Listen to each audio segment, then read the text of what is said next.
Ooh, kill him. Ooh, kill him.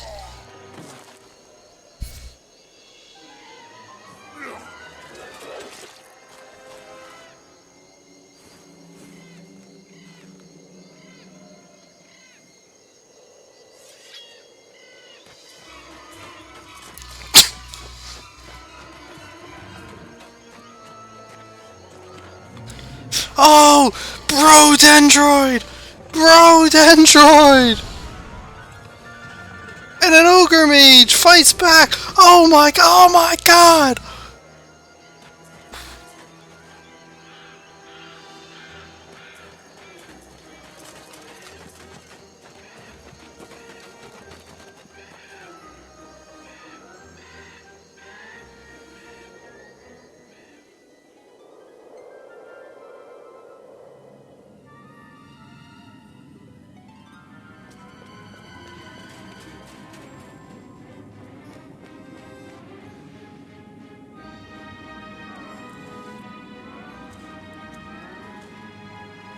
The mighty ogre strikes again.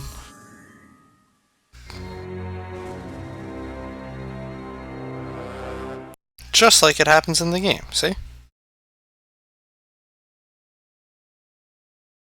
So now we can start it. Armageddon's Blade. Queen Catherine, her husband King Roland, and Jelyu, a warrior in Arathia's elite forest guard, must work together to defeat the insane King Lucifer of Eoful, who will create Armageddon's Blade. With it, he plans to set the world on fire. Catherine's charge. Catherine must defeat all of her enemies or they will flood Arathia with their evil. If Queen Catherine dies, then all hope is lost and the devils of Eoful will easily win. Catherine will be allowed to advance to 18th level and carry over her experience, skills, and spells into her next scenario, which isn't for a while. Eoful troops have pushed to Arathia's border. Queen Catherine herself has chosen to stay the tide of these invaders by controlling the border and digging in until reinforcements can arrive. Catherine must not fail. I have underestimated my opponent's strength and resolve. During the Restoration Wars, the Kriegans were of minor concern. Now they fight with an urgency neither I nor Roland have encountered. I have pulled the bulk of my forces back behind Arathia's border. Between us and the Kriegans lies Moss Valley. It is one of Arathia's more beautiful landscapes. Tactically, it is ideal. If I can hold this valley, I can close the border. Then I can determine how to destroy the Demon King Lucifer and his quest to set the world on fire with Armageddon's blade. We'll see, Dick Dixon. Welcome back, Tanjoni. Following the initial invasion of Eoful, you ran into the elite force of Kriegans known as the Fist of Unholy Might. These battle-hardened regiments pushed you back clear across the border and now threaten to push deeper into Arathia. It is here, in the contested lands that lie betwixt Arathia and Eoful, where you plan to make your stand. Digging in until reinforcements can arrive is your plan, and quite possibly Arathia's only hope. Should you fail or be defeated, Arathia will forever know emptiness, despair, and shall suffer an eternity of darkness. May the blessings of the Temple of Light be upon you, and those who serve under your command. So, now that we've reached the Armageddon's Blade campaign, you're going to see some very long scenarios that actually have a lot of, story to them. However, the scenarios weren't exactly made for you to take that long. Also, that's way too loud. So, this will be funny.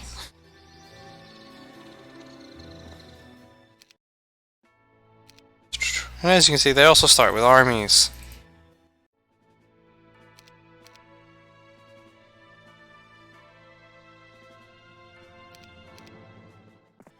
So here goes my boy, Cockbird. Bird. And the lady, Sorsha.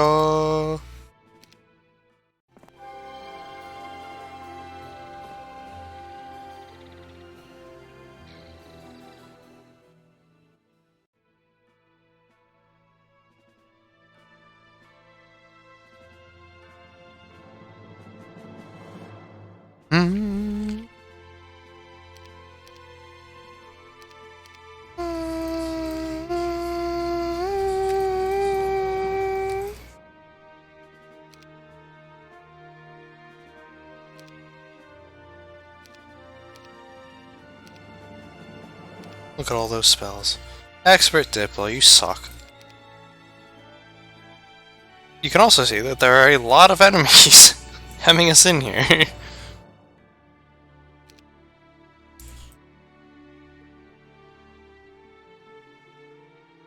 But let's go.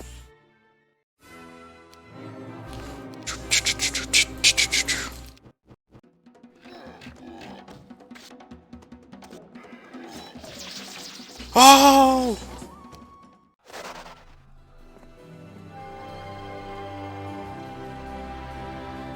Welcome, your highness, the devil sneers. King Lucifer sends his regards for the small part you played in his ascension to the throne. He also would like to pay his respects over your cold grave for helping to slaughter his kin. With that, the group of devilkin launches into a brutal assault, bent on your destruction. And die!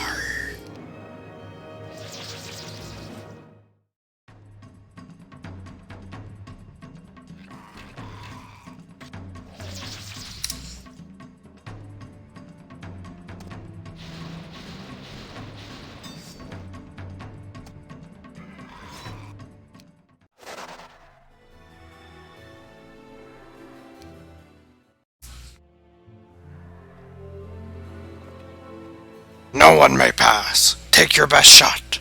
We will defeat you. And the horde of horned demons did not defeat us.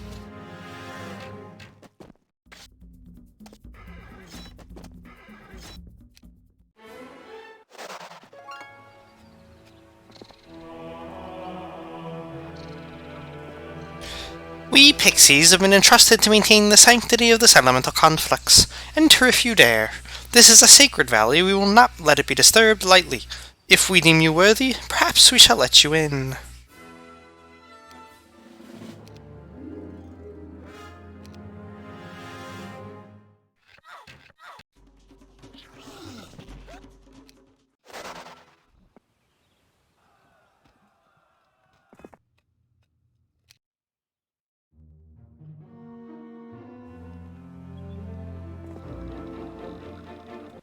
Goldenton! Victorious!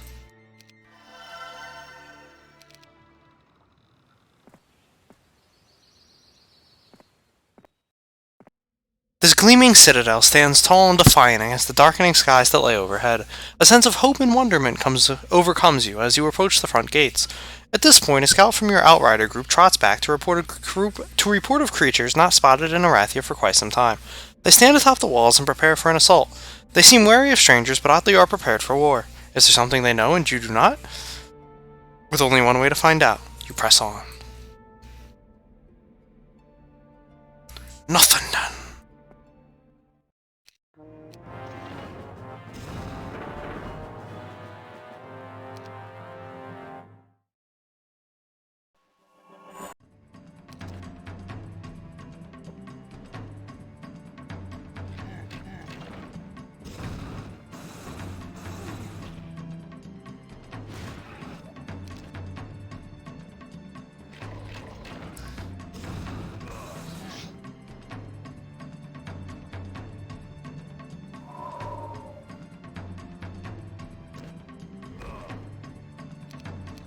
Fine. Split them properly.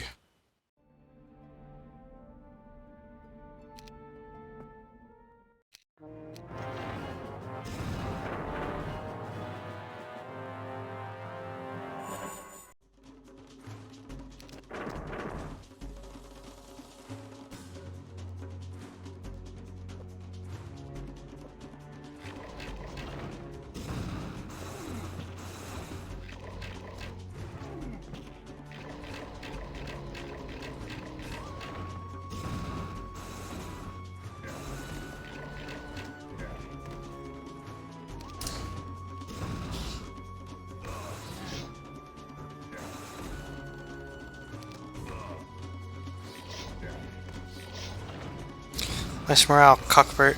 You suck.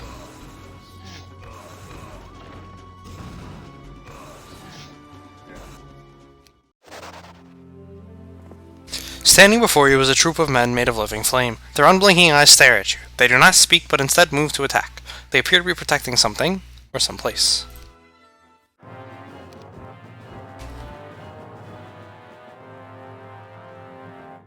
Full army, rush mid! Rush mid, comrades! Dance game mission? Nah, man, this is a fun mission. Hello, Haze Tech. Thank you for the host. However, Oda is Fake Heroes 3, and you would do to remember that. But in all seriousness, thank you for the host. Welcome those of you who are watching. Welcome to Real Heroes 3, I should say. This is what it looks like.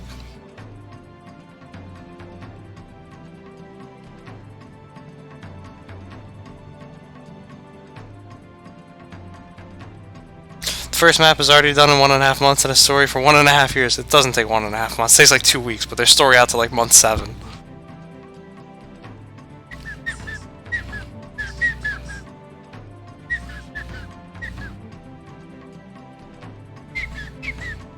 We are playing Real Heroes, you silly goose.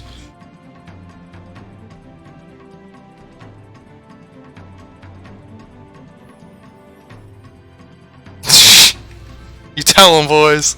Oda's Fake Heroes 3. The truth is out there. Yeah.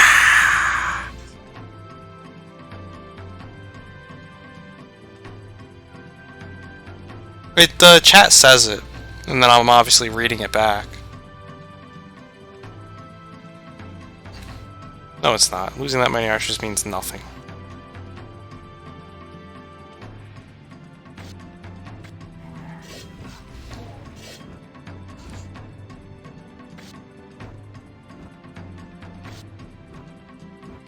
Split up. There we go.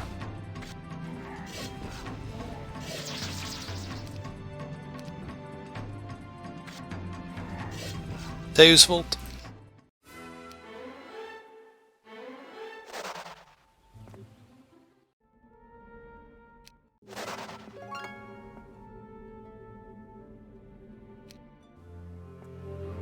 None of that is wisdom. And Orima.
The blackened walls of the border gate that once protected these lands from the horrors that lay beyond now bears the heraldry of the Krieg clans of Eoful.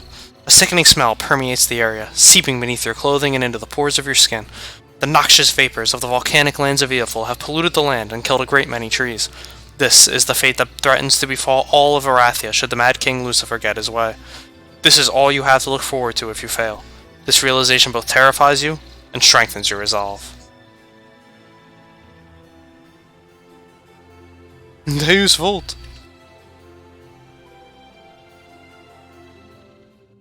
Southerdale. Standing before you is a city whose architecture you do not recognize. The rounded roofs, the tall spires, the strange sounds emanating from within all coalesce to form some sort of strange entity your scholars cannot explain. This town wasn't here the last time you passed through. Where did it come from? Who built it? These are all questions racing through your mind. All you hope is the answers within will not lead you to a worse fate than the one that already befalls Arathia should you fail in your endeavor.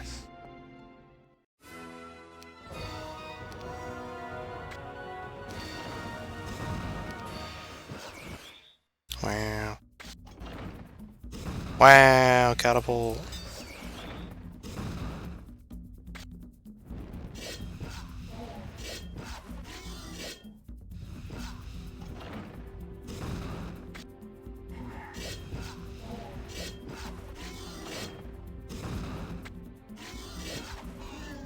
Deus Volt. Motherfuckers. First time we've heard of the Conflux theme on stream, so we sit in here for a little bit.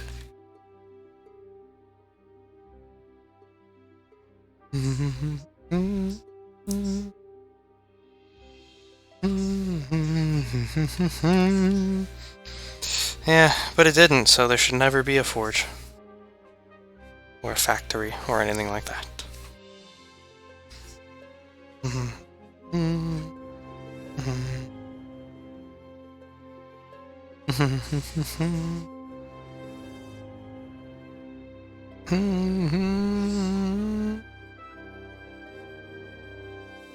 Why are we even fighting for those flux towns? Because it's Heroes Complete-a-thon! What part of we're not try-harding these campaigns have you not gotten? Real soundtrack!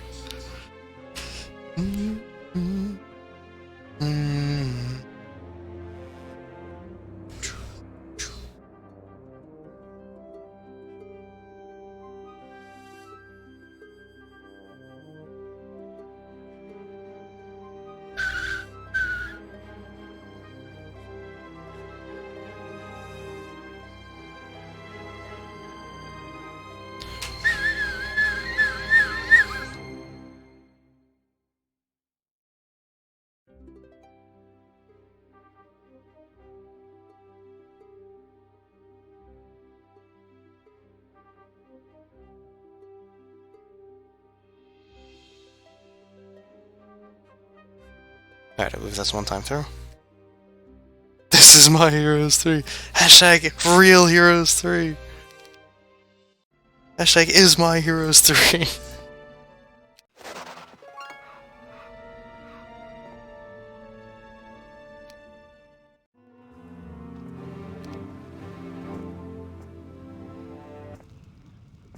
Noximar.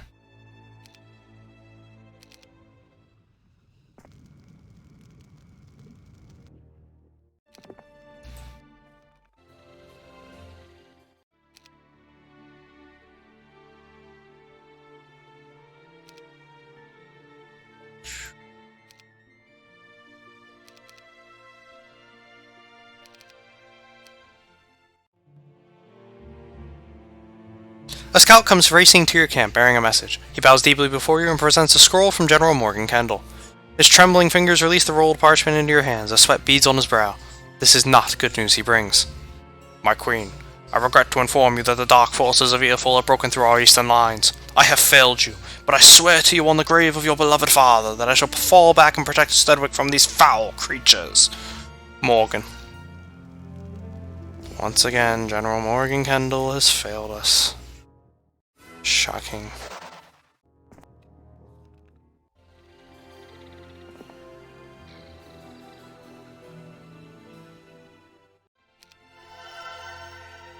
Sir Davos! It's him!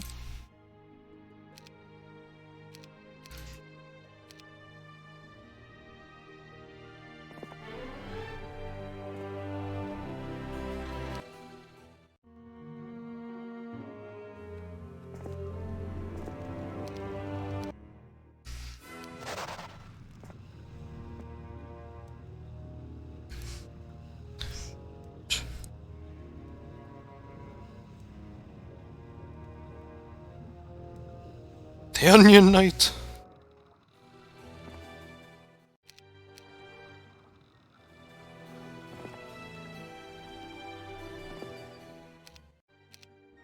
Oh, I didn't.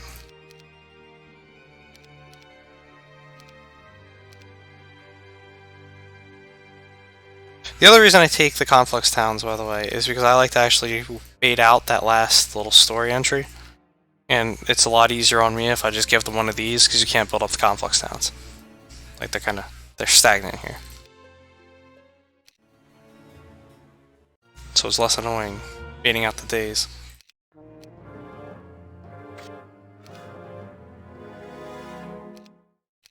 You have no gold.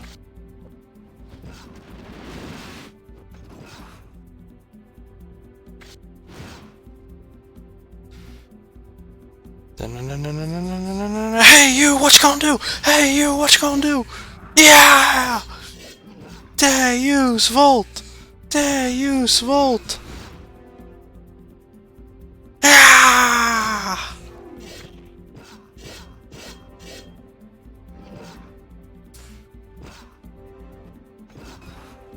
We shall take Jerusalem, comrades! Yeah!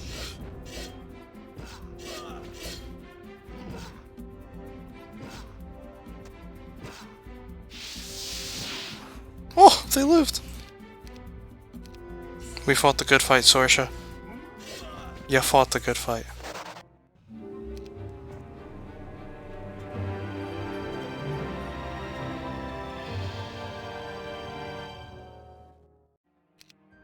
Way to be there and not be a square. And I bought the wrong unit. Son of a biscuit. Bitch, bitch.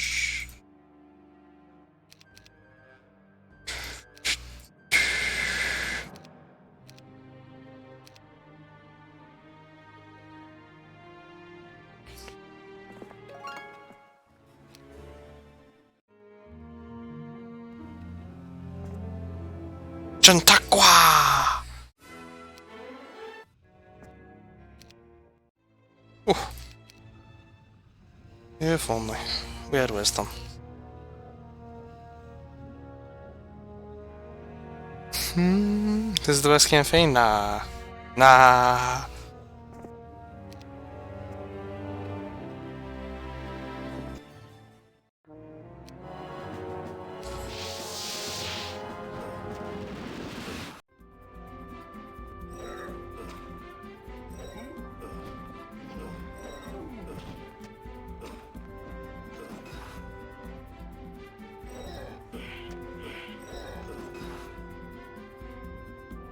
Really, Davos?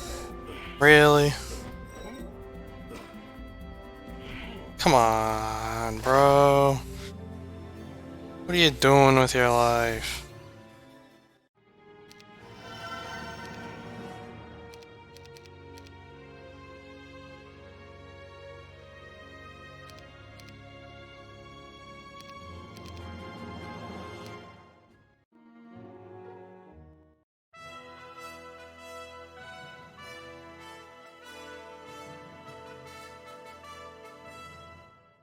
Implying any campaign is better than the Chronicles. They are. A rider enters your camp carrying a message scroll that bears the seal of General Morgan Kendall. You accept the scroll from the rider, break the seal, unroll the parchment, and peruse its contents. Pray pardon, my queen, but I must bring you grave news. Recently I have been witness to the strangest of occurrences. A town of odd architecture simply appeared from thin air. It had roofs like tulip bulbs made of bronze, brightly colored tent cloth everywhere, and the walls were guarded by elementals of all types. Since that first sighting, I have seen several more similar citadels dotting the countryside. I do not know the nature of these towns, nor do I know if they are hostile. Perhaps they might be persuaded to join us in our fight. Perhaps we shall need to guard against them. I do not believe anyone in this region can remain neutral for long. Morgan. Eoful, land of demons and devilkin. It is said that the Kriegans were a punishment from the gods for the sins committed by a people who strayed from the path of righteousness. The Night of Shooting Stars is seen by many as some sort of terrible omen of doom and despair. The once fertile land of Eoful now lies burned and blackened. Rivers of magma have replaced sparkling clear water, and bubbling brooks now bubble with molten rock. It is a depressing sight indeed. But the need for perseverance has never presented itself more. King Lucifer must be stopped, else the whole of Antagoras should suffer the same fate as the former homeland of the halflings.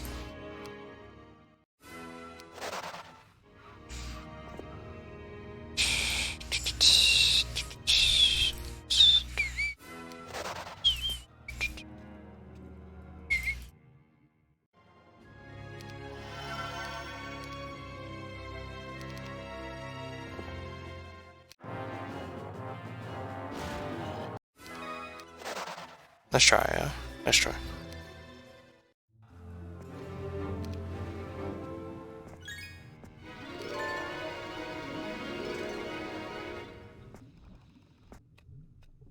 Doctane.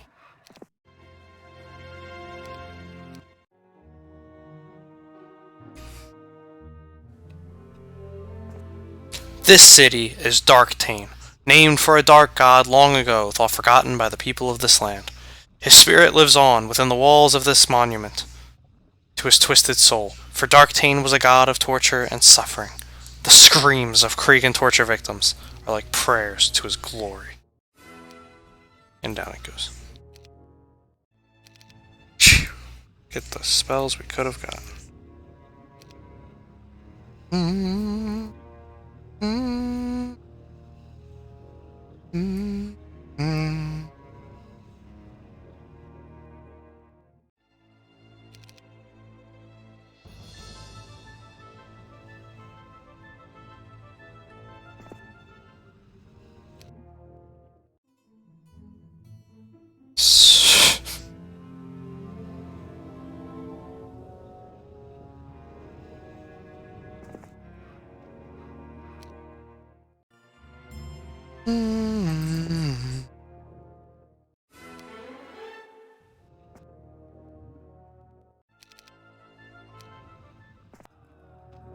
They guarded the garrison.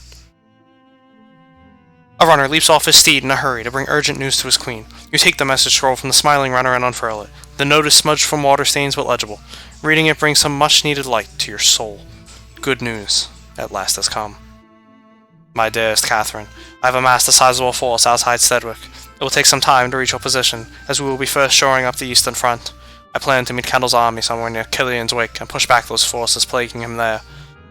Once that task is completed and the Cregan troops are routed, I shall bring our combined forces to your aid. You must hold out, my love. Arathia's fate depends upon you holding the region. I will see you again. That I swear. Your loving husband, Roland.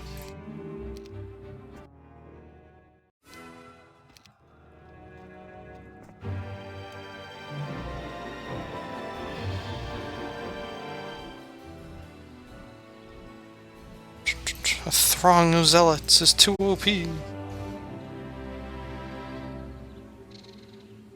Oh, I gotta take this call. Let's continue.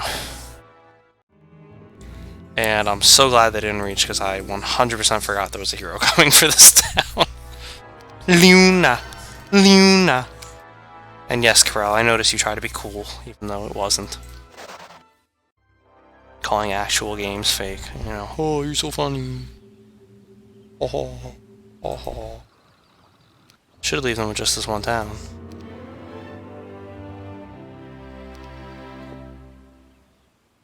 Alright, so we can't end this here. We want them to actually have their shit.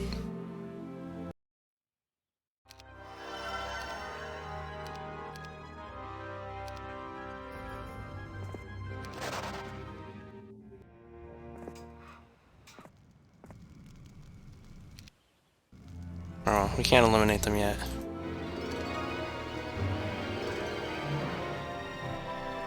Because we gotta sit and read the hilariousness. Some of the messages, but just bear in mind, we would have been done by now if we were actually going for the win.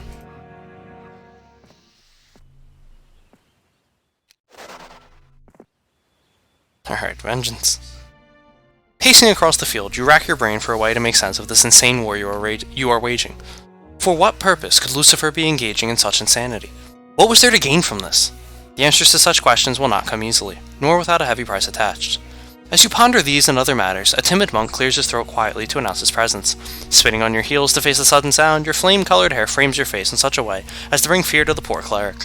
He shakily informs you that a crystal shard has been delivered moments ago, with express instructions that it be shown to you immediately. Fearing it is a trap, the mages in your council choose to study it. Finding no magical traps or spells to harm their queen, they show it to you. A demonic face appears from inside the shard as soon as you approach. The face is bearded, horned, and has glistening sharp teeth. A wicked grin is firmly in place, which rapidly becomes a sneer as it speaks. Ah, the famed Catherine Griffinheart, or should I say Iron Fist, seems a much more appropriate name for you. In case you did not know, I am Lucifer Cregan, King of Evil and Bringer of Doom. I hope you realize your efforts to engage me are fruitless, as was proven by my pushing your pathetic invasion back nearly to your own capital. You cannot win against the might of my armies, or the power of my secret weapon. This day shall see the end of your precious Antagarich, and wrath, and all that I survey. Prepare yourself for oblivion, Queen of Arathia, for it is coming soon.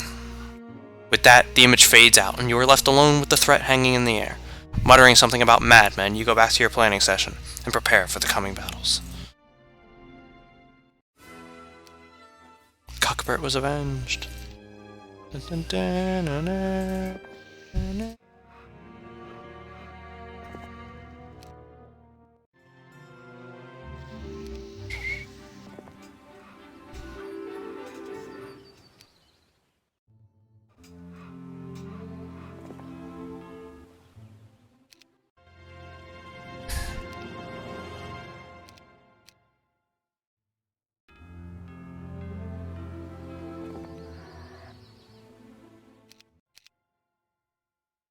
And Sir Davos is back.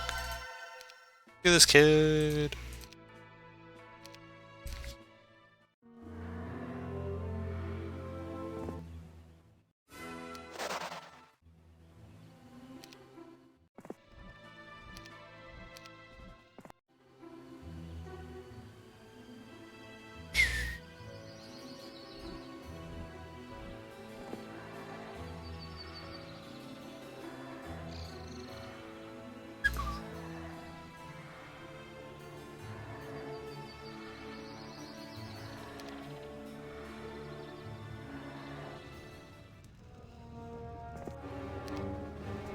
Beyond these walls lies the dread land of Eofor, a land of tremendous volcanic rifts and prodigious lava flows.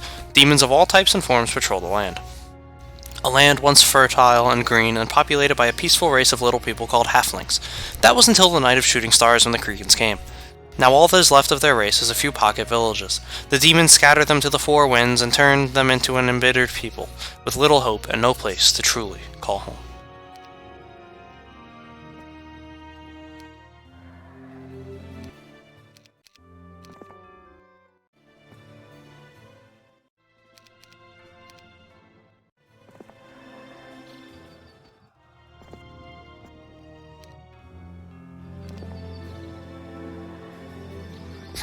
One step again. Ah ha ha ha ha ha ha ha ha ha ha ha ha ha ha ha. I'm trying to get him to, take that conflux down. So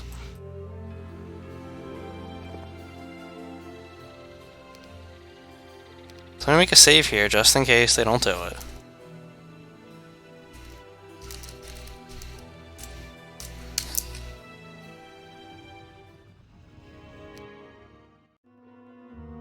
A bedraggled and forlorn-looking runner arrived at your tent. He was wounded but waved off the attendants who tried to aid him. He had a message to bring. You could tell immediately by his countenance that the news was grave.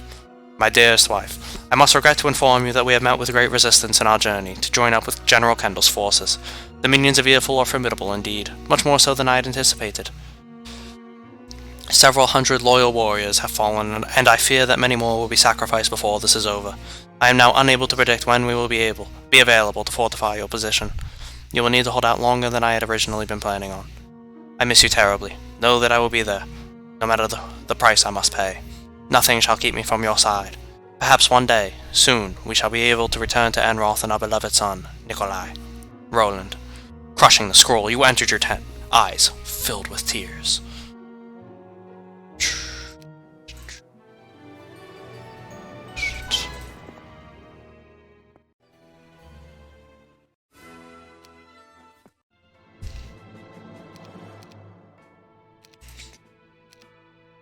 Sometimes the best way to avoid defeat is by avoiding combat. Yeah! Nah, see, this is the wrong way. We're supposed to go this way, Dumbo. A torrential rain begins. The rain bears an odd odor and seems to be eating away at steel weapons and armor. The court wizards do what they can to protect the troops from this acidic rain, but their powers are severely limited against such an assault. It will cost dearly to fix the damaged items. Dumbo AI. The chief alchemist reports to you that they have found a way to collect the rain and extract some trace elements from it. This means a small quantity of sulfur can be gleaned from this otherwise gloomy day. Alright, well, clearly I can't take this town because the AI is a Dumbo. It is not going to, do what it's supposed to. I already read that one. Oh, let's try now. Yes, there we go. That's what we need.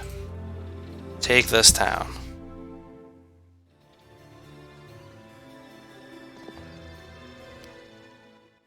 There we go. Again, this is better, because they can't get army from there. So as I spam through turns, I don't have to worry about them, you know, getting me with something. Ooh. Pete Alonso in the finals of the Home Run Derby, baby. Alright, and now we just start skipping turns.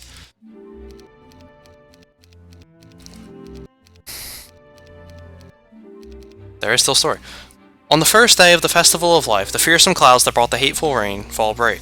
A brilliant light shines down upon the fields and bathes over you as you step out to view your troops, soothing your troubled soul.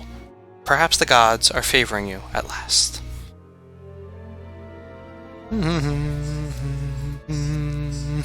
Clearly, Humphrey watch. Just as Corell bailed out. Oh, he's right there.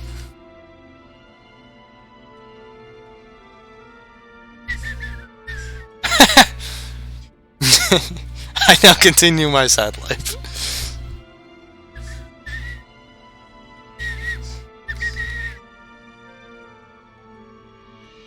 Or Corral, I just do this, and now they can't attack. Also easy. Look at they keep getting Pyre back, by the way. That's hilarious. A panic-stricken man arrives in your camp one day with a message. Tearing it open, you pore over the letter, utter despair rapidly overcoming your otherwise noble visage. News that King Roland has been injured has arrived. Grief-stricken, you retire to your tent in great haste. As you continue on your quest to exact revenge on the followers of the Mad King Lucifer, your rage grows. The shadow that covers your soul threatens to engulf you fully, but a small light flickers when another runner arrives, haggard but smiling. My dearest Catherine, I am truly sorry I have not written, but I did hear you had received word of my injury. Let me assure you there is nothing to fear. The injuries I received were not severe, nor should you have been burdened with being informed of them. I received the injuries when we finally met up with General Kendall's forces. A large army of demons and hellhounds had been guarding a pass, and we needed to punch through. I led the charge, but received some minor wounds as a result. I killed the thing responsible. Fear not.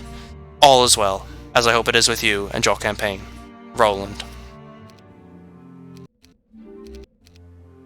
Last night, during the Hour of the Wolf, a lone assassin armed with demonic magic artifacts infiltrated your encampment with murder in his heart. As you passed near your tent opening, someone spotted him, and Katai, a young swordsman, captured him. Upon his capture, you were immediately awoken, much to your chagrin. Your steely-eyed countenance later stared down this would-be assassin. He was questioned for only a short time before you turned to your advisor. Have him drawn and quartered, then put on display as a warning. Oh, savage. The forces of Eoful have proven to be mighty indeed. As such, daring plans and cunning tactics are going to be needed to win this conflict. You summon one of your trusted runners, one of your most trusted runners. You have need of a different type of soldier for the plan forming in your mind. The Forest Guard has been acting as Arathia's eyes and ears for generations. Perhaps now it is time to employ them for a different purpose. Quickly scribing a note on a piece of parchment, you send word to Zhelyu, the Forest Guard's captain, to undertake a special mission for you. Festival of Life. Literally a bloodbath. Hey, we'll find out.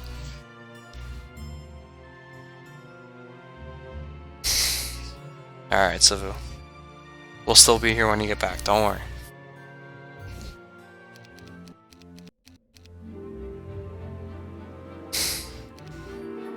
Sleep overrated, yeah, man. You're gonna miss part of the all-day stream. In the long months since you left Enroth, your days have been filled with strife, terror, grief, and triumph, yet you have never lost sight of what is important to you, your son Nikolai. Your thoughts drift now to him, as you're worried for him. For he is alone in Enroth and has been ever since you were summoned home to Arathia and Roland was taken captive on the Night of Shooting Stars. Only the knowledge that Nikolai has the aid of Wilbur Humphrey, Roland's appointed regent. Wilbur Humphrey! Consoles your aching heart. You miss your son terribly and desire greatly to return home. Perhaps when this war is over and peace finally settles on the land of your birth, you can return home to your son, even if for only a little while.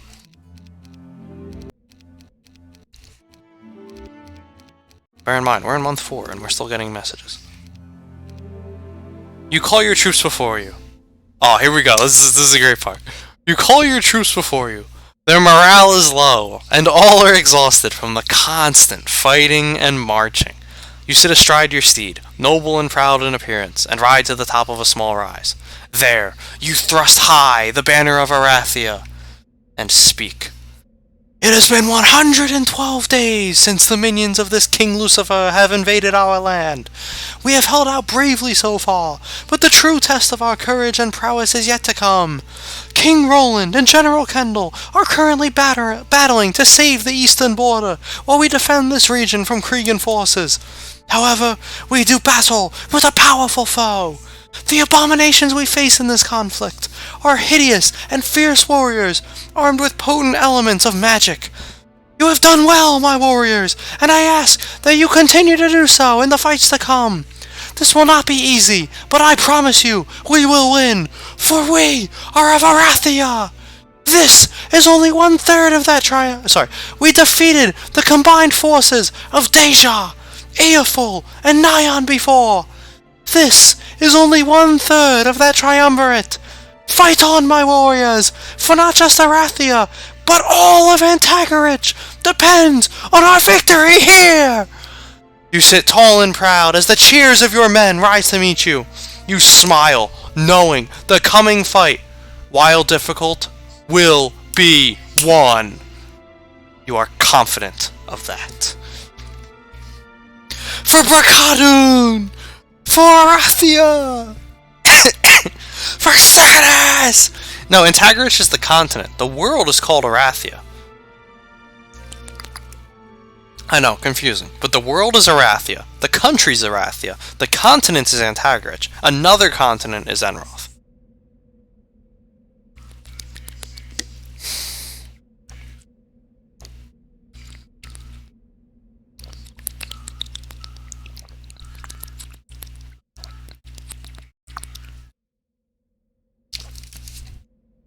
Definitely needed some water after that one.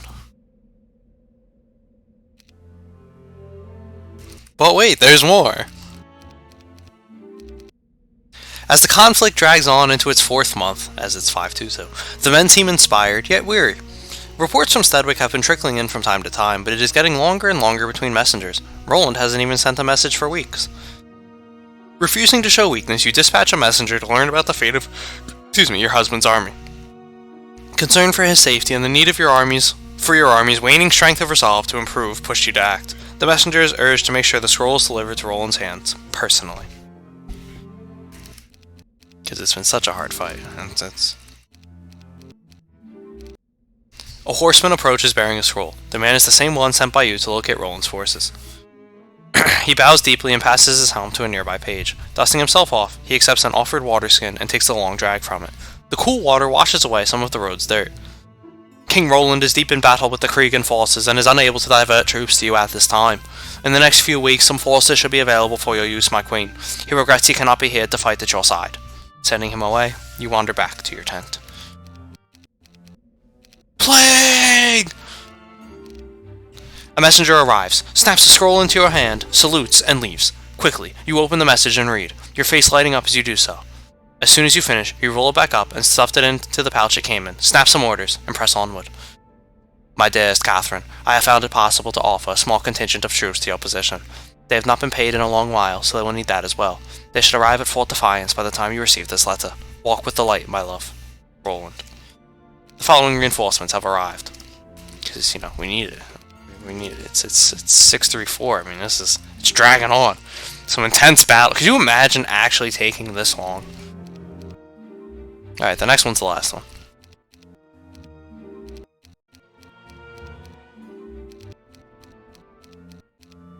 Or there is no next one. Maybe that was the last one. Yeah, that was the last one. I thought there was one on 7, but that's the last one, when he gives you the troops. Like, seriously though, could you imagine actually taking this long? Like, fuck, man. That's a long campaign. Please make a 10-hour video explaining all of Ham and Might and Magic's series history and lore. I can't do Might and Magic. I could do Heroes of Might and Magic after this is done, though. Didn't realize you're a professional voice actor in your spare times. Dude, I wish. But no, I save it for these events. Legitimately, Barbaric Monkey, people have been saying, ever since I announced this, they're like, dude, we can't wait until you get to Heroes 4. Apparently that has a lot in it. And the Sandra ones people love. Hey, Flamin' Toastal. I mean, is the Complete-a-thon going to include Chronicle? Of course! It is Complete-a-thon, yeah. And then we should more calm for. Troops for last matches. Yeah, there it is. Shut up, so.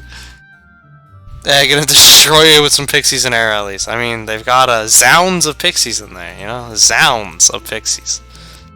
But for the sake of our score, I'll load this back up. Alright, so now we slaughter them. Where is he? I'll put him down.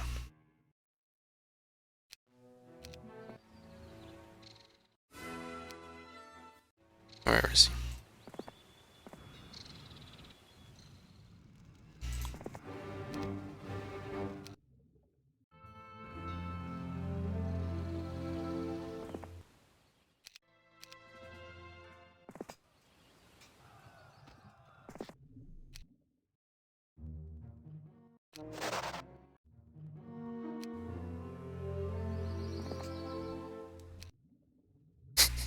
Got him. And at last, it is over.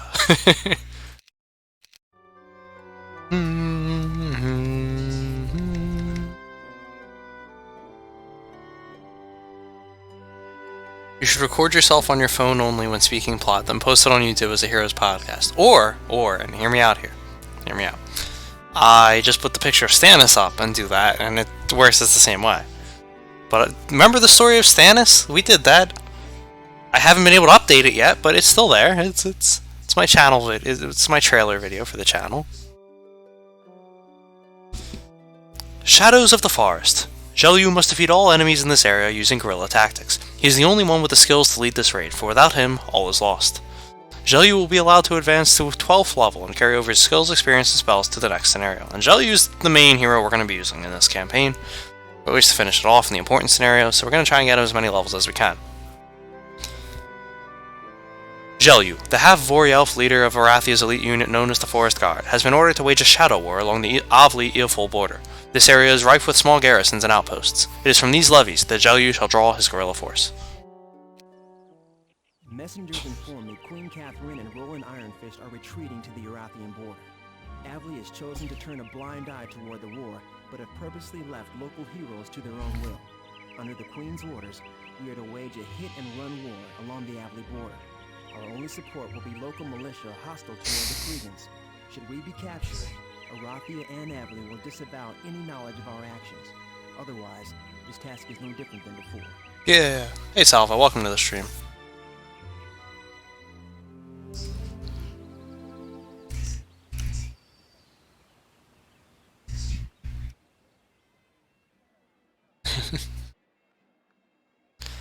Zhou, early this morning you received word your special skills are needed for a daring plan. While Catherine and the Arathian forces keep the Eoful army locked in conflict, on the western border, you have been ordered to slip in through Avli with a small guerrilla force to harry the enemy there. You have also been instructed to recruit allies from the local populace. To that end, you have set up your base camp in the city of Diazamir, along the Avli-Eoful border. The elves there have offered shelter and aid in the coming fight. The region is dotted with small garrisons and outposts. A large number of mercenaries, some of whom fought in the recent wars, call this area home. Many are loyal to Avli, but there are those who prefer to remain neutral and will fight for that choice. Movement, stealth, and cunning tactics will win this shadow war, not brute force, for the enemy is indeed powerful. Good luck! And soon we find out if Pete Alonso can win the home run derby.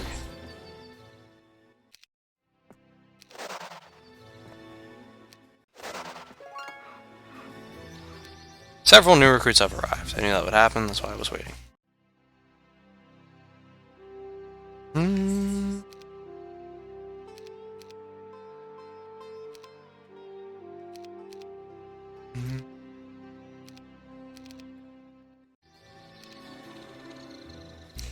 Drop the silver Pegasi off. We don't need them. We don't need them.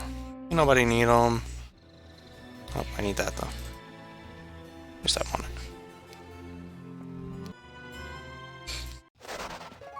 Alright, so now begins a pleasant little campaign to show you, where we just run around the map and kill everything. And Zhou, unlike Catherine, we are going to keep buffing up, because his levels actually matter.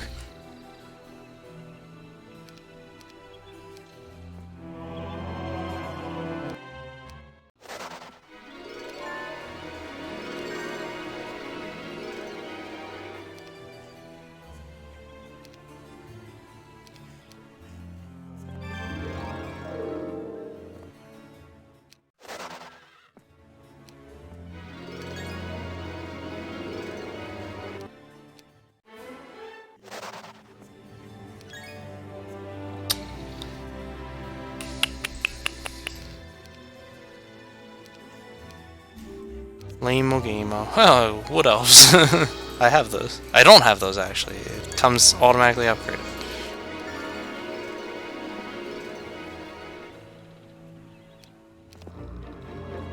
So this one can legitimately just be rushed right off the bat. I mean, there's a garrison in the way, but it has nothing in it. We're not going to do that, though.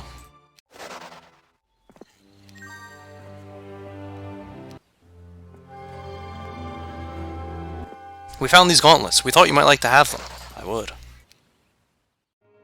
What's that?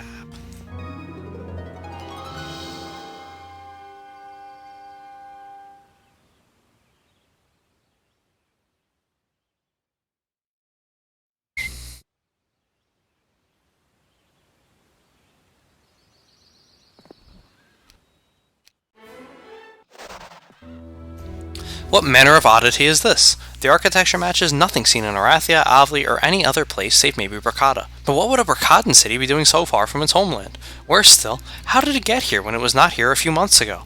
All good questions. Perhaps going inside will net some answers. Does it net any answers? No! But it will net us earth magic. And that's what's important.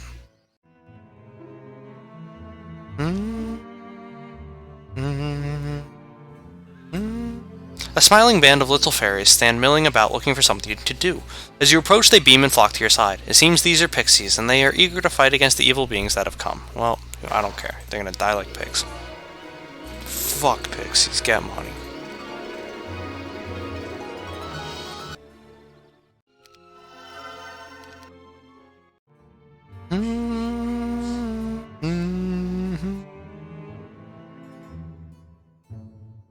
The men you sent in to raid the enemy supply lines have returned with a healthy take. Good.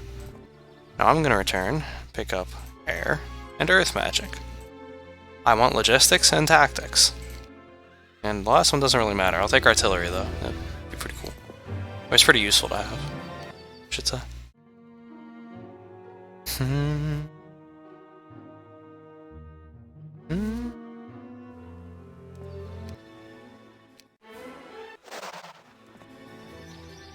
Oh, don't need any of that. Go this way. Did Rams write this? Did I? Probably not.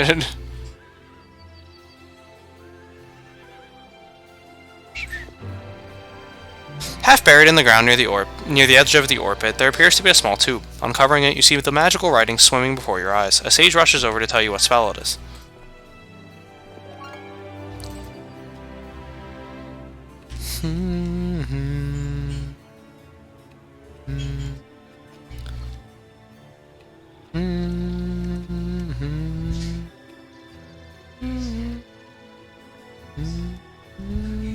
What part of this would make you think I wrote it?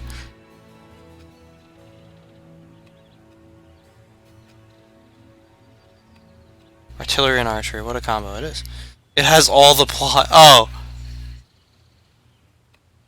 Hey Voglin, welcome to the stream. I don't know why, but Jelly and the sharpshooters was... I really do enjoy using Jelly and the sharpshooters, even as broken as it is. My favorite campaign is playing with fire, and then followed by Dragon Slayer, and then Rise of the Necromancer. But Jelly was a very fun... Like, I enjoy playing as Jelly, as broken as he is, and all of his stuff. But we normally play this one by rushing red. Yeah, I'm going west just to mix it up. I mean, just why not? Like, oh well, I definitely wanted to get the conflict sound though. That should go without saying. Also, I want to be able to trap them here, so that my life is made nice. Let's get logistics now. So that my life is made a little easier at the end, as far as pinning them is concerned, because we want all the story.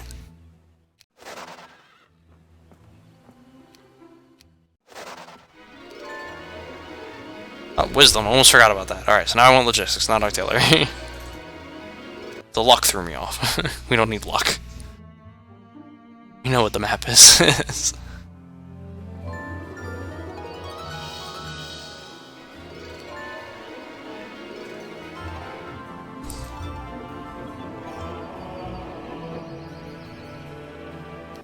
Also, this is a pretty good town, if I recall correctly. All the more reason to take it.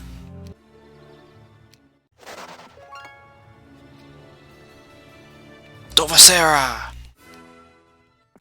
Dobagaries!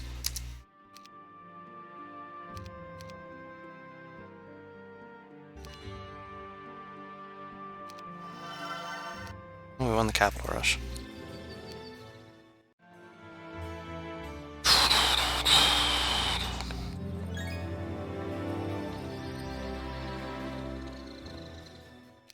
Come on, Alonzo, what are you doing with your life?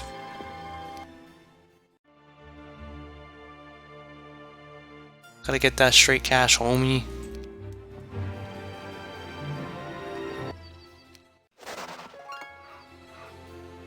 Oh yeah, Octavia? Come at me.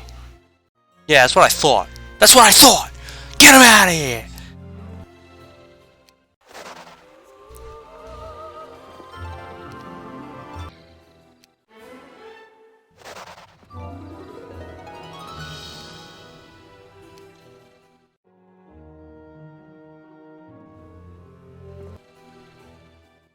The garrison has been conquered. Alright, so we want to get up to 12th level. Now this is where we make our saves. Check these witch huts. And then laugh at them in derision, because they're all terrible.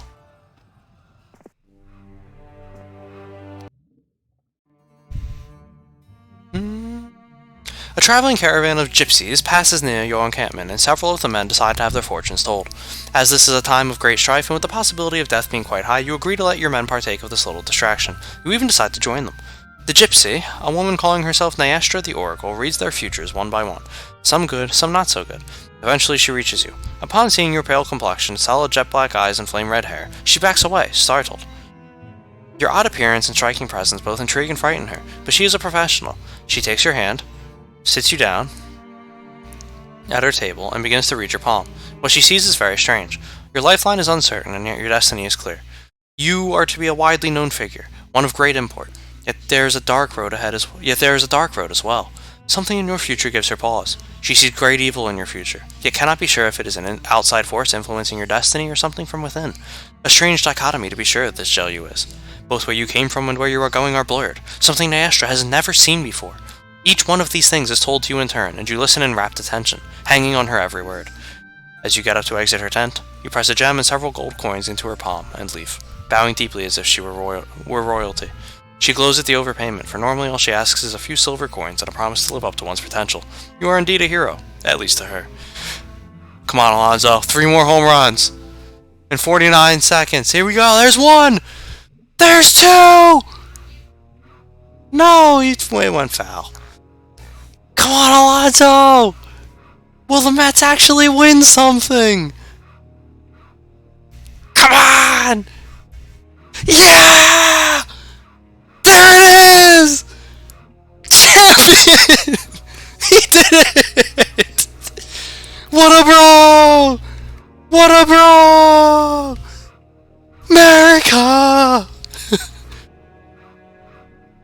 The Mets actually won something! The home run derby!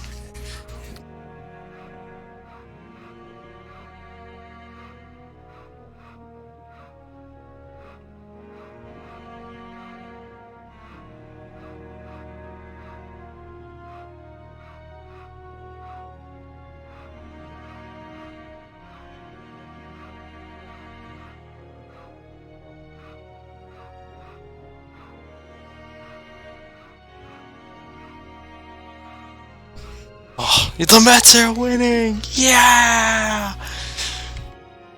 And now his swing is ruined for the rest of the season. Probably. Probably. But this is the only thing the Mets will ever win.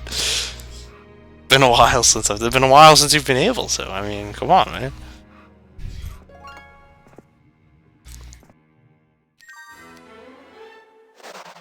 Put him down.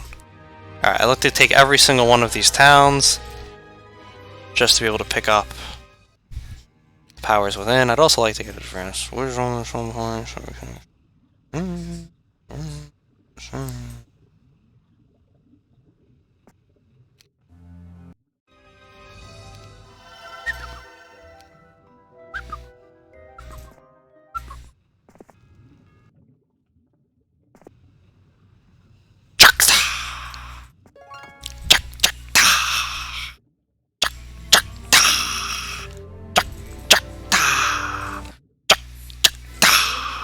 Expert, right? Alright, I mean, I ain't even mad. Next one better be advanced wisdom though.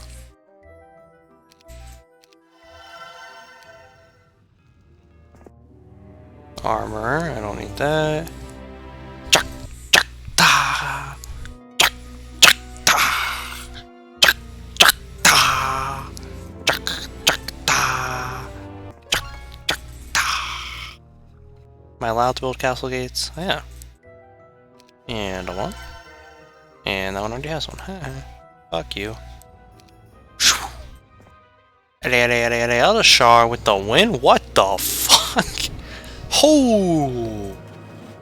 Alright, everybody, we're gonna bunch up. Wait for it, hold on. Watch this.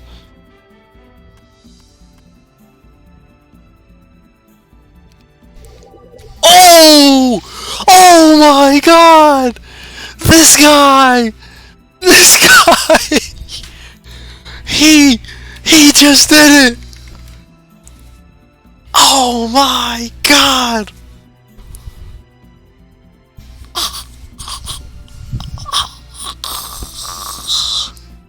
We've been outplayed!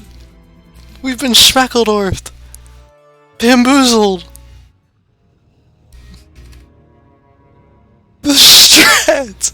He actually used forgetfulness! This bastard!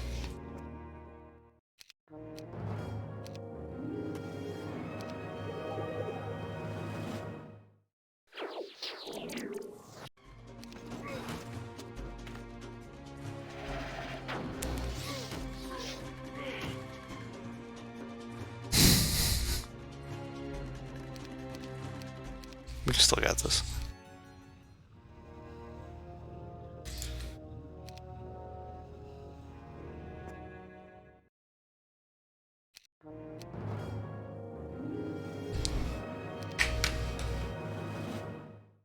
Hey, Nidoronio. Welcome to the stream. Yeah, oh shit, and hey, Doros. 500 IQ AI. Dude, I was not ready. This is next level.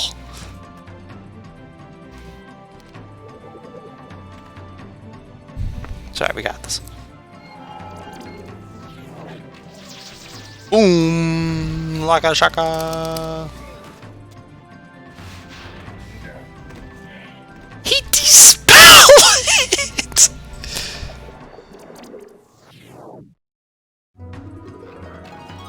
This dude! This dude!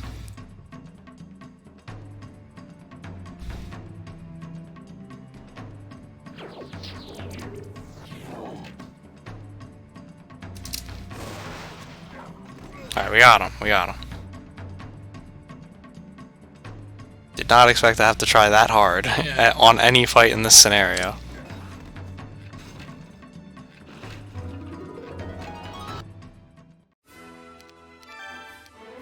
Advanced Wisdom, we got it. Had the style on him at the end too. Put me through what he just did. Jeez. Didn't. Alright, I'm not gonna lie. I was not ready.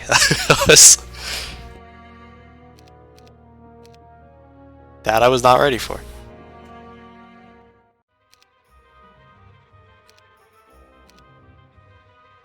Got that Advanced Wisdom though.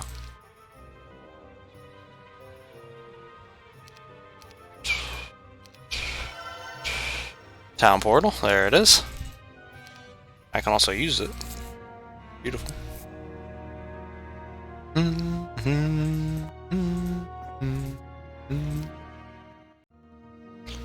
And they return with a healthy take because they're a bunch of bros. I'm gonna buy this just to make my life a little easier.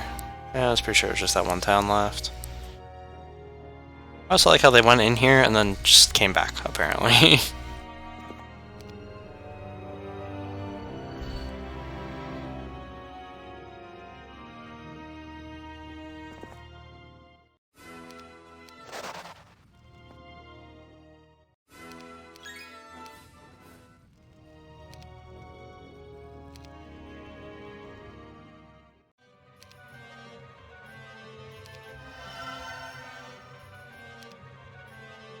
Na na na na na na na na na That's not resurrect. Dun, dun, dun, dun, dun, dun. I do want to go back to this town real quick, though.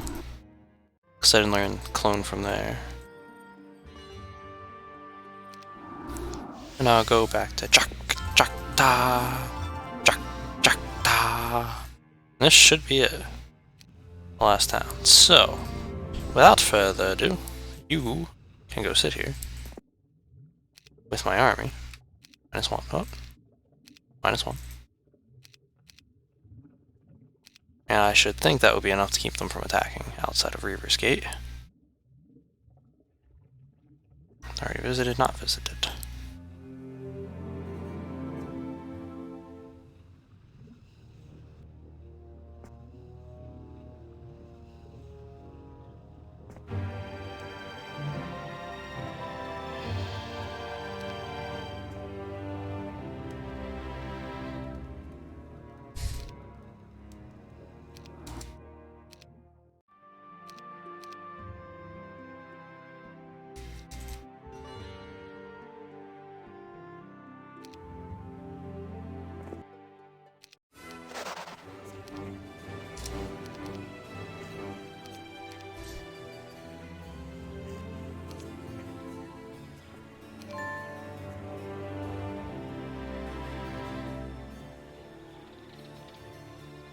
Visited, visited, not visited.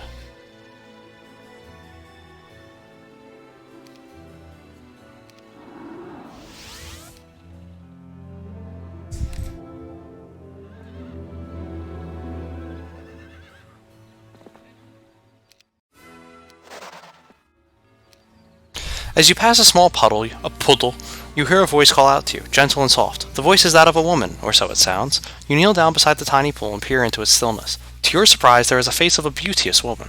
She is beckoning you to her, whispering your name on warm winds blowing across the puddle, causing slight ripples on its surface. I am Sail, the Wave Rider. I represent the elemental plane of water, and I am one of many called here to protect this world from those who would see it harmed. I am sending this message to you, Zhelyu, because your destiny lies along a similar path to ours. Beware the Dark Lord, for he is assembling a weapon of near measurable power. At that point, a stiff wind comes up and scatters the water about, sending the image of Sail away. Confused at this warning, yet drawn to this woman somehow, you mount your horse and continue on with your mission. Figuring out the cryptic message will have to wait. Time is of the essence.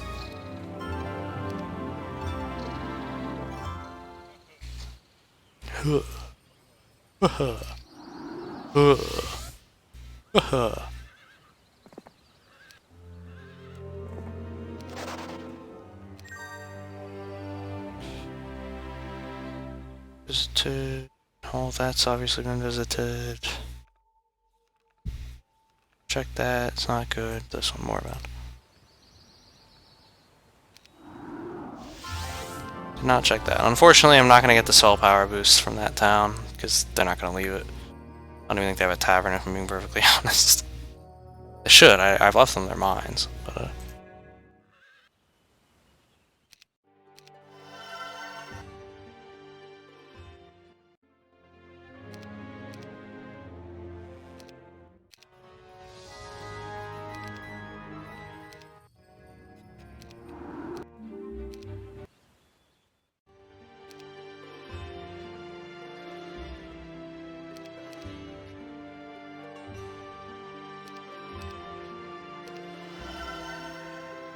Well, there's Town Portal again.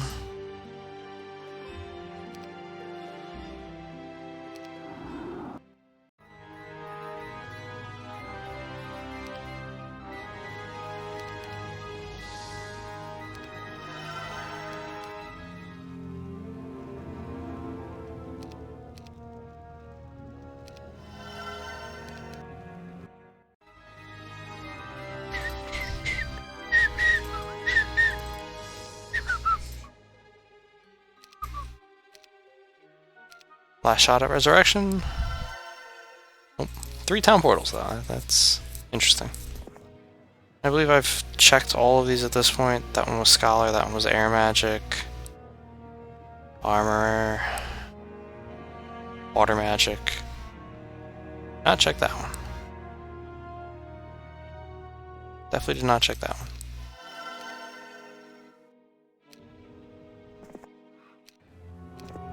But it's only luck. So I have no need to do so.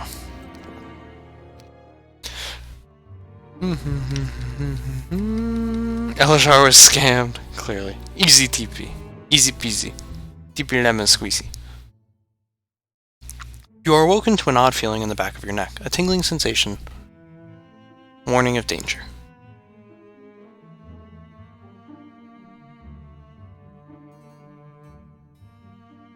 You spin, blade in hand faster than the eye can catch, and are faced with a small figure grown from the earth itself.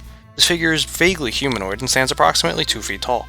The figure bows deeply, introduces itself as a minion of Erdamon, and claims he bears a message for the ears of Jelyu alone.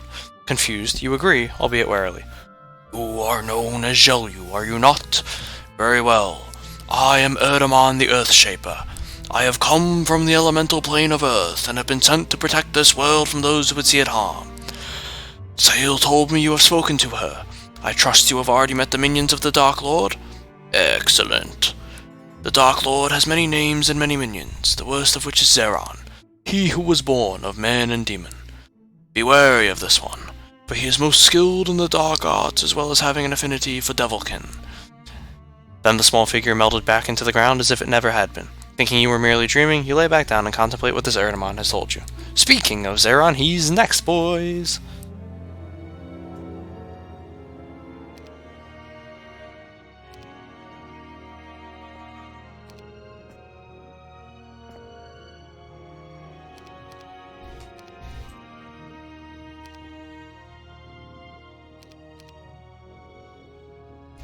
So now we save for the sake of the score at the end.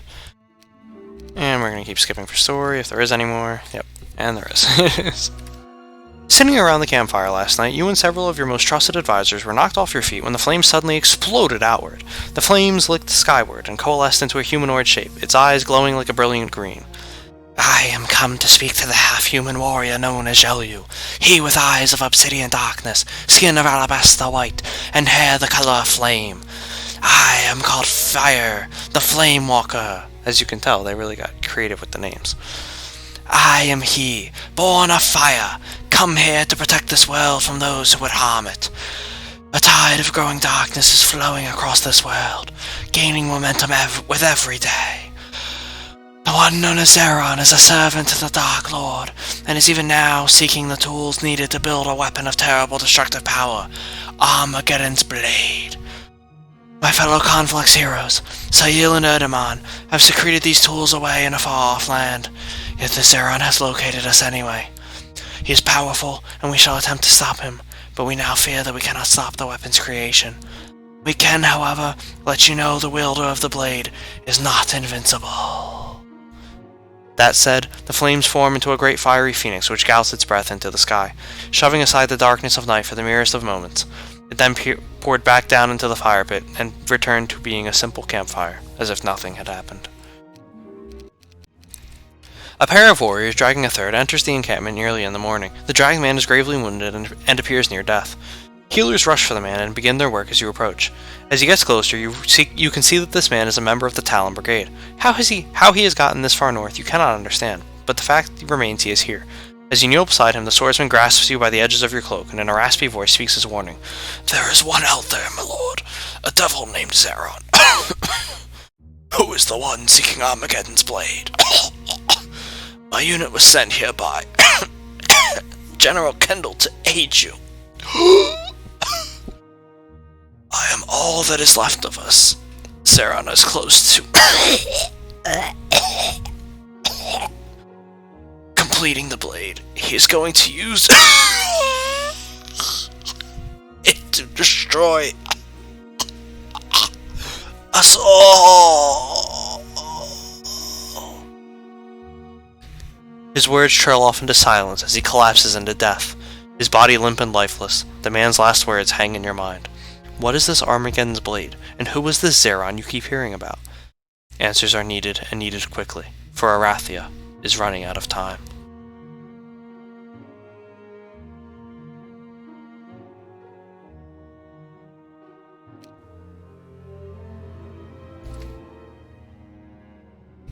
He's not invincible, but if you attack him with the Sword of Frost, the world gets destroyed. Hey, we don't know that yet. We don't know that yet. No problem though, there's a teleporter world nearby, and Sandro can make it there. We don't know this! Spoilers! We haven't gotten that far yet on 3 Watcher, come on now. This is all new terrain here, don't spoil the rest of it. I think that is the last one.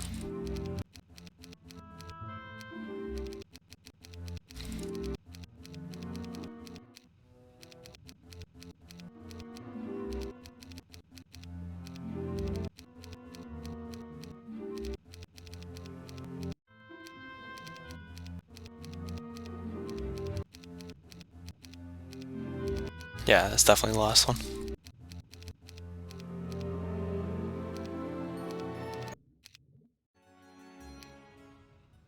Let battle commence! Easy victory. And victory is ours. Alright, boys. I'm gonna need some more water for this one.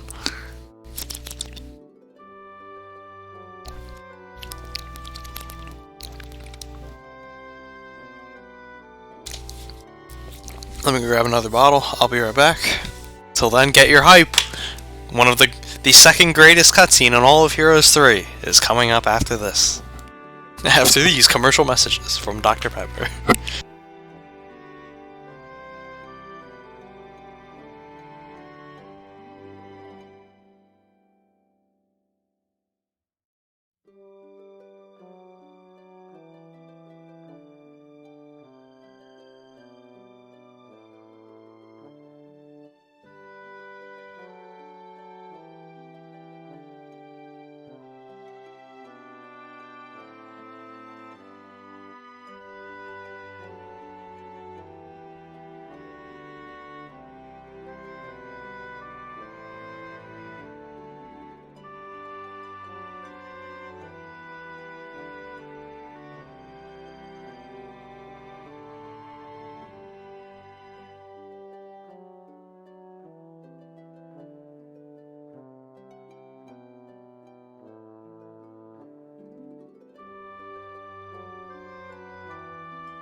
Don't worry, guys. I washed my hands.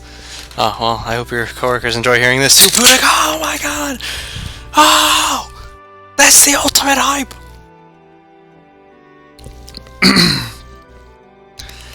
Seeking Armageddon. Zeron must gather the Sword of Hellfire, Breastplate of Brimstone, and Shield of the Damned. If he dies, Eofol's hopes die with him.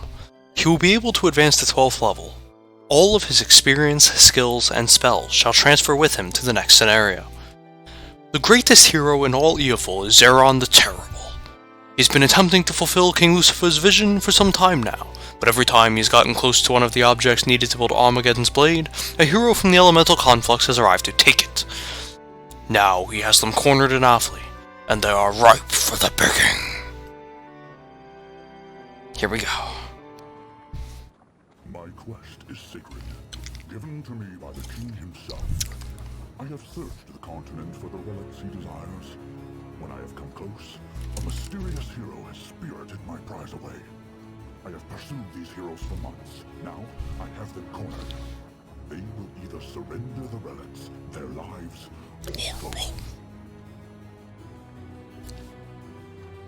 What a hype cutscene, it really is. That and the last one to Drakon's campaign are by far the two best cutscenes in this game. My quest is sacred, given to me by the king himself. With the evil theme and everything in the background, like, that's awesome. I'm sorry.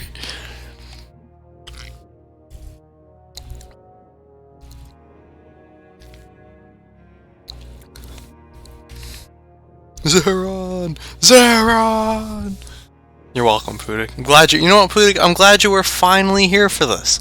You were finally here for the Zeron cutscene. You always miss this one.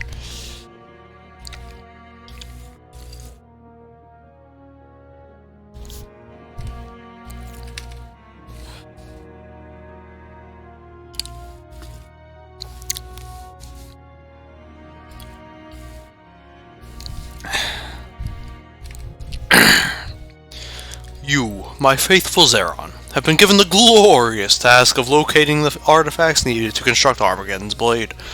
Your past failures aside, you are the one best suited to this task. My visions have told me such. The visage of Lucifer speaks in gentle but powerful tones. The three elemental heroes who bested you in the past have been located and seem contained for the moment. Though they have taunted you by gathering that which you seek prior to your arrival, you must concentrate on your quest. Do not let petty things like pride get in your way. Xenophax was a fool, and allowed himself to be arrogant and prideful. It was these things that led to his demise at the hands of those heroes from Arathia. You have been given the shackles of war as a method of ensuring that these heroes will not get away. Corner them, locate the artifacts you need, and punish them for their transgression. How dare they stand in our way? You were chosen for your loyalty and tenacity. Do not fail me. I will be watching your progress. With that, the image fades, and you are left to your own devices and planning. This time, you vow by all that is dark and unholy. Failure is no longer acceptable. To fail is to die. To succeed, your only purpose in life.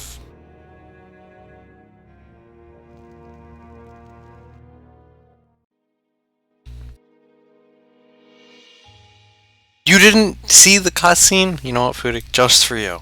And because it's actually a good one. Excuse me, play. My quest is sacred, given to me by the king himself. I have searched the continent for the relics he desires. When I have come close, a mysterious hero has spirited my prize away. I have pursued these heroes for months. Now, I have them cornered. They will either surrender the relics, their lives, or both. You're welcome.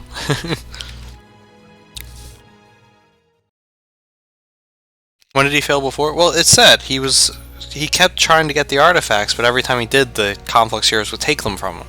So that was where he was failing. He was failing to get the artifacts.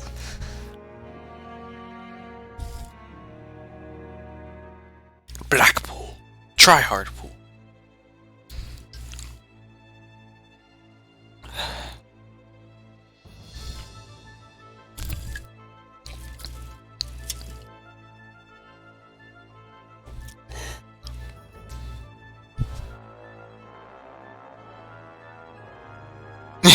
I got you, Pudik.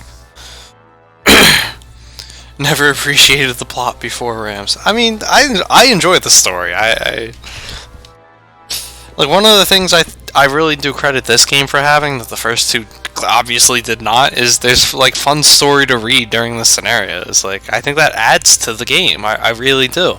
It's really mainly why playing with fire is my favorite one. Like, it really does feel like I'm rescuing a continent. Like, it really makes you feel like Batman.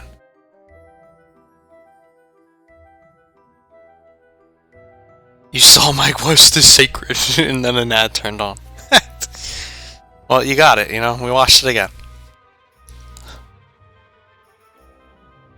Honestly, just build this.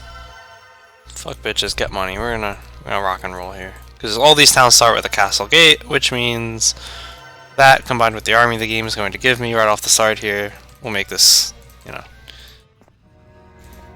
a non-starter.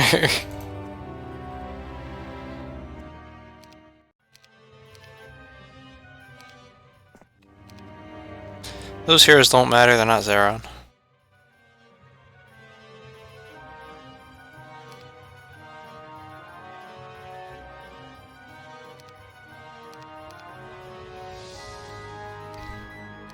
Summon boat, he's ready!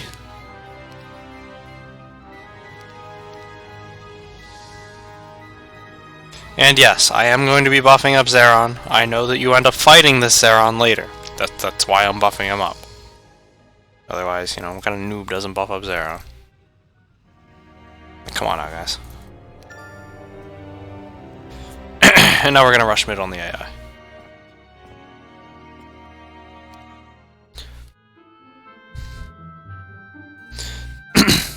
With a bamf sound and a cloud of brimstone teleports in Zex, the messenger you sent to locate a knowledgeable sage.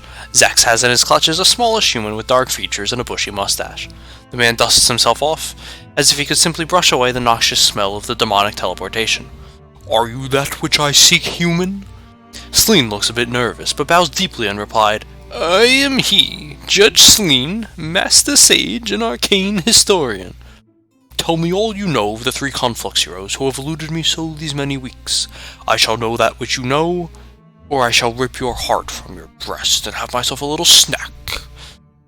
Gulping deeply, Sleen replies, "They are Fear of the Fire Domain, Sail of the Eternal Ocean, and Erdamon, he of the Plane of Earth. Fear guards the Shield of the Damned, Sail the Sword of Hellfire, and Erdamon the Breastplate of Brimstone. When combined correctly, the 3 can be forged into a weapon of immense power, dubbed most aptly Armageddon's Blade." "Excellent, human. You may live yet another hour. And tell me, where might I find these heroes?" You then begin drumming your fingertips against one another in a contemplative fashion. "Fear can be found to the southwest.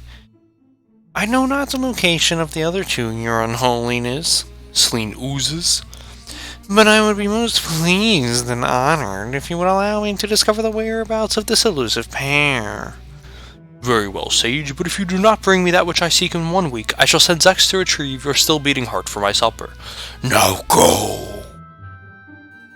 With that, Zex grabs the frightened Sage and bamfs away. You smile an evil smile and call to your captains. Fear is once again within your grasp, with nowhere to go this time.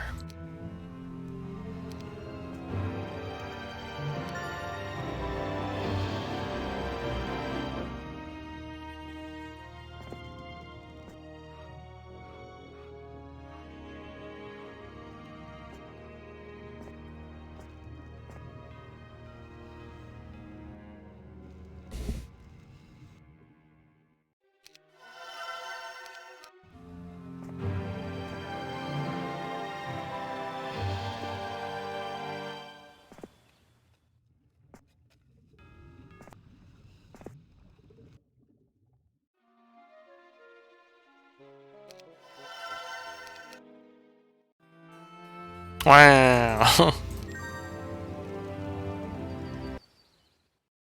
Oh!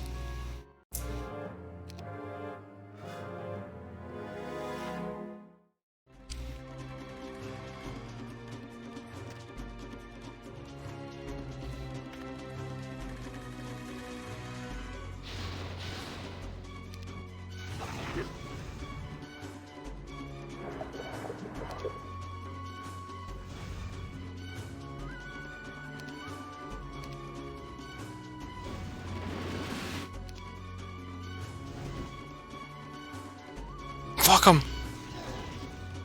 They're just Ritos.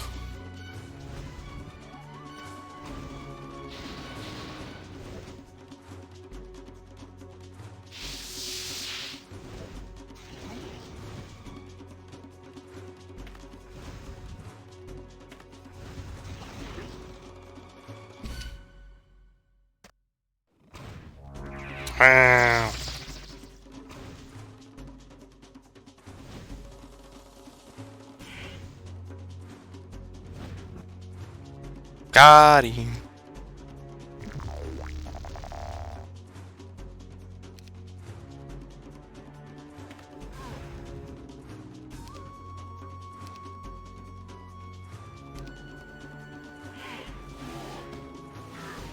Oh, I was just gonna use them too. Lame.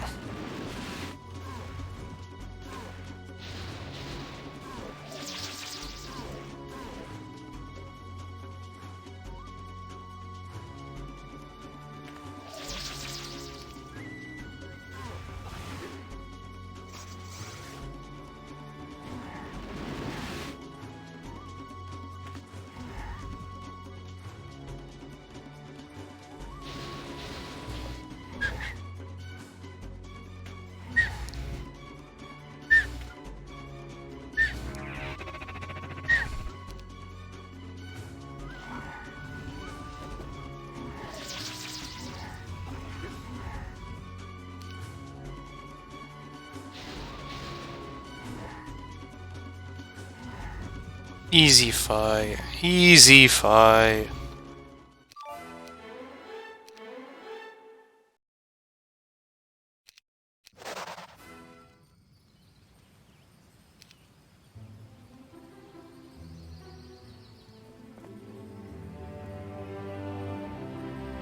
What sounds does a make? No, indeed. The last of the combo arties. Oh, that's true. No, that's not true. The combo arties are in Chronicles. Every Chronicle had like one, had circled around one or so.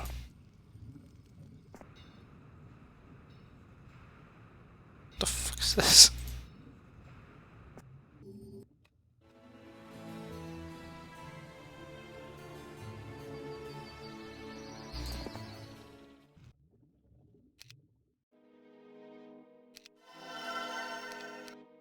One of your spies reports a large cache of golden resources lies to the north.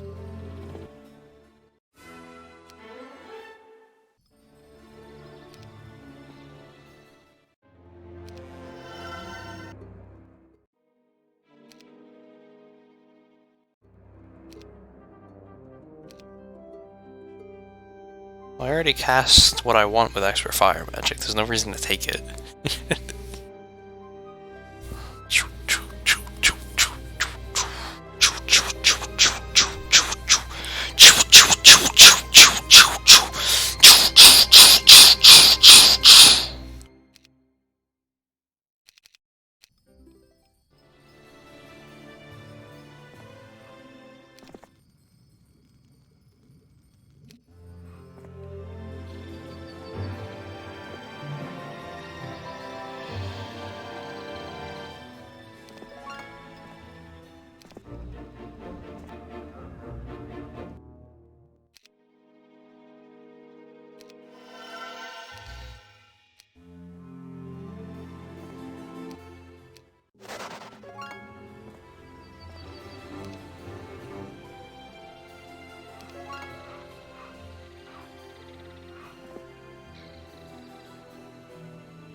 Erdemon! Unsurprisingly, we don't quite match up to Erdemon.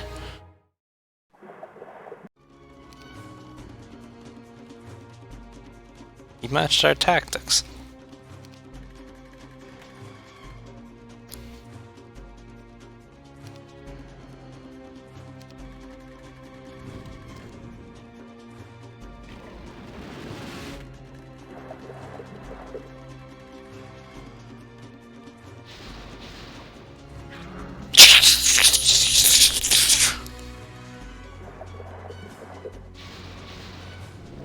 Yep, we're not beating this guy.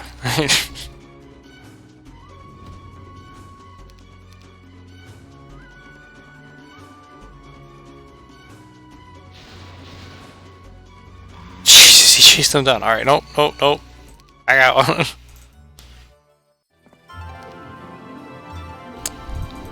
I don't think he'll just attack us.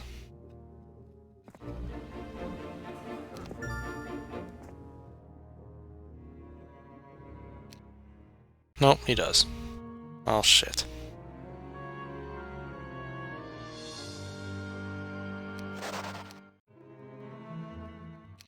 That could be problematic.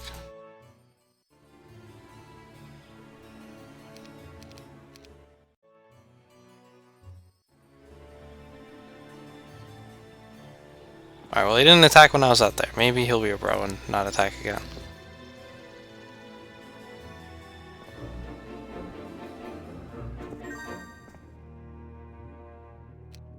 He didn't, alright.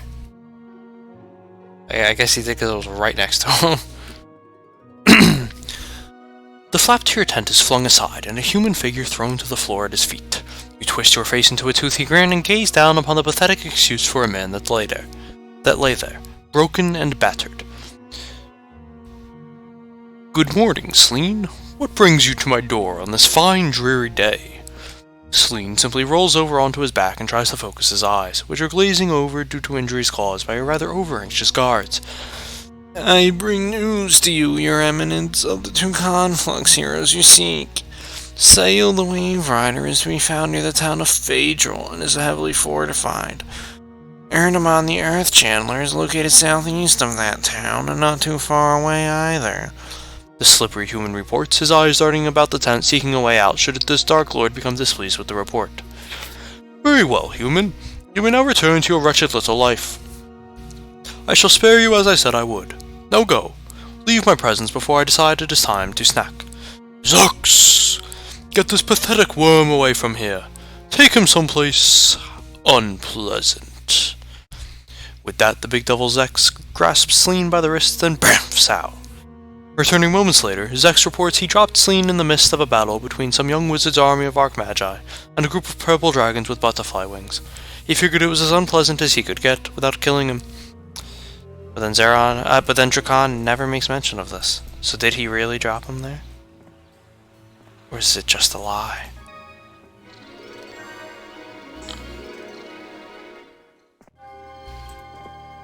No one knows.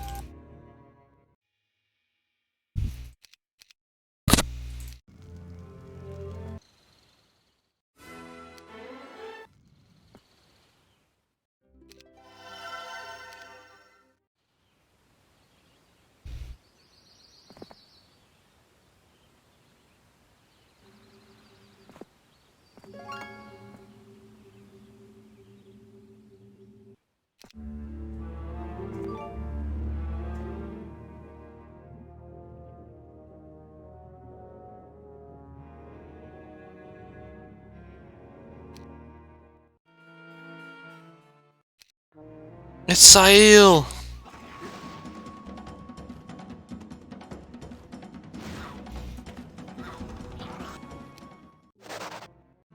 Oh my god!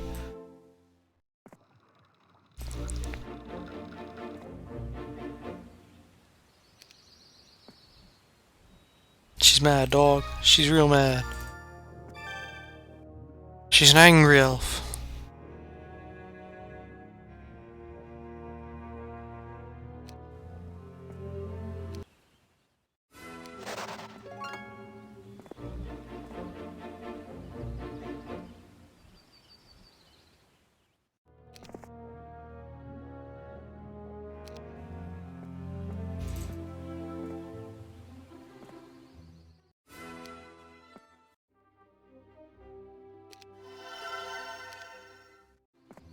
Right, I need more ore.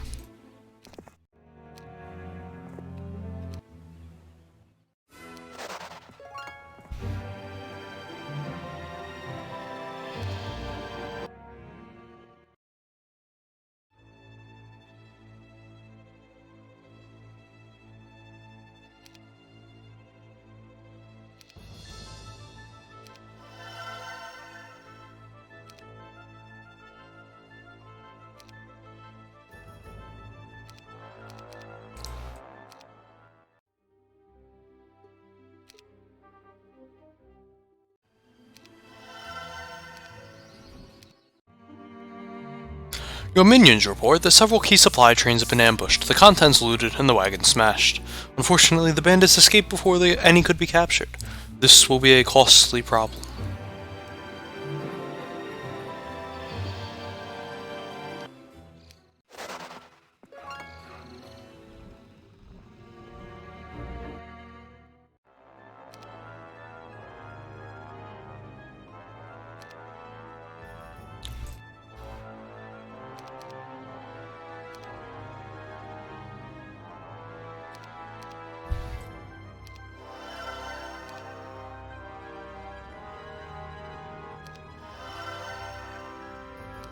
No, I shouldn't need any of those.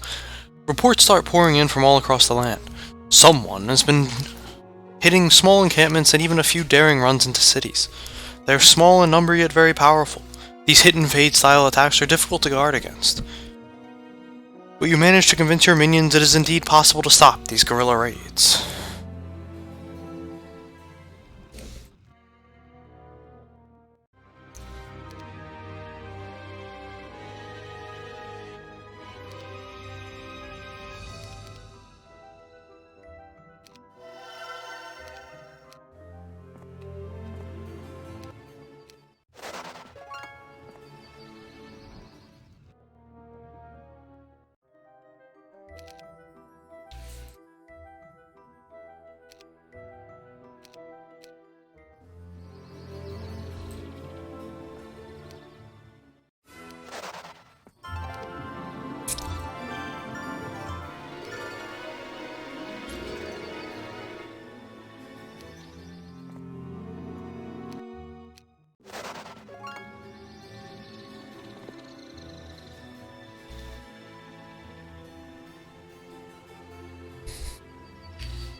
I like how I'm over here raiding their areas instead of dealing with mine.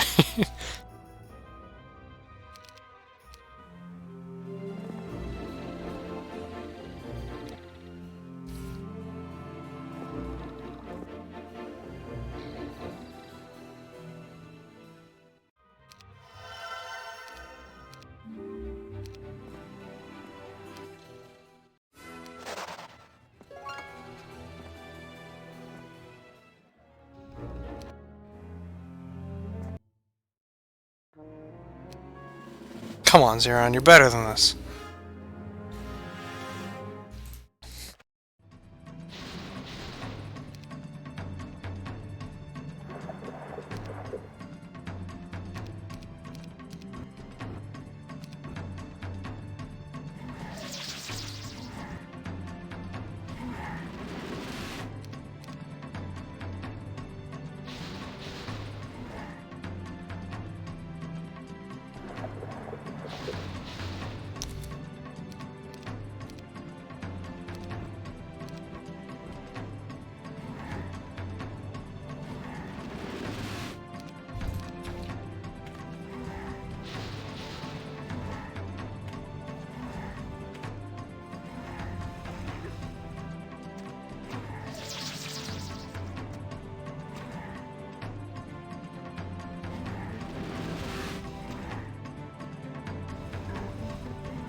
See, I don't care about the units that aren't the devils, so it's a very easy way to take this fight.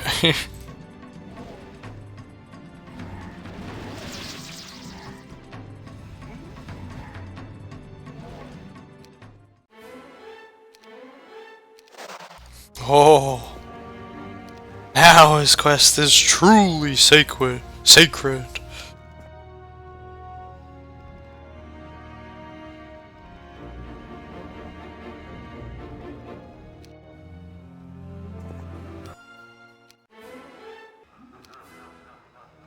Oh.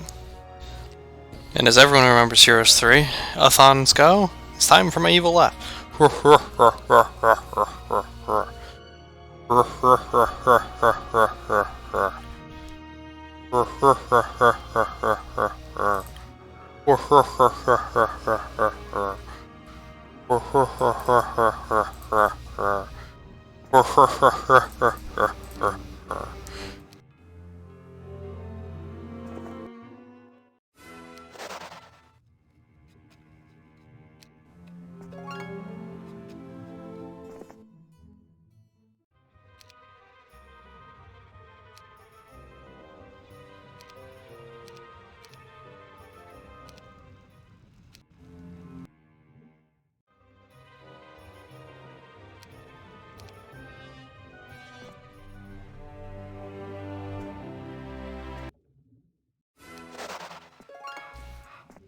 I mean, these 6 Archdevils on Zeron should be enough to do anything I want from this point.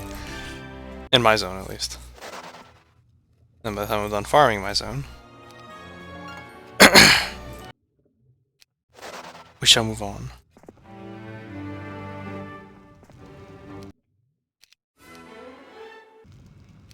What was he at? 12th, alright.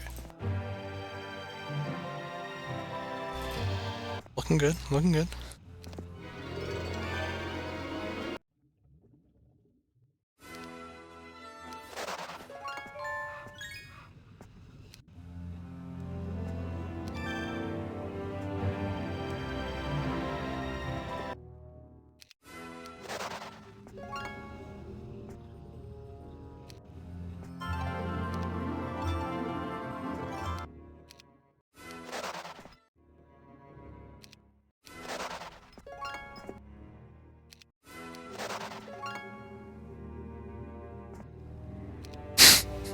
You know what? Fuck it. We're leaving it on. Fuck bitches, get money. We're going for it.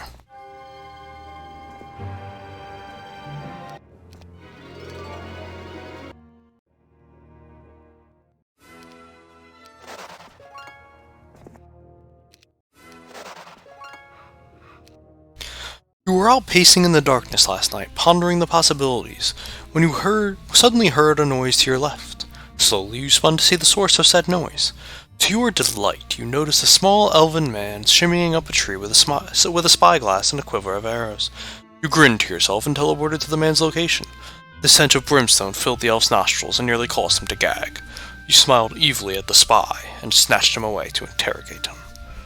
The interrogation was long and excruciatingly painful for the elf, but alas, he would not talk.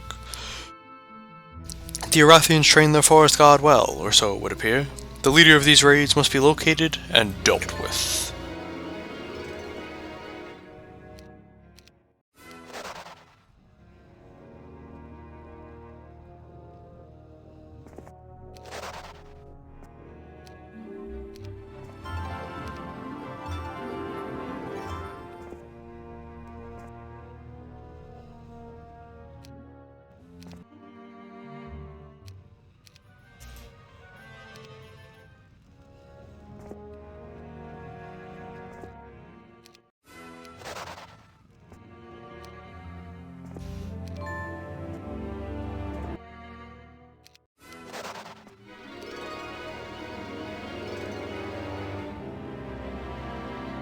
Should have visited all these except for the ones that are up there.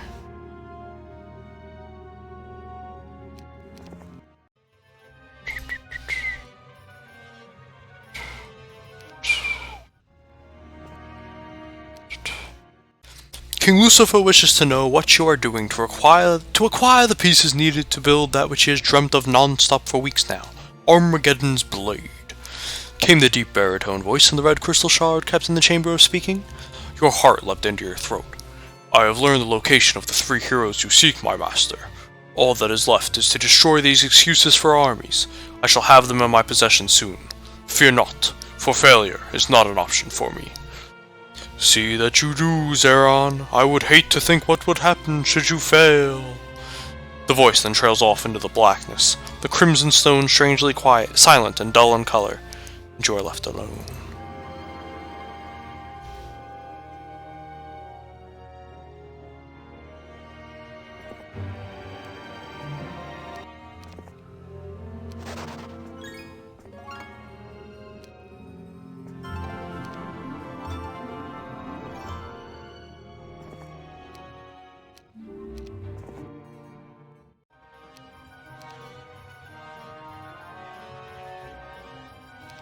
Alright, 3 stacks of 5. Now we march once again. 4 enemies. And Serlin! Bring me his head!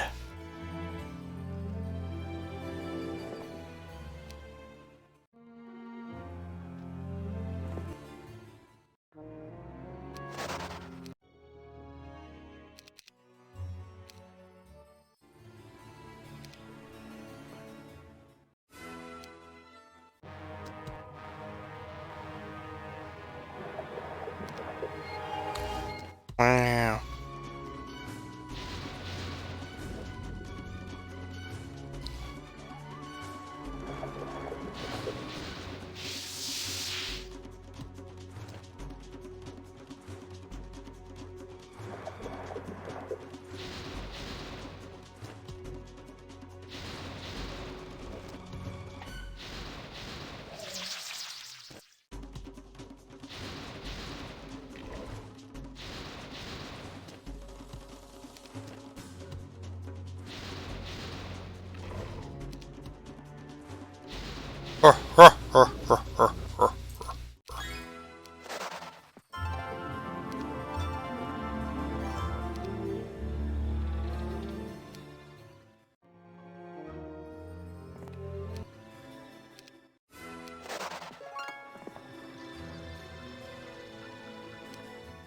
Run away, little chickens. I am going to clip your wings. Look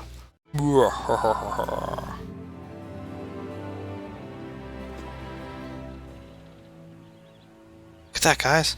It's all the pieces to the armor of the Stannis. But it won't combine into one. It's Armageddon's blade.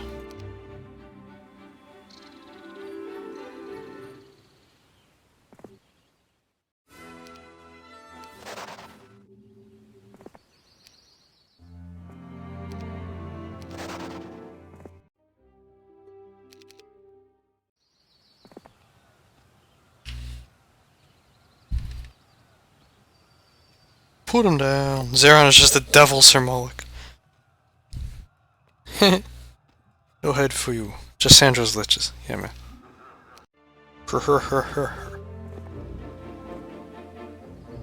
Phaedral. Pathetic excuse for a castle. Or Conflux Town. Not even leveled up.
I can teleport too.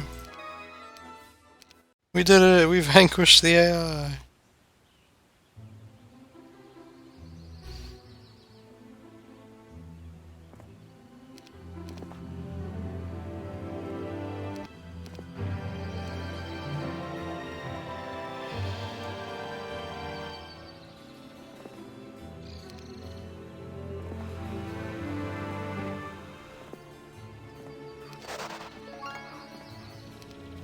My quest was sacred. And now it is complete.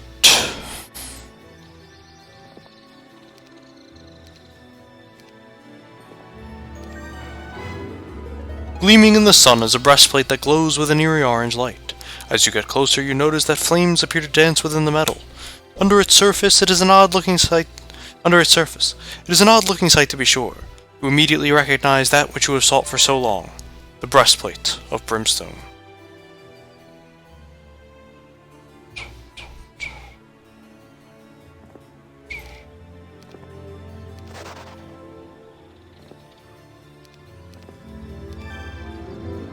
As the ground glistens from the coursing magical energy surrounding it, you notice a shield that is charged with hellish flame. Red and black flames look about its surface and outline it in an ominous way. See, Giorgio? This is what the Shield of the Damned looks like. Not what you drew.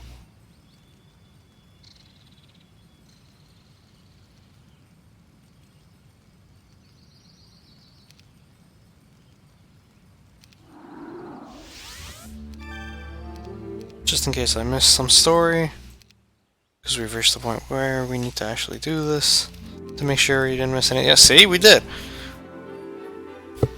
A young pit fiend strides into the center of the encampment and makes his way to you. Once there, he snaps a salute and informs you that rumor has it Queen Catherine and these accursed elemental confluxes have reached an agreement, allying themselves against the might of Eofor. No matter of great concern. Once the blade has been constructed, nothing may stand in my way. They shall all drown in lakes of blood, with fire as their only epitaph.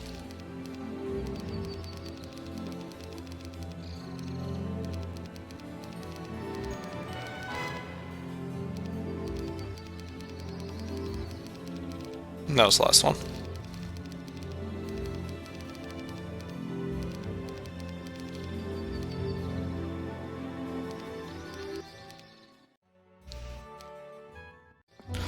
Lying atop a small altar is a sword, its blade forged in the putrid flames of hell itself.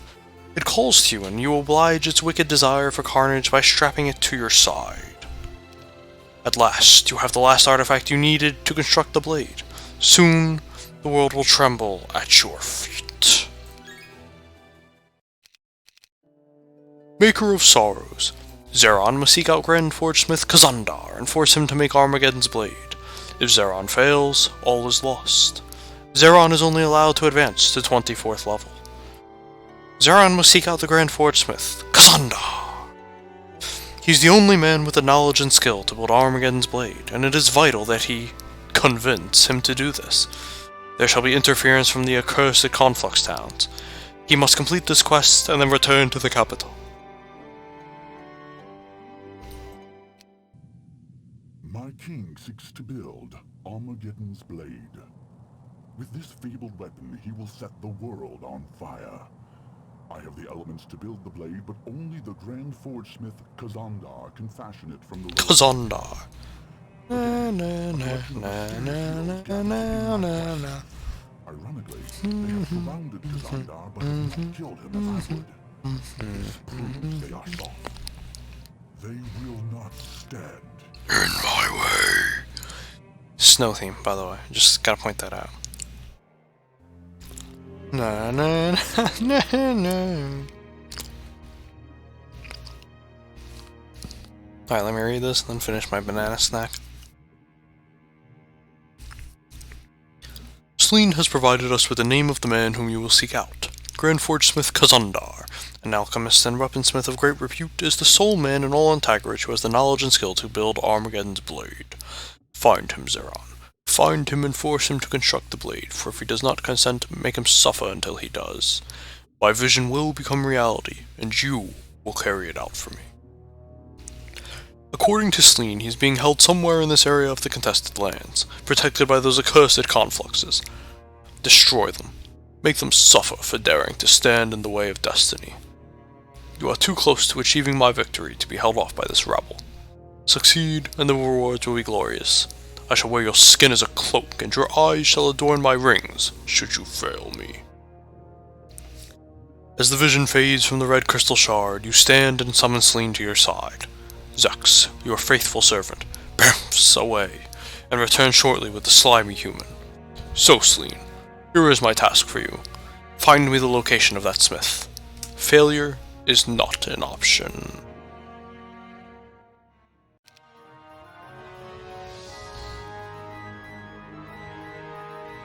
Vandal Hall. A fitting name.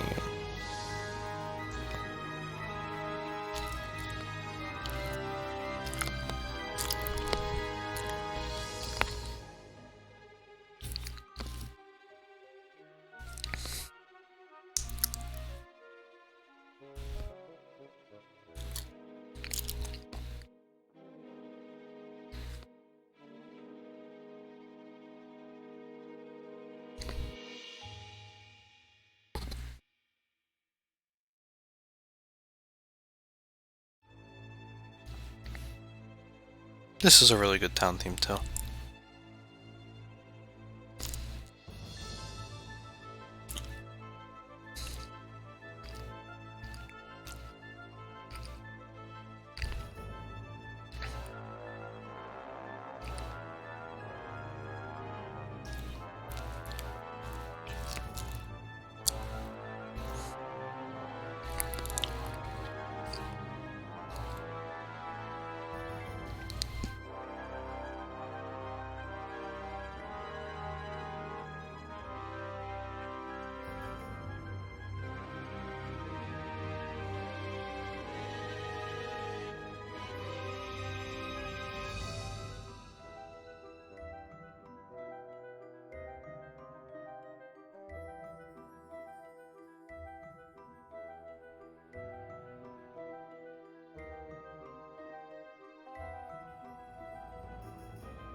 That was a good banana. Alright.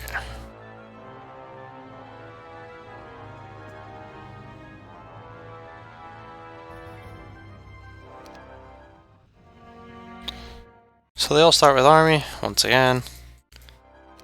All of my towns start off with castle gates, so all of my towns will be taking advantage of those castle gates.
In case you're wondering, all of these heroes come pre-leveled as well.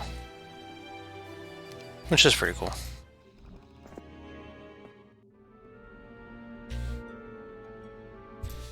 Not cool enough to make me care enough to use any of them, but, you know, it's still pretty cool.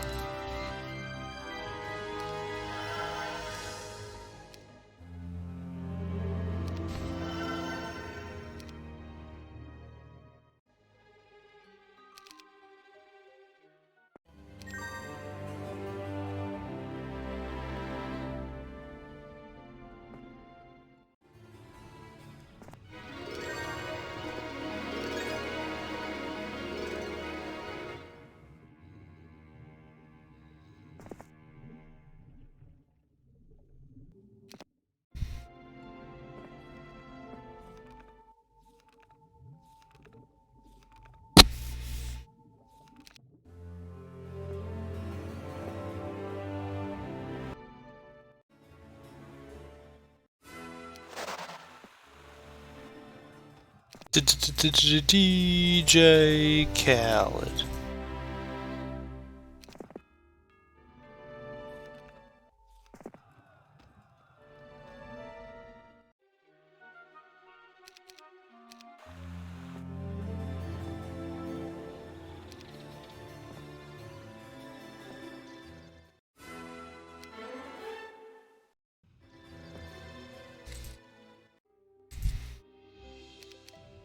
Oh yeah.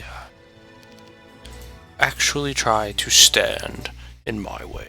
Aw, DJ Khaled, what are you doing with your life?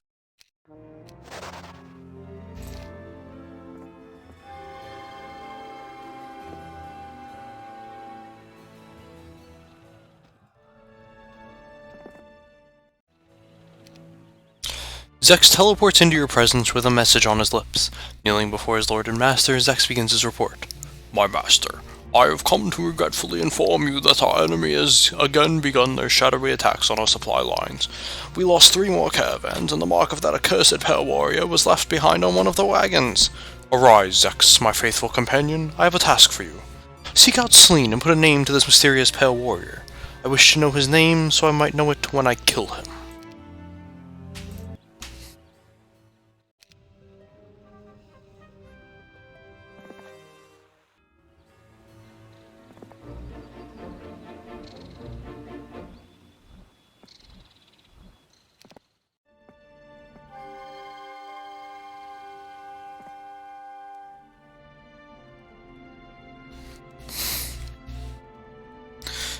Now we are completely red, comrades.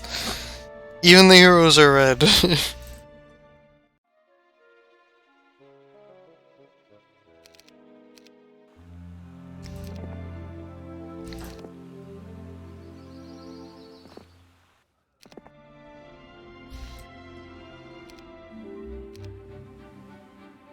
Oh!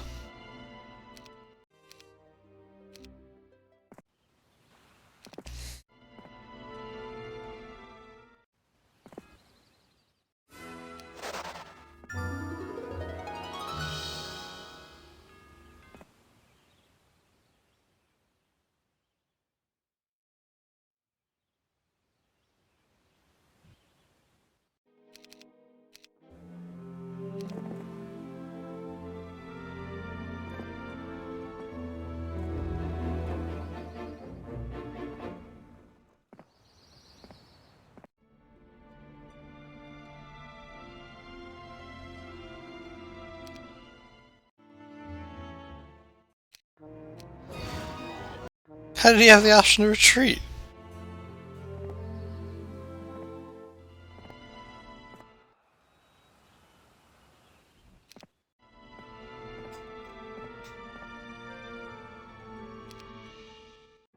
Selene stumbles into the meeting area, having been pushed there by Zex. You turn and face the little man who has provided you with much worthy information. He is visibly sweating, and you know that fear courses through his veins. It is obvious that Selene is still worried if you are going to carry out your threat to eat his heart. I bring news, your eminence, Selene states fearfully. The Grand Forgesmith Gazandar is being held in a simple hut somewhere in the tunnels left behind by the overlords of Nyan when they invaded Arathia not long ago. You should be easy to find, as you will be heavily guarded. Congratulations, Celine. You have managed to exceed my expectations as to how skilled and useful you are. Perhaps you will not need to be eaten after all. However, I wouldn't be making any long-term plans if I were you.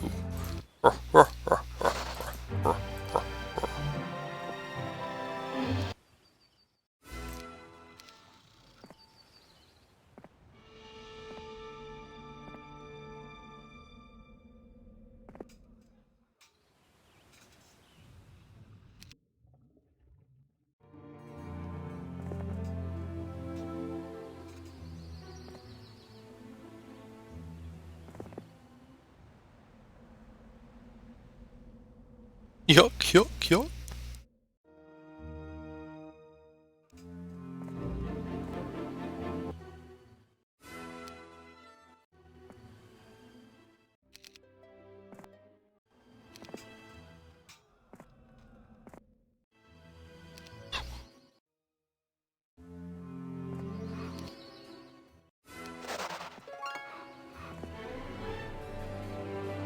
Passes.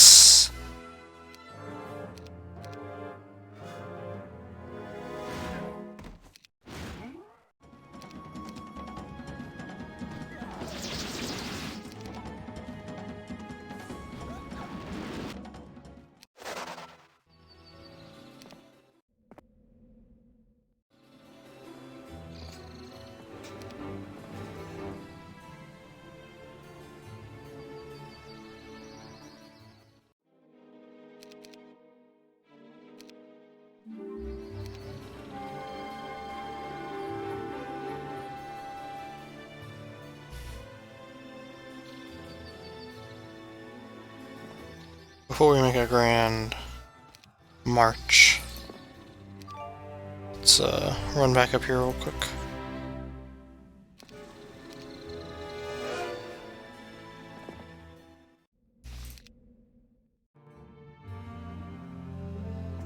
Grab a few pieces of vital import.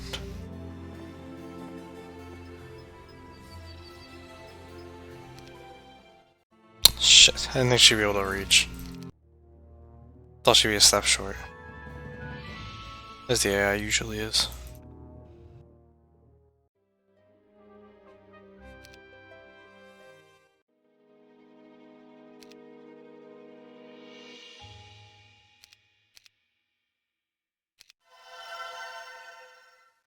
Vrashka returns!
Not the devil.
Thunar.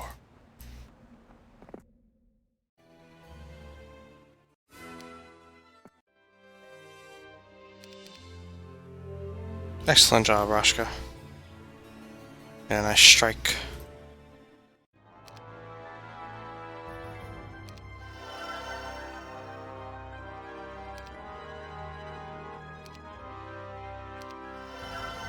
The Kriegans worship dark gods like Erebus, the god of darkness and destruction.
A hurried messenger demon rushes into your planning session early in the pre-dawn hours. You're infuriated at the intrusion, you grasp the demon by his throat and lift him off the ground.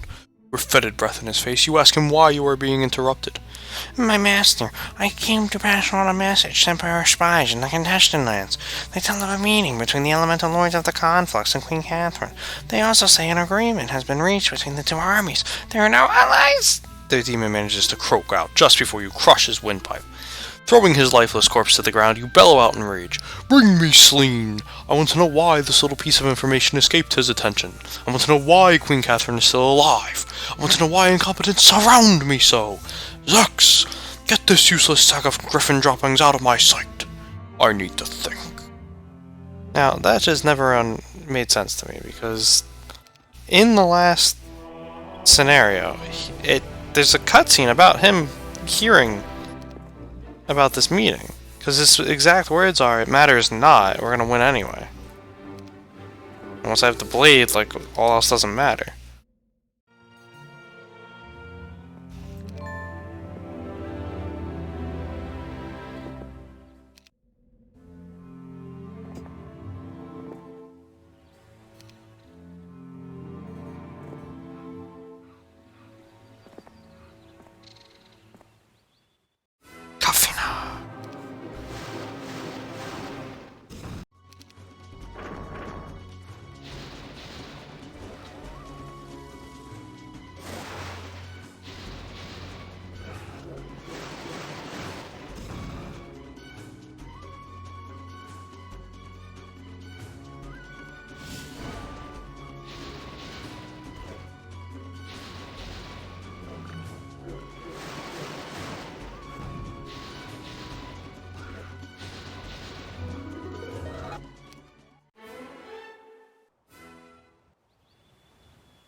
Dayakara! Yeah!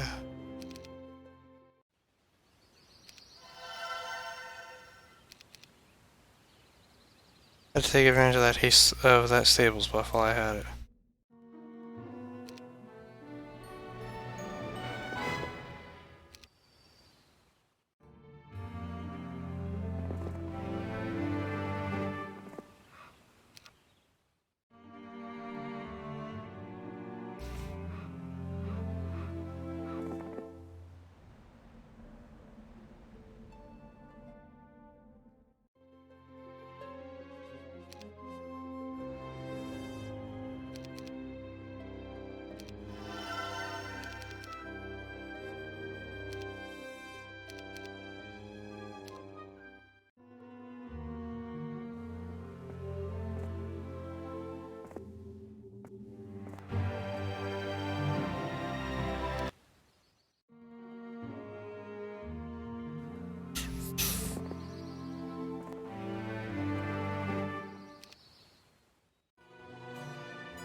No.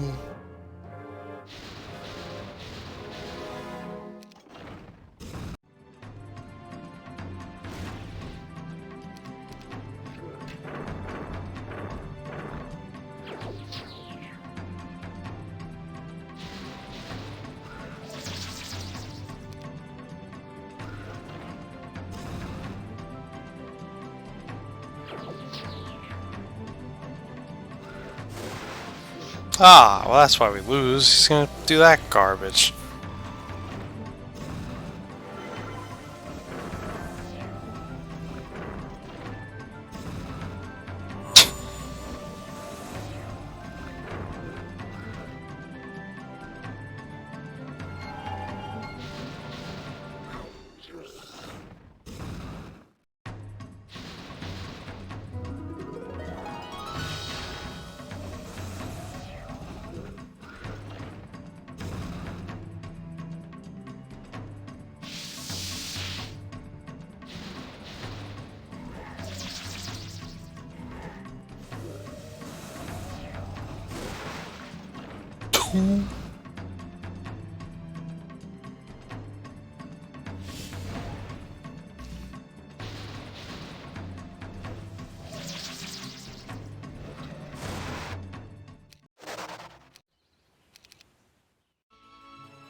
I mean, we'll clearly win this. It's just a matter of dealing with the AI's bullshit.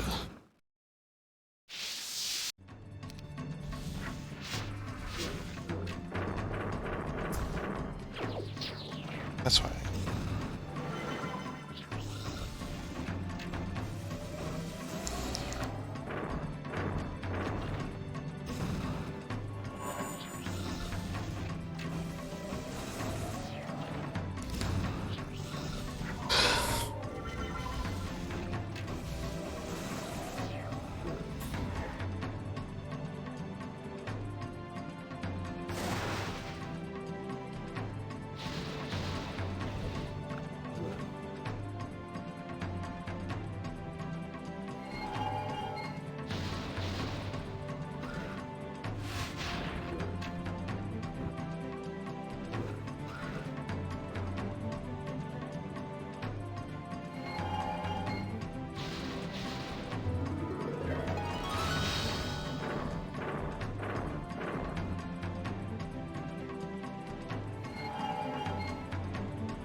How is it only 4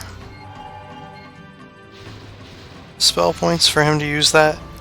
What the hell? Oh, it's the spell, not. I'm the one using it.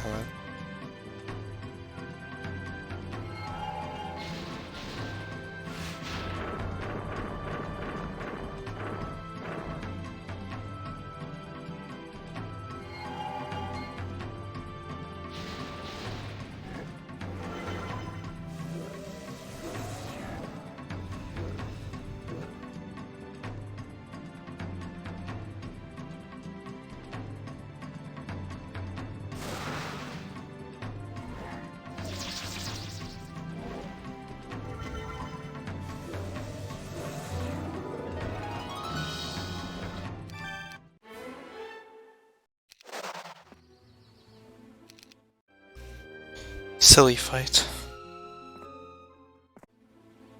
It was a very silly fight.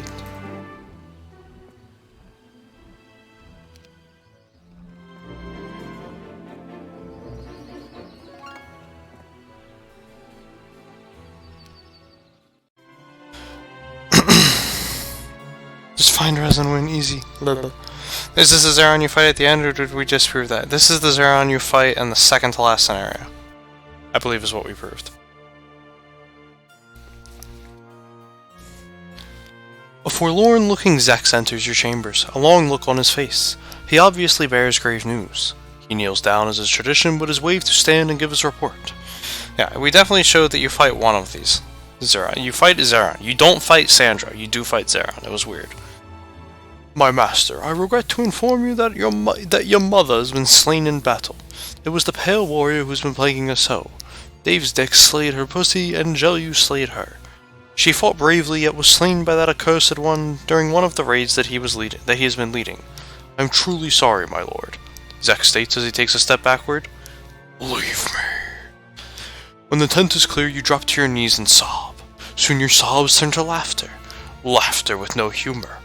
Laughter filled with insane rage. Moments later, the tent erupts in a steady stream of swearing and the crashing sounds of destruction.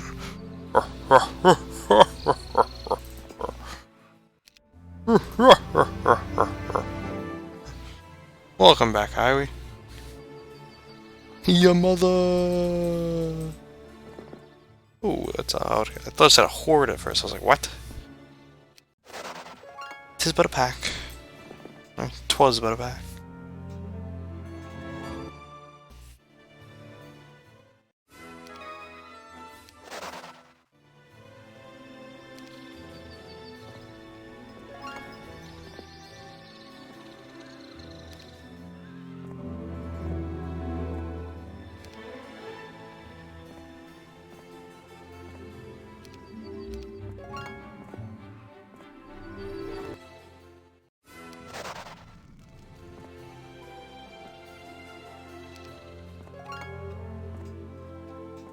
Nice try, Thunai. But I'm going through.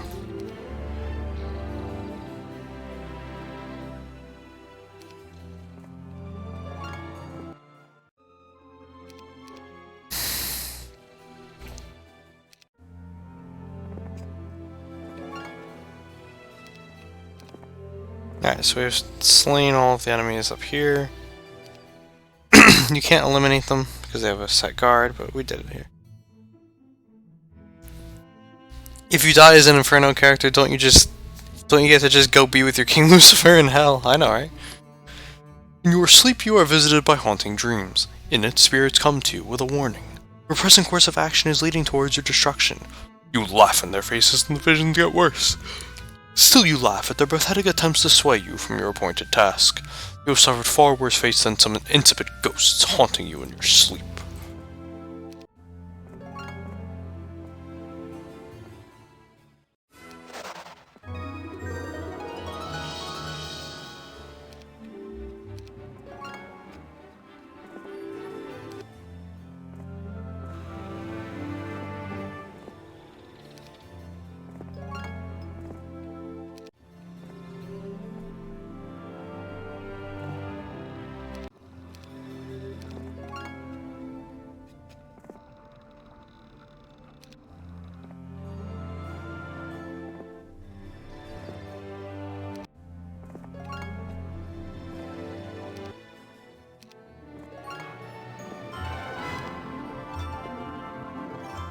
Look at those stats, though.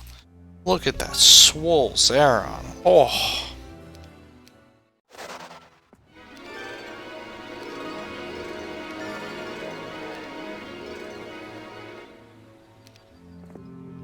Level 20 and still going.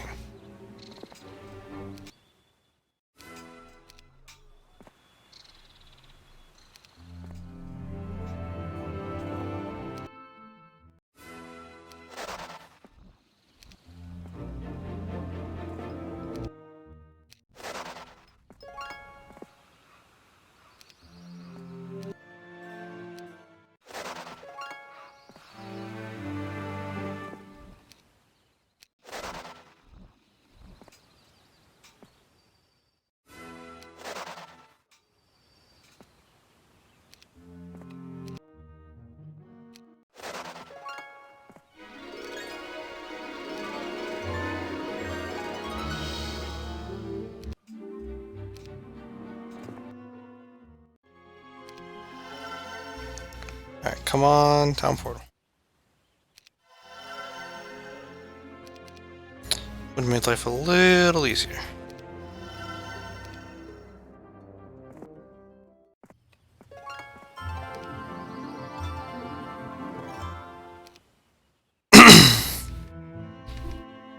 Another great line coming up. They have not killed him as I would. This proves they are soft. We already have that one.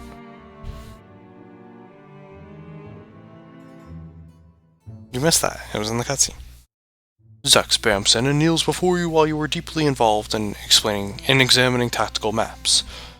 You turn and put your hand on Zax's shoulder. What is it, my trusted friend? Is it bad news again? You may feel at ease when speaking to me. I have grave news to bring you, my master. Our spies have informed me that Queen Catherine and her forces now march on Krila itself. Our northern lines have failed to breach our defenses enough to gain a foothold in Arathia, and I have reason to believe King Roland has reinforced the position and made his own push into Yifil. My lord, I fear we might be beaten. Never! You backhanded Zax across the face, sending him sliding across the floor. I cannot believe what they have brought me to. No longer shall I tolerate failure. I want them all slaughtered. Kill everything. Leave no survivors. Go! Zax quickly flees his master's presence, just as you unleash your fury on the map table in front of you.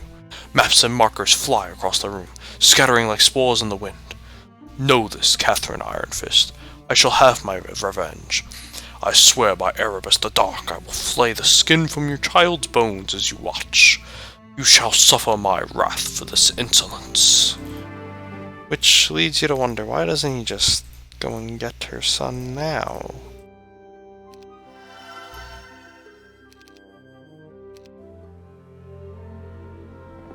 He's a demon, he can teleport.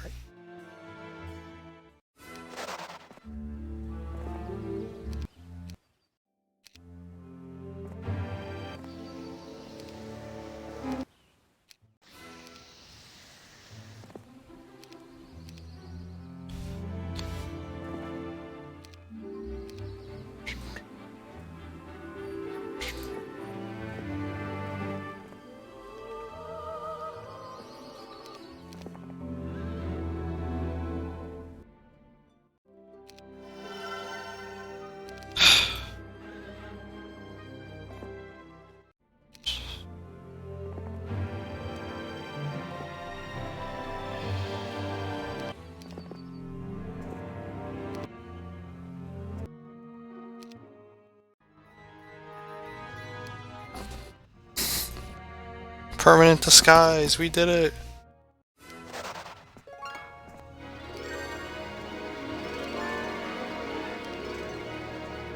Level 21. Can we hit 24?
Thought it was in the end cutscene. Nah, man, we already did. He's just like Jelly for TP. He got it 3 times. I know, right?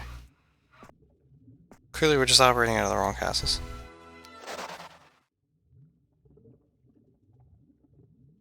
Catherine doesn't feed them.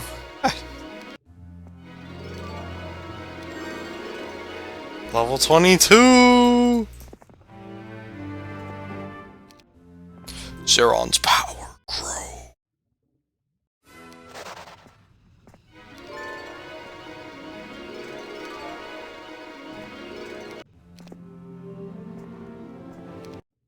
I'm trying for you guys. Want to pull this off. Off Zeron.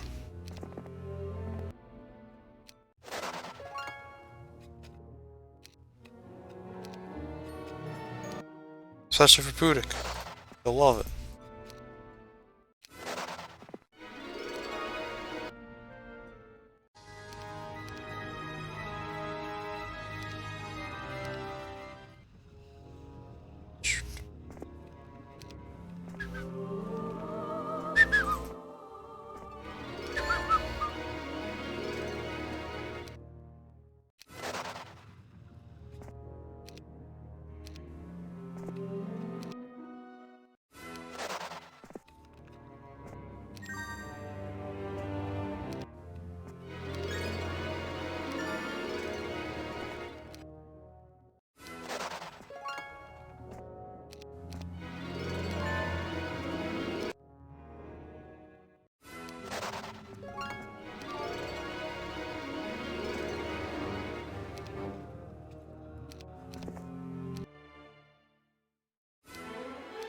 One more level!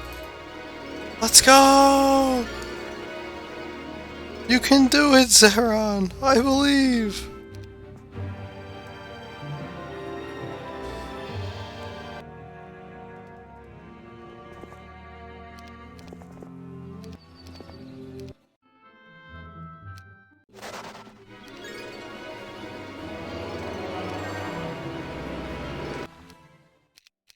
.40 attack, by the way. Just want to throw that out there.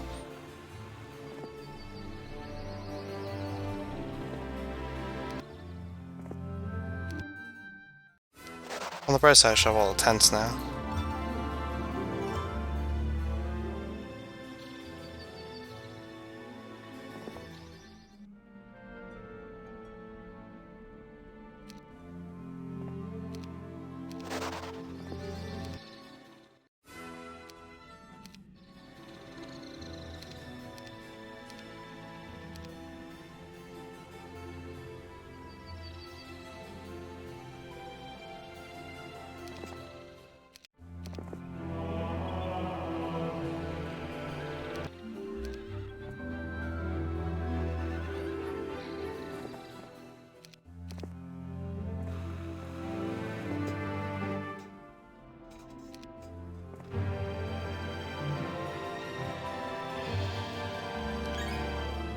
Ahead is an entrance to an old tunnel system.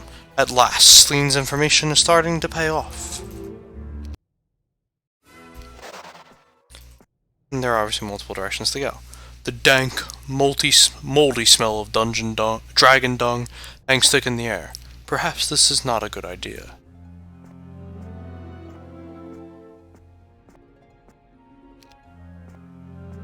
I believe this is the way you're supposed to go at first. Yeah.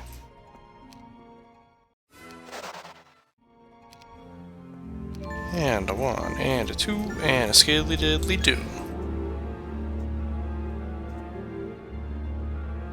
Endius!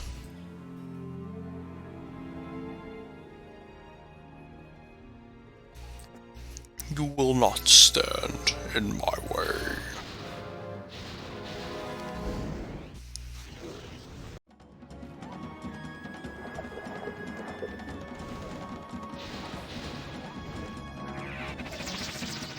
Stay dead.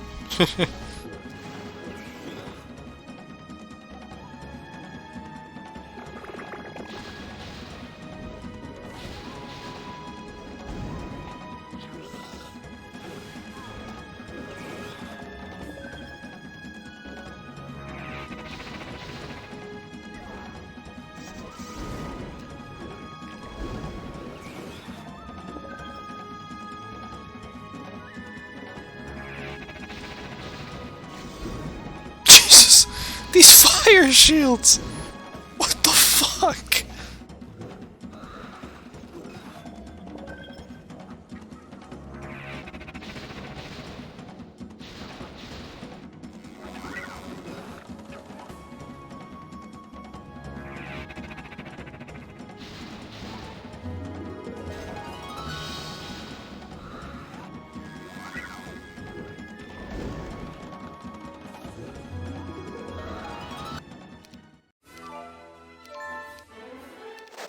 Level 24, he did it!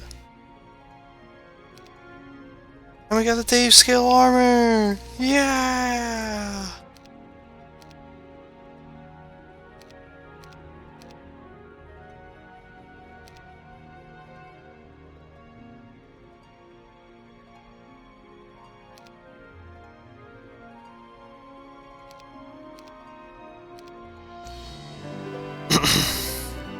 Sharon's looking pretty beefy, yeah man. Dank! Yeah man, just wait until we do Dragon's Blood. Dank rock! Protect from fire, quick! As you approach the hut, you hear some odd whistling emanating from within. The song is a sad, angry tune filled with a sense of bitterness and angst. Finding the tune strangely intriguing, you go up to the door and kick it open. Sitting calmly in a rocking chair is an old man with a long white beard, smoking a pipe. His eyes stare out into oblivion, unblinking. Clearing your throat, you get his attention, somewhat. Yeah, what do you want? The old man asks most irritatedly. Speak quickly, I'm a busy man. I have come a long way, old man. I hear you are the one called Kazandar, the Grand Forgesmith, and you are he who can harness Armageddon. I brought the legendary artifacts needed for the ritual. All I need now is for you to make me Armageddon's blade. The old man looks at you, contemplates his words carefully, and puffs on his pipe. So you have finally come to ask me to build my last great piece. Yes, I'm Kazandar. And yes, I'll make your blade. A few conditions, though. First, I want to be spared your Armageddon. Second, I want to be paid. Well, paid. I figure 30,000 pieces of gold ought to do it. Once I get that, you may take the artifacts to my apprentice, and I shall build your sword. Finally, here, give the 30,000 gold to me. By the way, since you are going there anyway, take this to my apprentice. He's been looking for it. I will be along shortly once my work here is done. Then I shall make your weapon.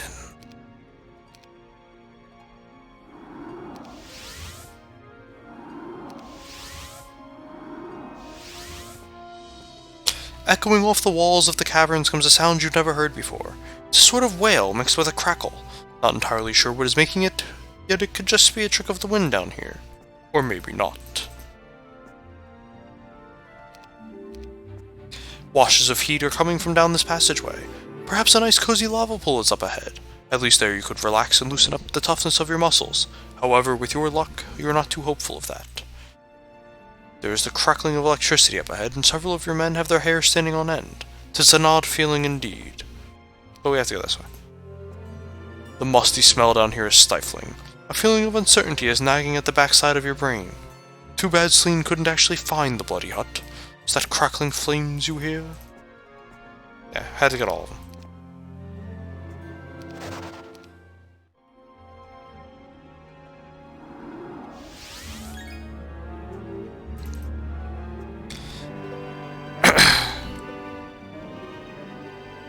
Just making it harder for yourself later on. I wanted to. My master said you would be coming. He told me to meet you here and to expect that several artifacts would be delivered. Do you have the sort of hellfire breastplate of brimstone shield of the damned? Oh yes, he also mentioned you would be bringing my sphere of permanence. I've been missing that for many months now. Do you have all of these things? Kazandar and his apprentice go in the back and soon is heard the sounds of spells being cast, the sound of hammer on steel, and the swearing of an injured hand now and again. After some time, old man Kazandar emerges from the forge bearing a blade wrapped in thick cloth. He unwraps the cloth slowly, and a pulsating light emanates from the weapon so recently forged. The blade looks odd, like none you've ever seen in Antagarich before. The hilt guard is shaped like an eagle, and the blade has a strange shape to it, yet it bears the unmistakable appearance of a weapon most foul. Here's your blade, Dark One. Thank you for your payment. Now, Leave me be. Congratulations, you have found the Armageddon's blade and can claim victory. And now it begins. Hey Wassina, welcome to the stream. Already on Armageddon's blade, yeah man.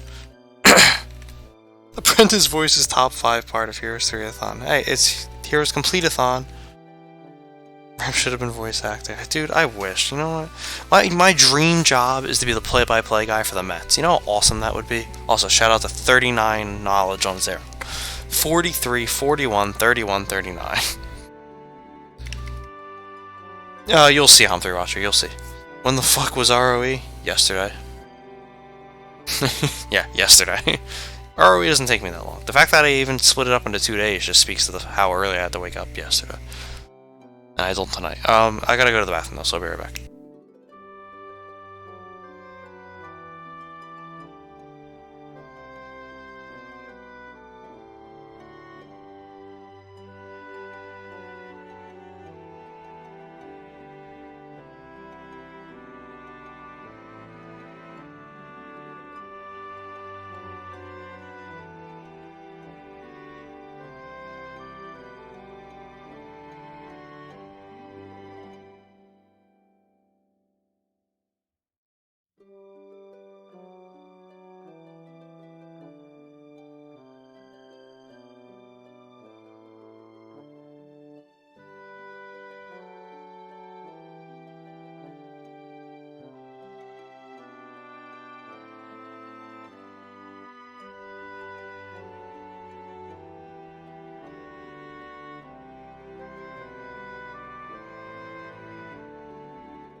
Don't worry guys, I wash my hands. ROE plays with his eyes closed. Tunnels and Troglodytes, I kinda did. If you go back and watch that VOD, I was asleep. It was bad.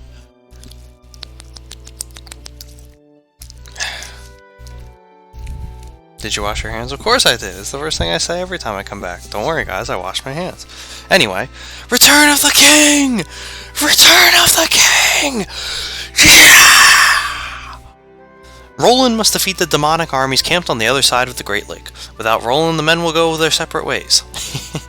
Roland will be allowed to attain 24th level. All of his experience, skills, and spells will carry over to his next scenario. King Roland and General Morgan-Kendall are on the western shores of the Great Lake and must take a mixed Arathian conflicts army deep into Cregan territory. They must cross the lake and go through the mountains and prepare to make a push towards Catherine's army in the north, thus trapping the devils between the two forces. Also, if you're wondering why I didn't skip turns for story on Zeron, I really didn't need to. I'll even prove that. But we got all the story. Yeah, there's no more, as you can see.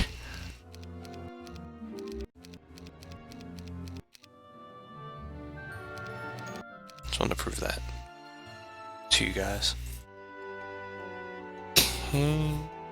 I don't believe this. King Roland and General Morgan-Kendall are on the western shores of the Great Lake and must take a mixed Arathian conflicts army deep into Cregan territory. They must cross the lake and go through the mountains and prepare to make a push towards Catherine's army in the north, thus trapping the devils between the two forces. 5 zealots. Heroes from the confluxes tell us the elemental gods have sent them to us. So together we might destroy Lucifer Cregan and his quest to set the world on fire. Catherine trusts these allies. I am not as giving. However, we do not have a choice, as support for the war wanes and our forces dwindle. If these elemental heroes are to be our allies, they will prove themselves in this forthcoming battle, under my command. How did Roland escape my Magic 6? Didn't we save Roland in the Restoration of Arathia campaign? Wasn't that the whole purpose of that? A devilish plan? Or not a devilish plan, the other one? Because they're like, yeah, he's inclusive, go rescue him. Okay. It's in the Liberation campaign. Standing on the edge of the Great Lake, you, the King of Enroth, contemplate the situation. Your army stands on the western shores looking out over the smoldering fields of the Eoful-controlled regions to the east. Yours and General Kendall's forces have arrived recently on a mission of great import. Here you have met with your new allies from the elemental conflux to cut off the Cregan supply routes and push the Eoful army back from the Arathia-Eoful border right into Catherine and Jelliu's troops. If successful, the Creegans from Eoful will be forced to wage a defensive war. You must keep this alliance together, for Arathian support is growing increasingly difficult to maintain. Even Catherine herself is facing increasing pressure to end the conflict quickly. It is obvious those fools truly have no idea of the gravity of the consequences here. Of consequences of failure. Should you be ineffective in stopping King Lucifer in his mad campaign of terror and destruction, not just Arathia will suffer his wrath, but all of Antagarich. Perhaps even your beloved Enroth may fall under the flames of this accursed Demon King. Shuddering at that dark thought, you compose yourself, straighten your tunic, and stride back to your officers. Mounting your powerful Arathian-bred stallion, you shout the order to move out. There is a war to be waged, and a world to be won. And we're allied with General Kendall. Following King Griffinheart's murder, General Morgan Kendall temporarily assumed the throne until a new successor could be found. History shall remember him as the only ruler of Arathia who allowed the capital city of Sedwick to be captured. What a nerd. Recently freed from the Creegans, Roland respectfully serves as a general in Arathia's military under his wife, Catherine. Someday soon these conflicts will end, and he and Catherine will return to Enroth. However, both must decide what will happen to the Arathian throne.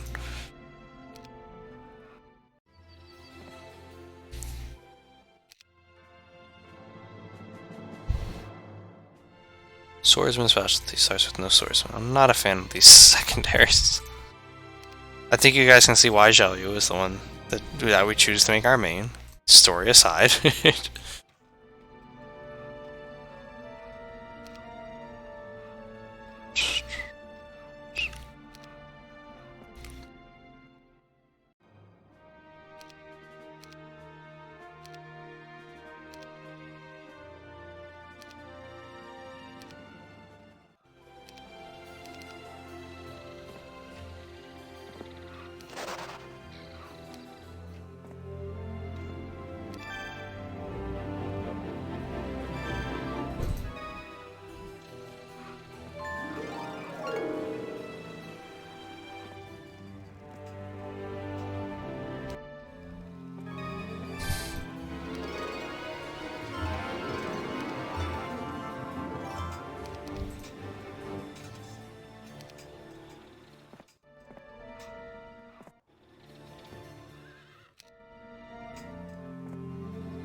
Now I have 39 of those birds.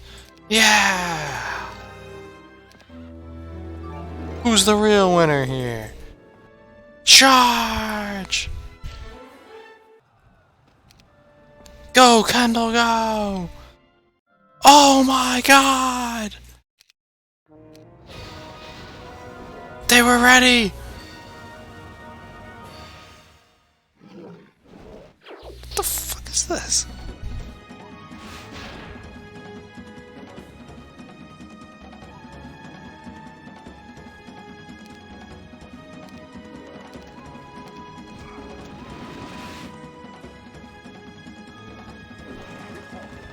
Deus Vault!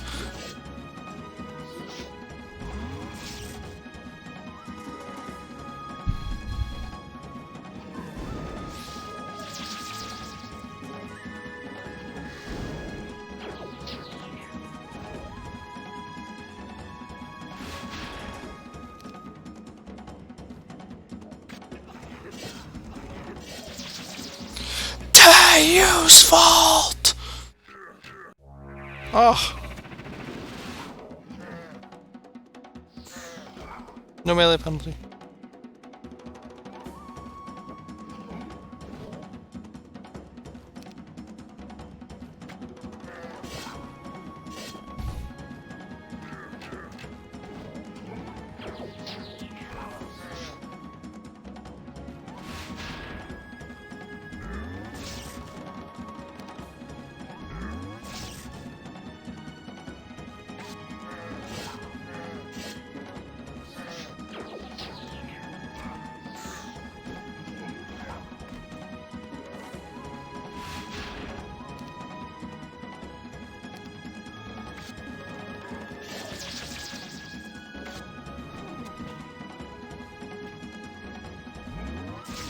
Deus Vult. Oh, the no melee penalty. No, not morale. Yeah. Nobody messes with us. Nobody. I thought you don't save at the end. I thought you did. That was always my understanding of that. Isn't that General Kendall, the guy who lost? Yes, it is Tom Knapp. It even says it in his description. Roland no longer has a porn stash. Yeah, he learned his ways. He no longer shits the bed. Hey Ultimate, welcome to the stream. We've been live for 9 hours and 24 minutes. 7 hours and 24 minutes of that has roughly been... excuse me, has roughly been Heroes 3. Yes, hello, sir.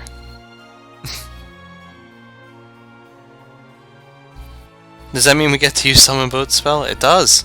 Deus Vult, comrades! Indeed! Kendall wins for once. You have Zealots and those are OP. Of course, that's why we won. Welcome back, Minisk. Kendall did something! He's not in a prison or anything. He's supposed to be in the town. He's supposed to be in the town of Kleesiv. That's like the whole purpose of it. That's why you go and capture Kleesiv, Clan Kreelaw. Again, I've never played Might and Magic myself. I always assumed, because they played it out to be like, yeah, he might not really be there. I was like, oh, well, he's probably not really there. And then I played this campaign, and I was like, oh, no, he was really there. He was captured. Like, what the fuck? Hey, Zipsirium, welcome to the stream. Morale, the great equalizer. Indeed. I know the hero's plot, I don't know the in-between stuff. I know they lose the Mandate of Heaven at some point, and that's why they like, take Archibald out of the stone, but, like, I don't know. A letter arrived in your encampment last night from Catherine. You lit up like a child at solstice time. The note smelled of many things, the most important being her special perfume, the one you loved so much for her to wear. My dearest Roland, I write you to bring you bad news. My spies have reported the Cregan hero called Zeron has achieved the unthinkable. He has built Armageddon's blade. Be warned, for I hear he is sending a great force to your position. Come back safe to me, and give my best to General Kendall. I know you will succeed, for I have faith in you both. Well, I mean, if she has faith in us both, that does it right there. Why are we even fighting? That's it. We're done.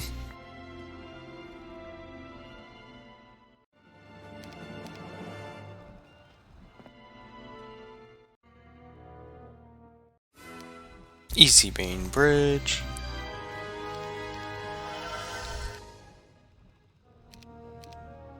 Keep pushing, Kendall.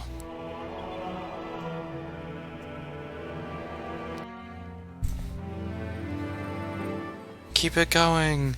The seed is strong.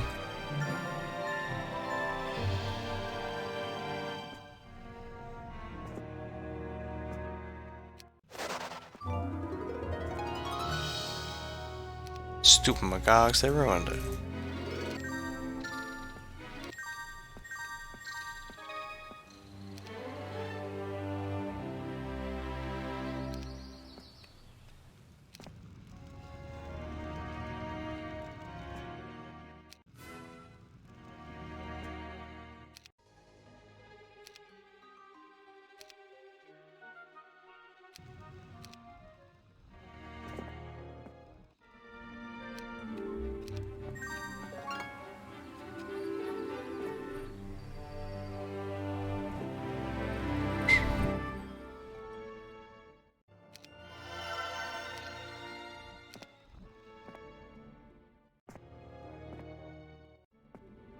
That's great.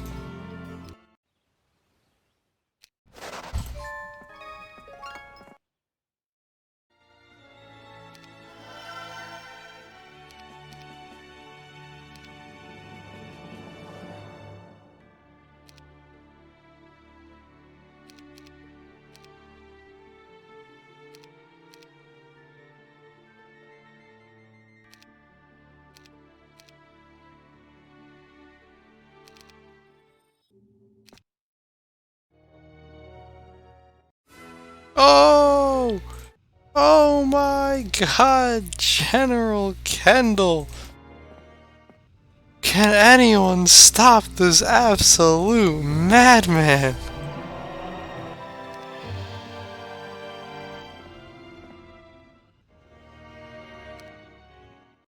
A message came in late last night that some scouts located an island east of Falaron Sea that was unapproachable. The glitter of gold could be seen on its shores.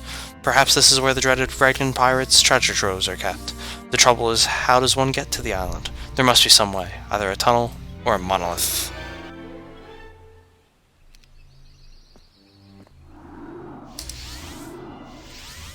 You know, usually the game has already come this way, and I don't have to do this fight.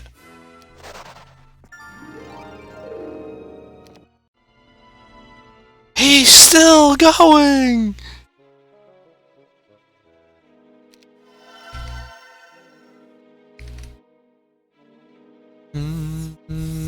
Hey, Ben Clever Name. Of course I'm still here.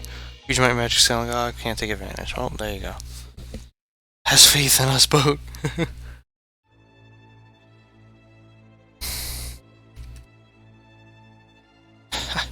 How much gas did they need? The Mad General is on the loose. I repeat, the Mad General is on the loose. He's still going. No.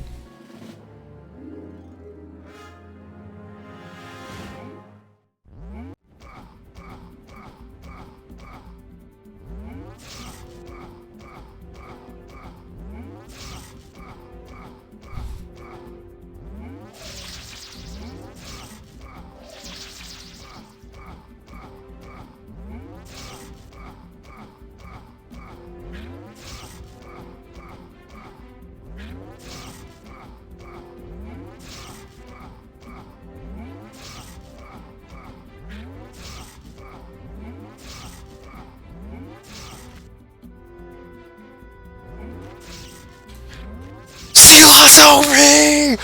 Yeah! He's so strong because he has Zealots in his party. Zealots are mad lads. They did it!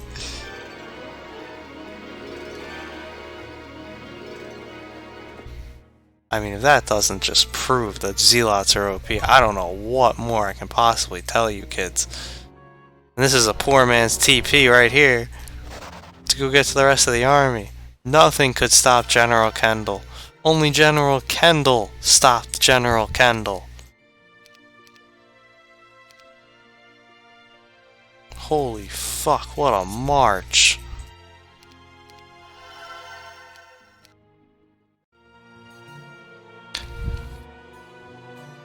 They actually ran out of arrows. Fireballs, yeah. Battle of the Universe. Confirmed OP. The one zealot to rule them all. You remember this map? I would hope so. I only play it every year. What do you mean you hated it? This is the easiest map in the campaign. You just rush. It's even easier than the first Catherine map. You can't possibly lose this with all the army it gives you. As General Kendall prepares to address his troops for the morning, a timid farmer is brought before him. This farmer tells the noble general of the encroachment of these wicked devilkin and how he feels they are the ones responsible for stealing his cattle. General Kendall, being the diplomat that he is, made the farmer feel that he was personally going to see that this man's cattle was returned or avenged. The farmer leaves, contented and assured, as he knows that Morgan Kendall is a man of his word. Yeah, I'm going to go out on a limb here and say he succeeded in avenging the cattle. That's just a wild guess here. I'm going to say he probably avenged that cattle on his march.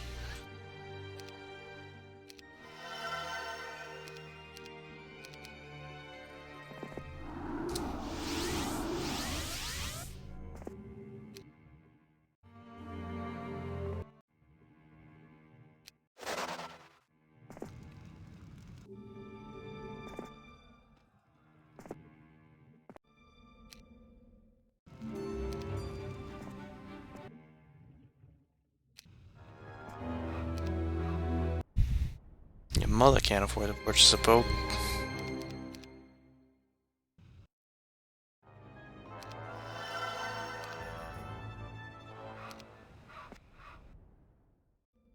Anything in this town? Anything in this town? Fuck this, I'm leaving. I should just leave him with one of these. I won't, but I should.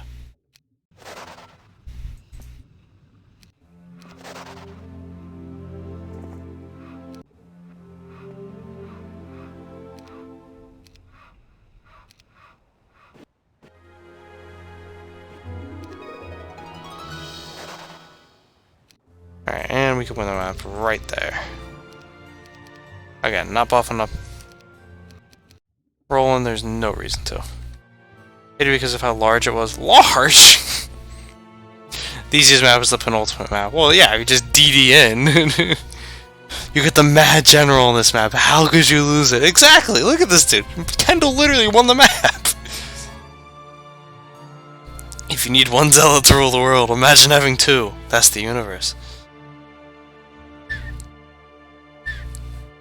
Most of the AB scenarios give you big armies, so if you rush and don't misplay, you're usually fine. Exactly, exactly.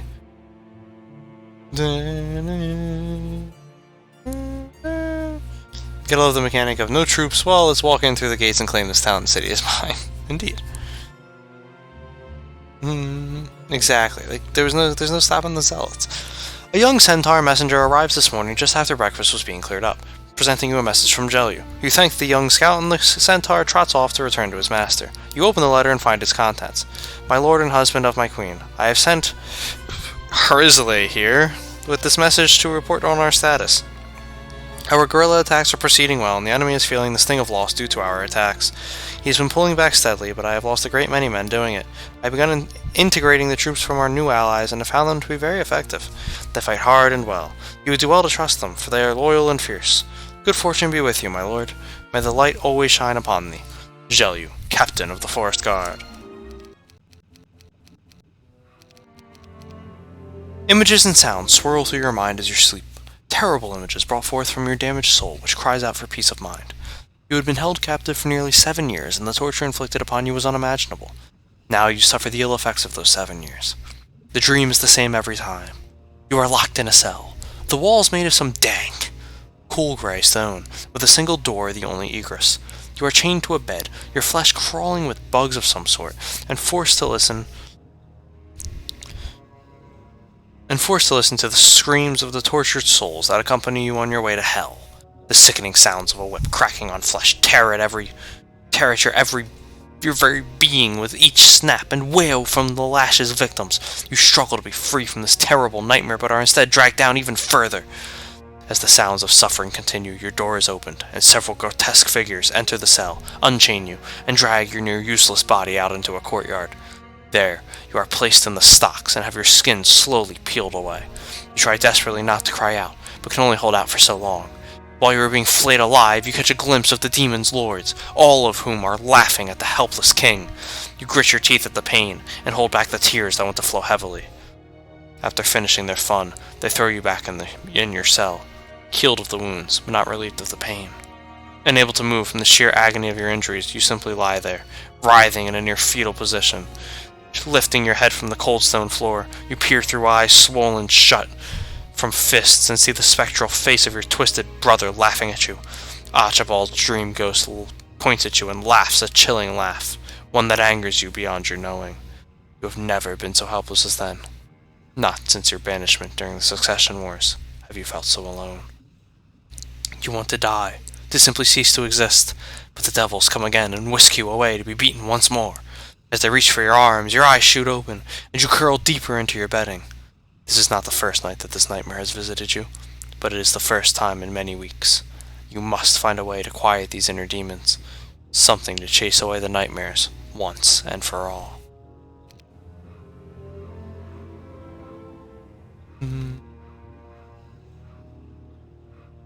Alright, we're saying, see ya, Minisk. Probably still be here. Dang stone, yeah, man. And yeah, well, they fucked them off. Crack is whack, kids. You stand atop a small rise and look out over over the Great Lake, eyes filled with tears, for today is the 16th anniversary of your son Nikolai's birth, and here you are, far away, fighting a war. The pang of loss and the grief of missing your son fuels your depression even more. What with the nightmares returning and now this, life did not seem very fair. In a far-off land, your son is becoming a man, while you stay here to battle these accursed demons once more. You hope this time will be the last. You have had enough of war.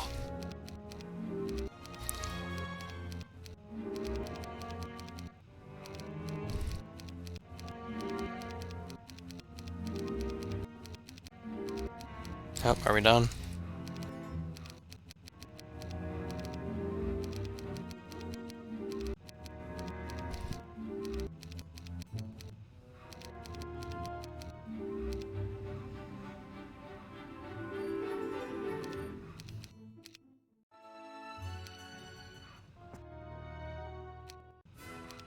Easy. A blade in the back. Zhou must defeat all of the Eoful armies in this region and cut off any escape route. Without him, this quest shall fail. Zhou will be allowed to advance to 24th level, and all of his skills, spells, and experience will be carried over to his next scenario. Zhou must take his army to cut off any escape routes the Eoful army might be able to use. King Roland and General Kendall are moving against the Kriegans and pushing them towards him, along with Queen Catherine's forces. To ensure King Lucifer is defeated, the Kriegans must not be allowed to escape. I'll take the endless sack of gold. In my operations, information is always scarce and never given full trust. Now, I am told the elemental confluxes we have encountered have allied with Queen Catherine in her war to destroy King Lucifer Cregan.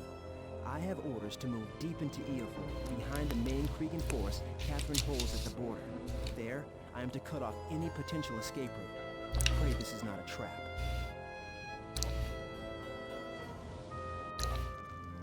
The message sent last night told you the following. Zhou, you have been doing well thus far in your guerrilla attacks, but the time has come to make our push towards the Eoful capital city of Krila, and end this once and for all. While my husband and I march from the south, you are to invade through Avley and cut off any escape route the Kriegans may have. I do not wish to be traversing the Eoful countryside looking for this King Lucifer. We cannot allow him to use Armageddon's blade. Not now. Not ever! Do not fail me, my loyal Zhou. Too much is at stake.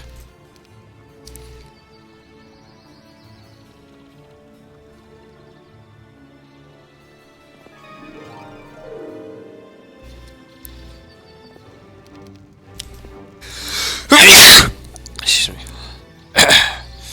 Now this map was easy, yeah, I mean they all are at this point. We're kinda done here, but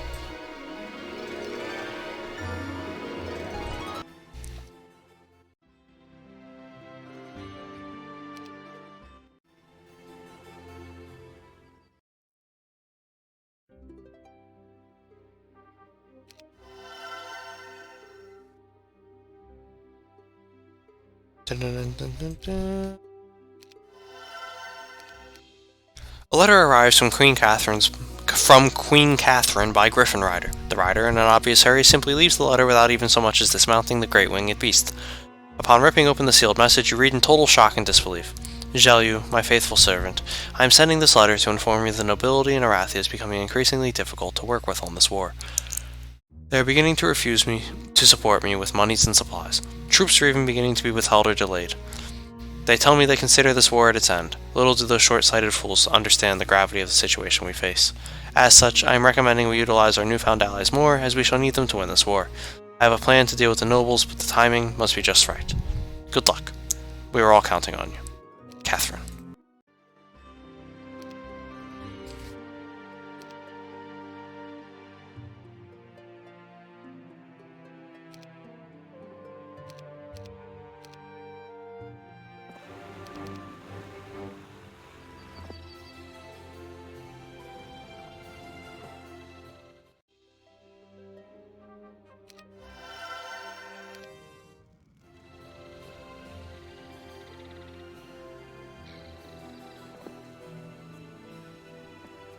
We do not like you. You die now. It's like, nah. It's like, nah. My ears. Was that the torture Roland was talking about? Yeah, man. Wouldn't Armageddon's blade be equipped to him at all times? Indeed, yeah, you would think so, Neo, you would think so. Oof! There we go. Dank stones. All the dankness. Stemming the tide of escaping refugees when one is looking for the enemy is never an easy task, and this time is no exception. Your troops are combing the countryside, seeking out those who would be fleeing their homeland in an attempt to cheat fate. You have been ordered to put pressure on the Kriegans from the north, and that you shall. Towards that end, you have set up several teams of people whose job it is to watch the floods and look for potential targets. One of these teams sent word that they had captured a rather important refugee, the Arbiter candidate named Sleen. Under orders from you, he was brought to you immediately for questioning. After several hours of questioning, Sleen finally broke and gave the following information. Zeron indeed does have the blade and is intending to use it very soon. Also, Sleen mentioned a great smith who was convinced to make the weapon. Pressing, Sleen refuses to give up the name of the smith. You figure it is unimportant for now. The fact of the matter is the blade is real and unleashed upon the world. Now the difficult part is to locate the weapon and deal with it. Selene, in chains, will be taken to Sedgwick to stand trial for his crimes.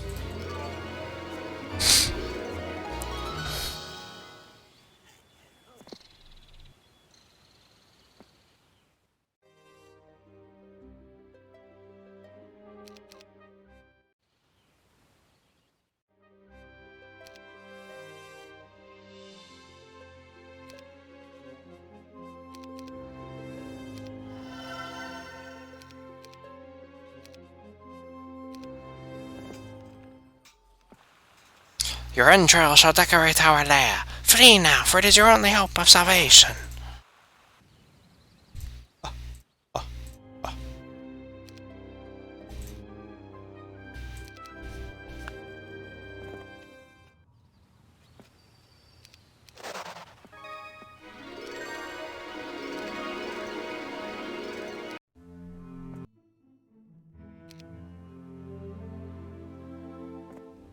No.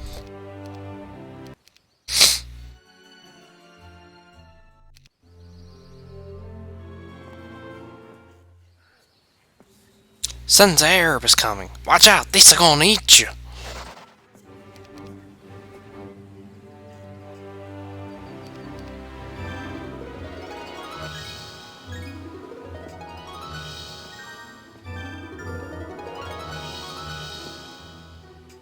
So you're Sayid, eh?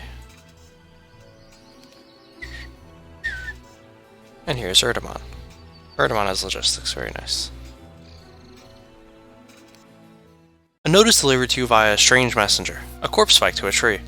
When you get the note, you are told of how it was delivered. This makes you wince slightly as it was truly cruel. The note reads, "To the murderer Zhelu, this is the only warning you will receive, and is to inform you I will be killing you and all that you love as you have done to me. This message is revenge for my mother, you monster. Zeron, leader of the Sons of Erebus and bearer of Armageddon's blade." Confused, you have to think back on those that you had slain recently. No women came to mind. There was a succubus in that raid 2 weeks ago, but the thought of her being anyone's mother was the furthest thing from your mind as she was trying to drink your soul. Advance no further, meat. Our flames of purification shall be your end if you defy us. Psych nah.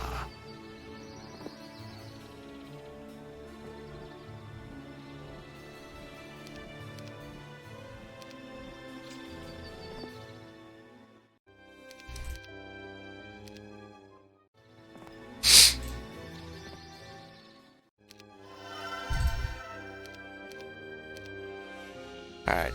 It's time. A group of demons appears to be fleeing. Either that or they've been sent on a suicide mission. What a pathetic array of troops. They should be no match for your troops. And they're not. Erdemon's spirits rise. Yeah.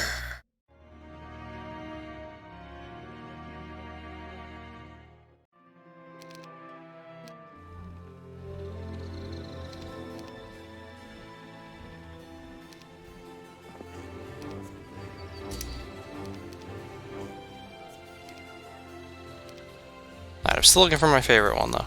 Sons of Arab is almost here. They still gonna paste you for attacking us. Not that one. It's probably that one. If you see some big Sons of Erebus, you still gonna be scared. We are. We, the lesser Sons of Erebus, shall not allow you to pass. Stand fast and die, else turn your tail and flee from us. We neither ask quarter, nor shall we give it. You see ahead what appears to be a battlefield with several dozen dead on both sides of the conflict. The dead demon's ichor fills the mid-morning air with a crisp smell of evil, while their opponents' corpses confirm the rumors that the halflings want their land back. Sickened by the hundreds of dead halflings, you are forced to leave the scene or retch. Your men are not so lucky, for not all of them have horses as agile as yours, and must pass through the carnage much more slowly. Many empty their stomachs, adding to the virtually impregnable wall of odors assaulting them as they march.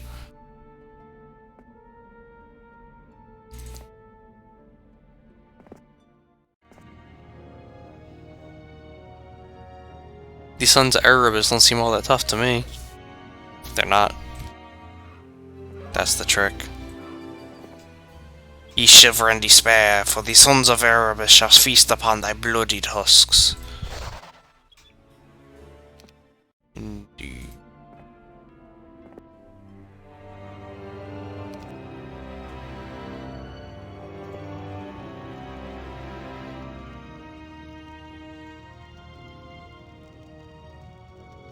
Otana!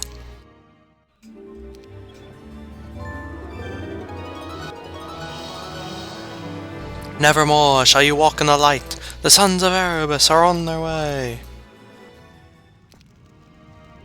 Otana! Maitana!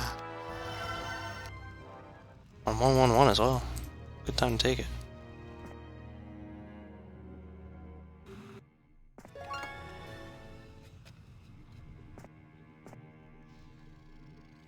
Passes.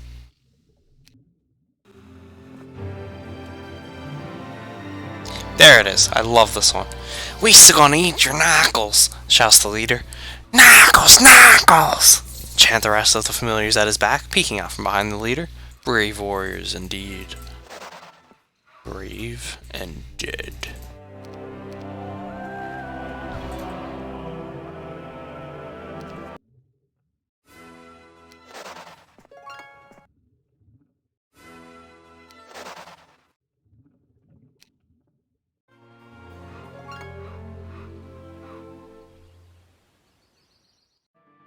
Cult!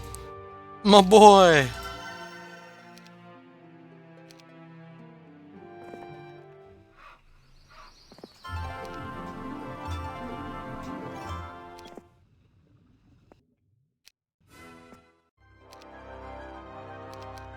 There's Resurrect. I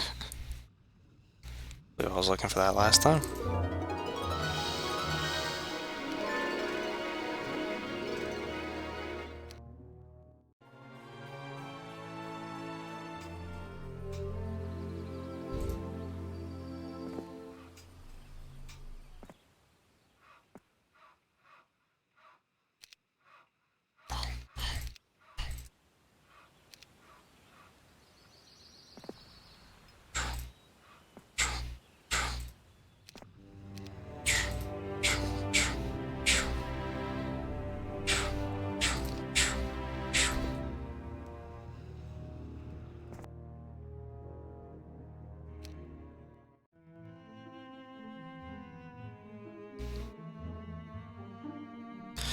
Kieran, one of your most trusted scouts, reports that yesterday his team was on a watchdog patrol of the area near Mortanis. There they watched as a group of demons tried to sneak across the border into Avli, but before his team could act,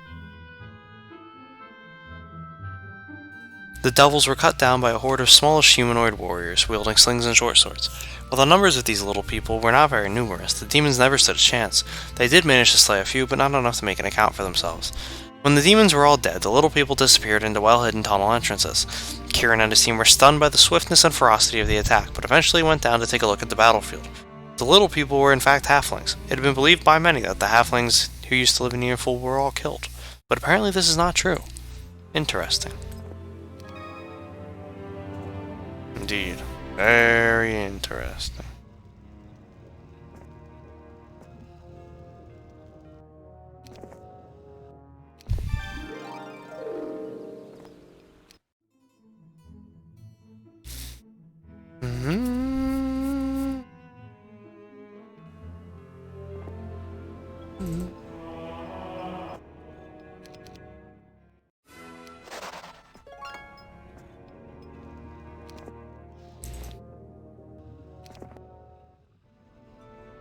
Sarfax.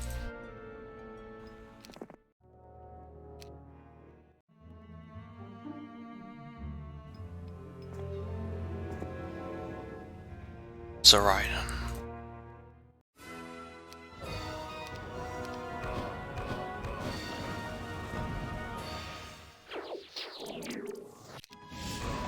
Ouchie, ouch. Oh! Expert lock.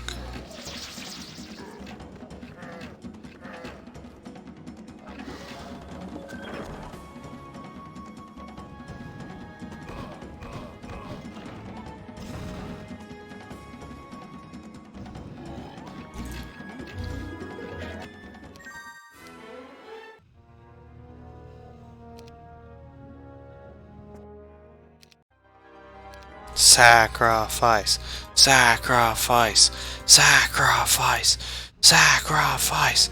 Sacrifice! Sacrifice!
Armageddon's Blade the last of the complete-a-thon? No.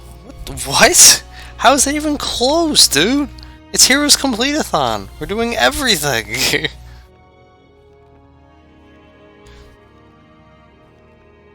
Just makes sense to me why Conflict's Mage Goat can't ever get Armageddon. It's a plot point. Yeah, man. Sacrifice.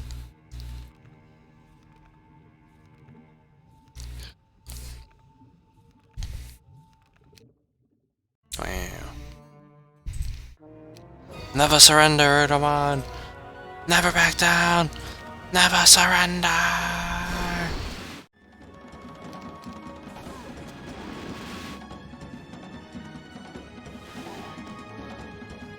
Zap.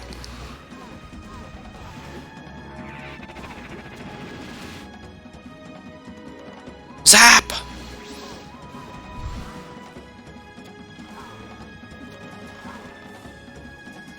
Zap!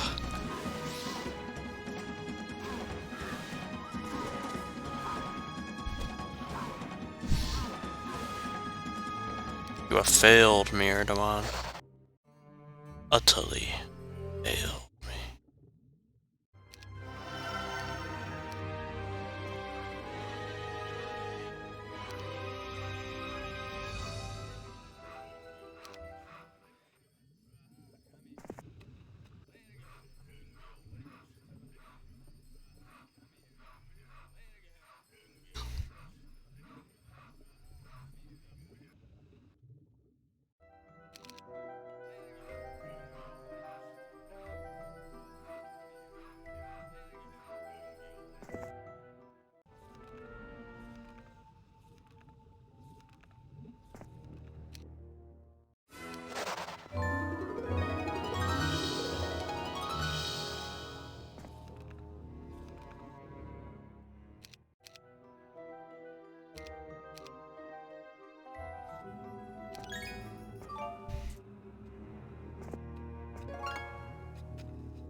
Oh, I could have defended the town. I forgot he had town portal already.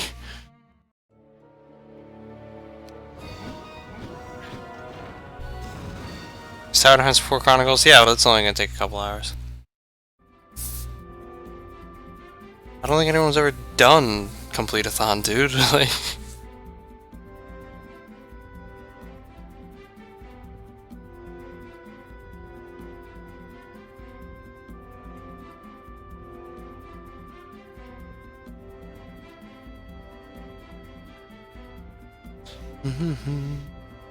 It's amazing we're this far in, and people who are in the stream every day still need this explained. Yes, you're getting called out.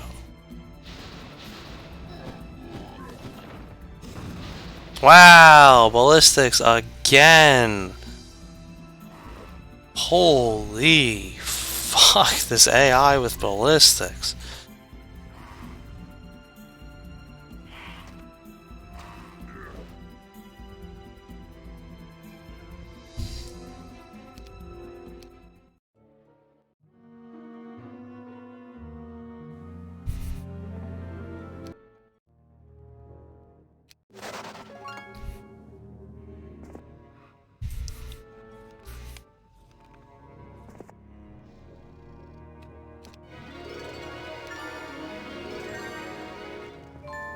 That was a mistake. I'm supposed to be leaving the chests for Jelly.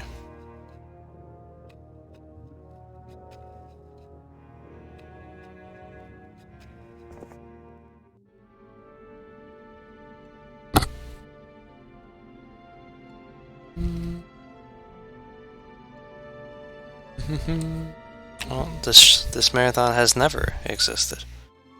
Ever. This is a first.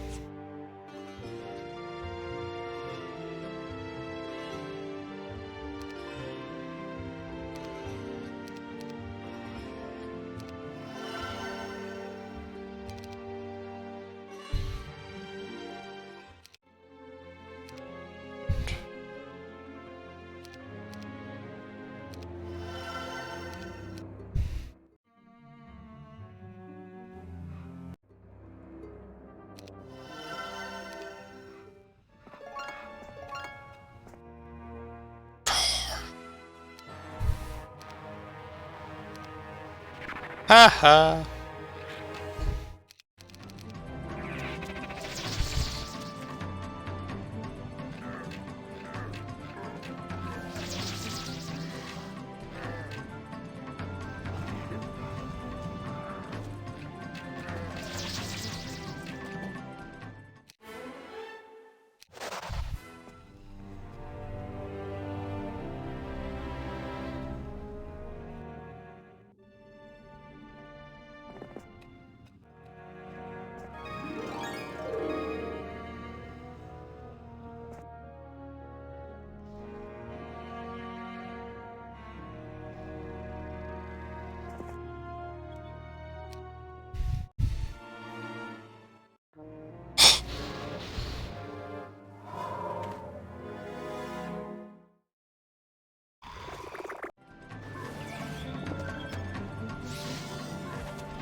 This kid.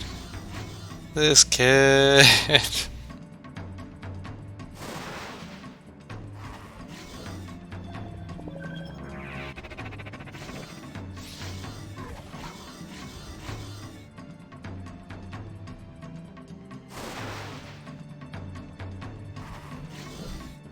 On the right side, there's no way that's a level up version of it, alright? Yeah, no, they're dead. Alright. Oh, alright, send you up here. Just slow the level up process down.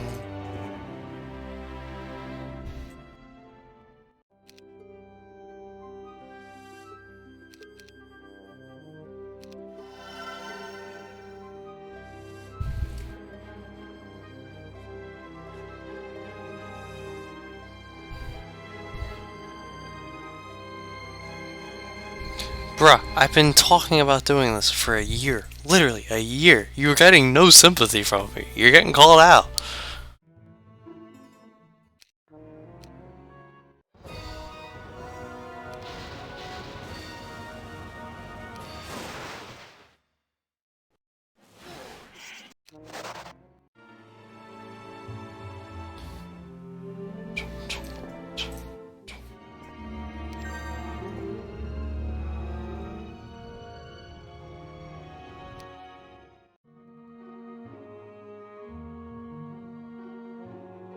A letter is delivered by Griffin Rider this morning bearing the seal of the King of Enroth. Opening it quickly, you read it twice to make sure you know its contents completely, then destroy it. It reads as follows. Jelliu, this letter is to inform you my army is on the move. General Kendall is returning to Stedwick to deal with some political problems back home, but his presence is felt with us still. You've done an excellent job thus far with your skillful guerrilla tactics and of the enemy scrambling. Keep up the good work, and may the light shine down upon you. Roland.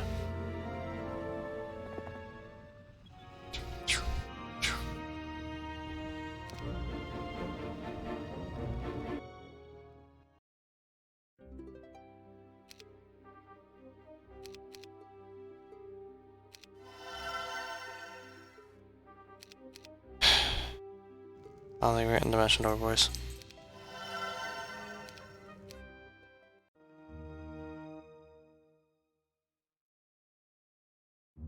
All this talk of the Sons of Erebus has you wondering, so you summon a runner to visit with Judge Fairweather and deliver a message. Knowing the judge to be the wisest sage in all Antagarage, you send this runner with a long list of queries on subjects broad and narrow.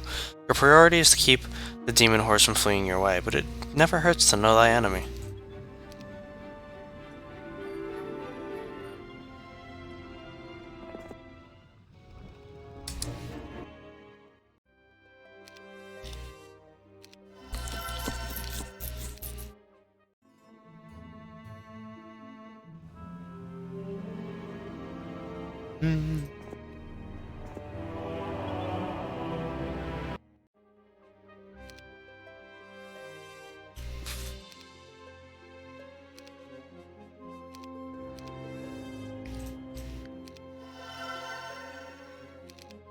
All the town portals.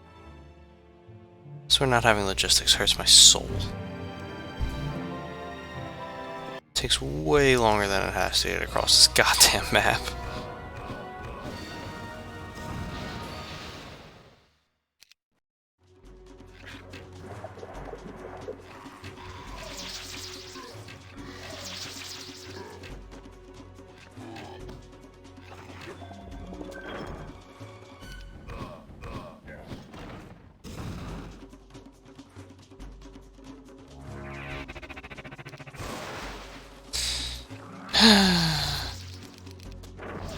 Oh my god.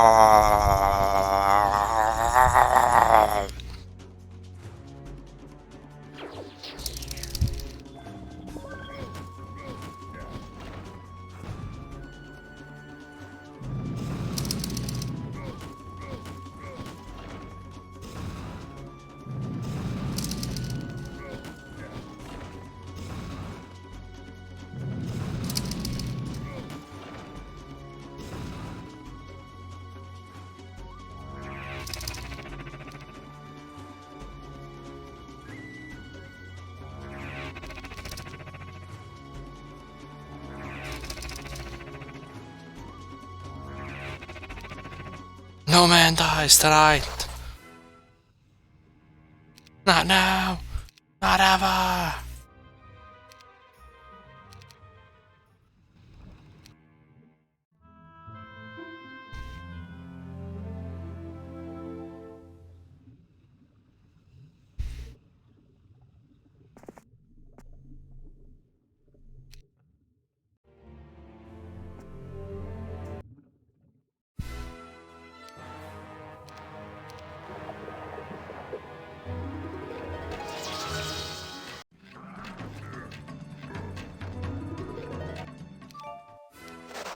Got my priorities back.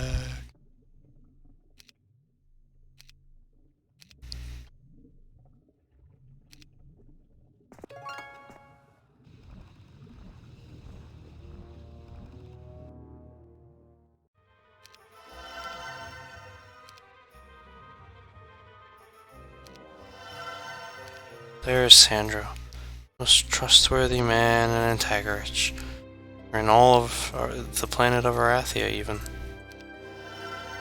Here to lend us his benevolent aid, should we require it.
Mhm.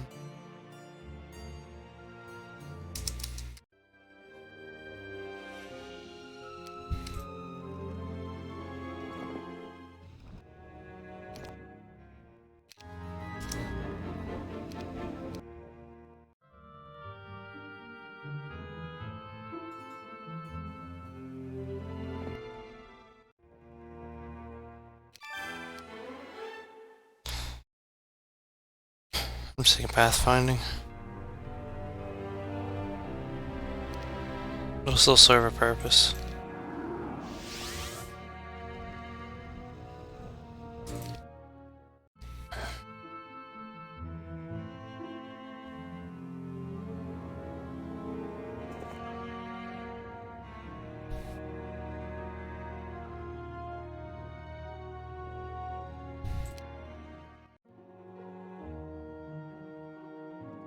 Your spies report several halfling guerrillas have won a minor victory and taken the supply route from the south away from the Kriegans. They shall not hold it long, for the sons of Erebus have begun to rally. If you hurry, you can aid them in getting their homeland back. They are timid, so do not expect them to help you openly.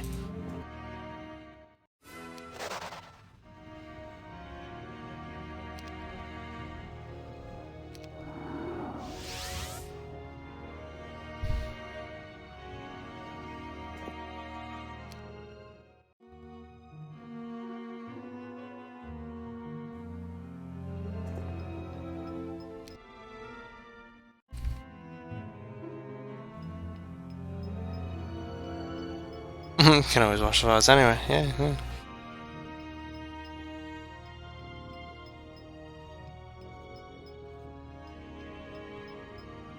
What are my favorite and least favorite spells? Well, my favorite is Summon Boat, because it's OP. I mean, come on.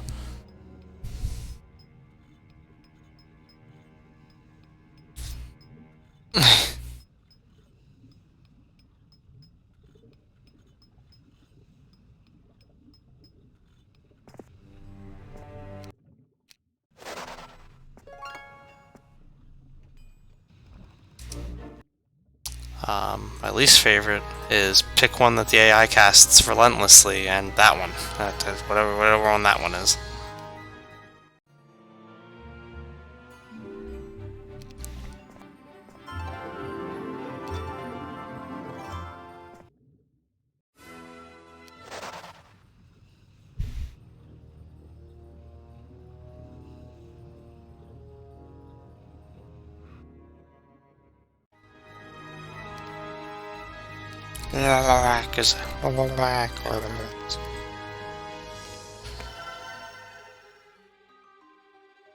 Lightning bolt to retreat.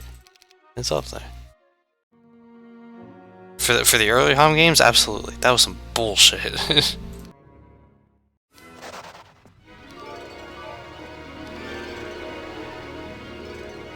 Especially when they killed my paladins with that.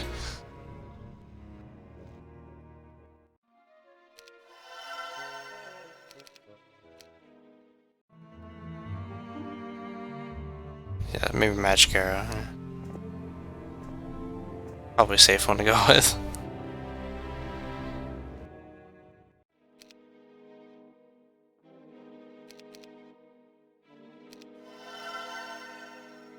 Oh my god.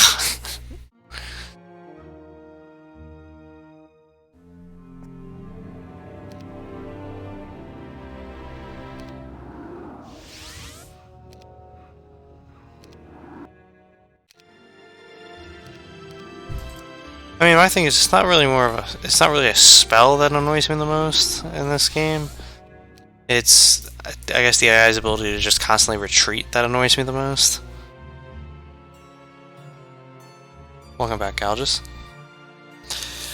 Early in the morning, the runner you sent to consult with Judge Fairweather returns. He is tired, weak, and suffering from lack of sleep, yet he has returned. A letter is stored in his things and found after he collapsed. The letter opened, you read the following. In answer to your queries, I shall tell you this. Young Jelly of the Forest Guard, the unholy order of the Sons of Erebus is a near monastic order of demoniacs and heretics sharing one desire, to carry out the wishes of their liege, King Lucifer. All are trained and seasoned veterans. The most evil and devious of their order is the one called Zeron. According to what I have been able to learn, he is their current leader, handpicked by King Lucifer himself for the job. Though times for them may look grim, never count one out, for they enjoy cheating. There's always some trick up their sleeve. Trust them, not even if they should choose to surrender. Good fortune on your quest. Judge Fairweather, Arbiter, and Sage.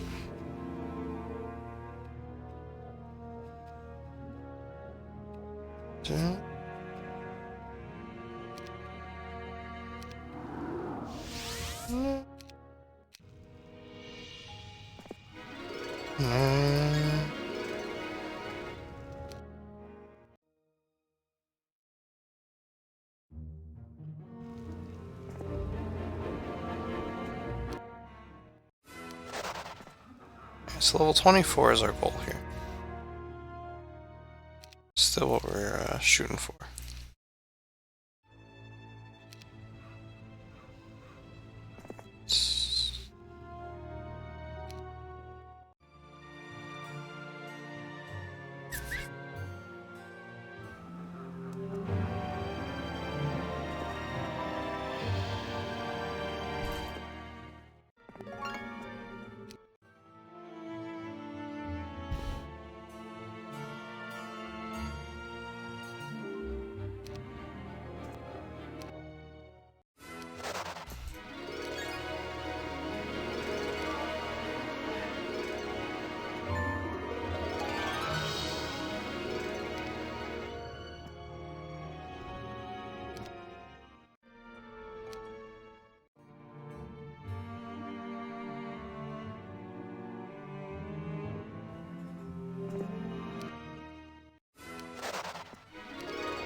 The thing that annoys everyone the most is morale. Period. No questions asked. Indeed. Indeed. But morale's not a spell.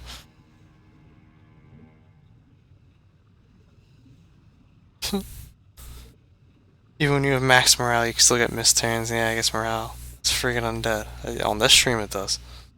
Clearly. No, but no, the AI doesn't even need mirth. It doesn't even cast it. It knows it doesn't need it. And it's right.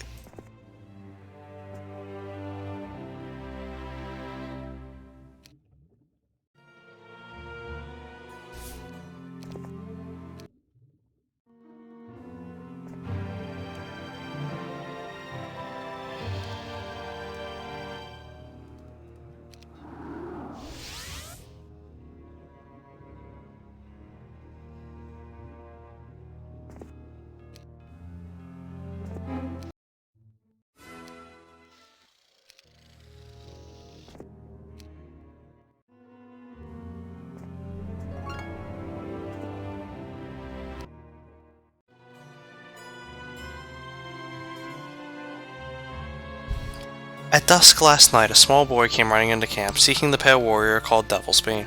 He stumbled in, all haggard and underfed, falling at your feet. He looked up, gazing into your face, and passed out. A couple of hours later, the boy revived and spoke of his time as an apprentice of the Grand Forge Smith, Kazandar.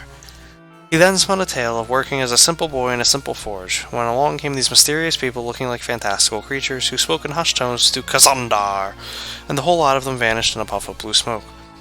Weeks later, he was summoned to again work for Kazandar as his primary apprentice. A great honor it was indeed. The difference this time was the people around Kazandar were not the mysterious figures from before, but rather these people were demonic and frightening. A tall, powerful-looking devil sneered at the boy day in and day out, and when they had completed that which they were being forced to create, the devil, called Zeron by his minions, ordered them taken to Jagos for their execution. Kazandar, the boy said, was taken away and the boy left to die in a cell. He never saw him again. After only a few days, the boy managed to escape, and just now reached here. He had heard of this pale warrior, who was steadily defeating the devils these past few months, and chose to seek him out. The boy wanted to warn you of the thing he helped to create, a weapon dubbed Armageddon's Blade.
One level away, we're clearly going to get that.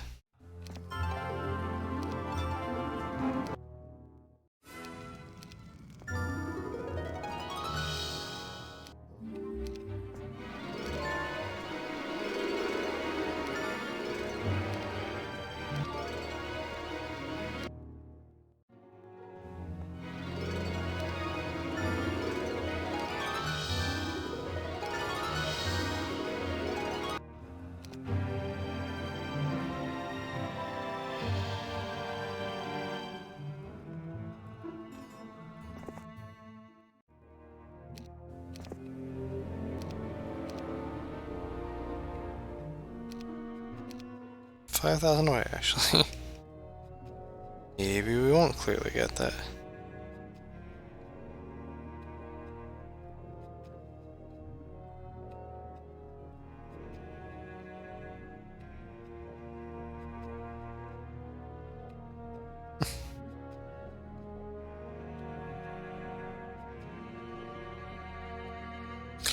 There's an owner there, but I don't want to be bothered.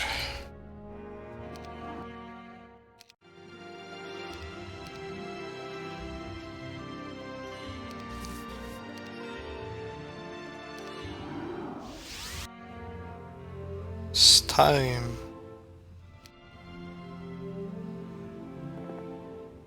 This is good though, I don't want them all to be in the town. Now I can actually enter it.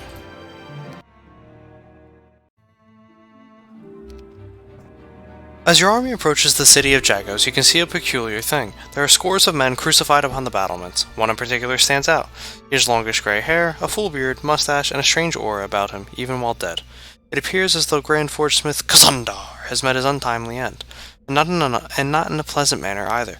Rather, not only has he been killed, but he has been humiliated and put on display for others to mock and jeer as well. You can smell the carnage for miles, yet you are drawn to this place inexplicably. Something must be done to stop this madness. Those who follow the Dark One called Lucifer shall pay with their lives, is the silent vow you mutter to yourself as you continue up the road. So there you go, Humphrey Watcher, there's your answer. That's what happens to Kazanda. I think I'll upgrade them here.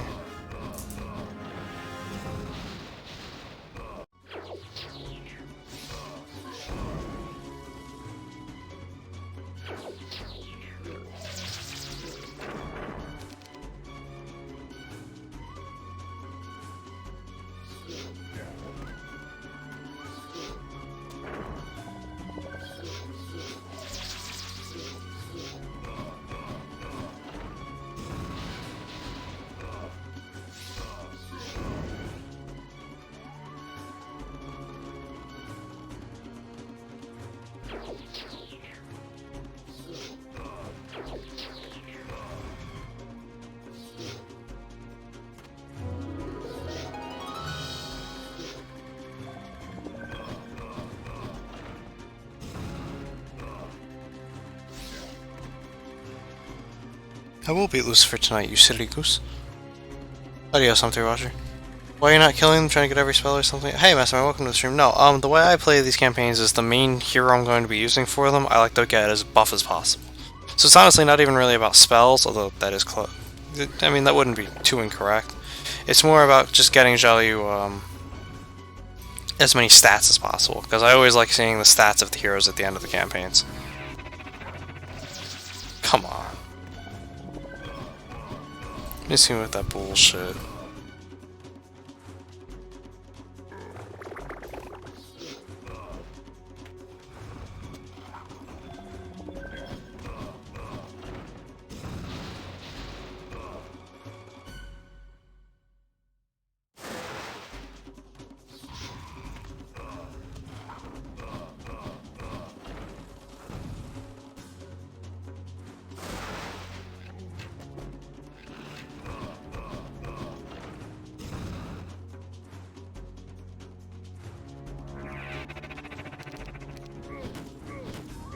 It's more like any day now, catapult.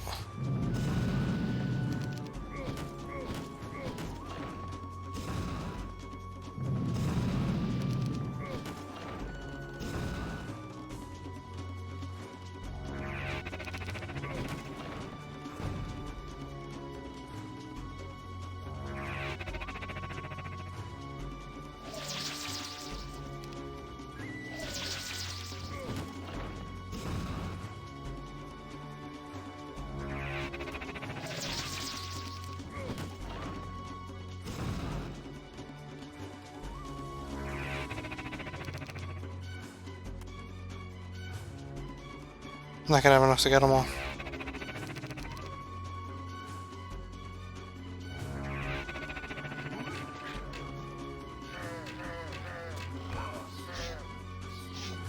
Whatever, we're done. And we got to level 24. Yeah, we also needed all the dialogues for the campaign to show up anyway, so this actually gave me something to do while waiting for that. Usually I don't have anything to do while waiting for that. To get all the story. I'd also like Dimension Door to make the next map funny, but I don't think we're gonna get so lucky.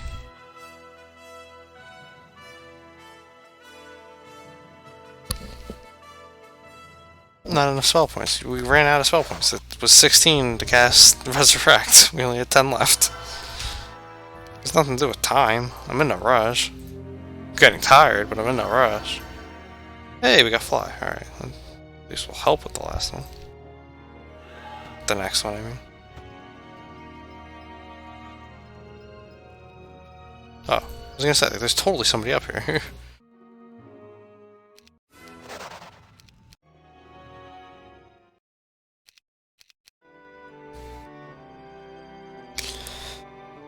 To kill a hero, Catherine, Jelliu, and Roland must defeat the demonic hero Zeron. If any one of them falls, all is lost. Catherine, Roland, and Jelliu will be allowed to reach 36th level and carry over all spells, skills, and experience to the next scenario.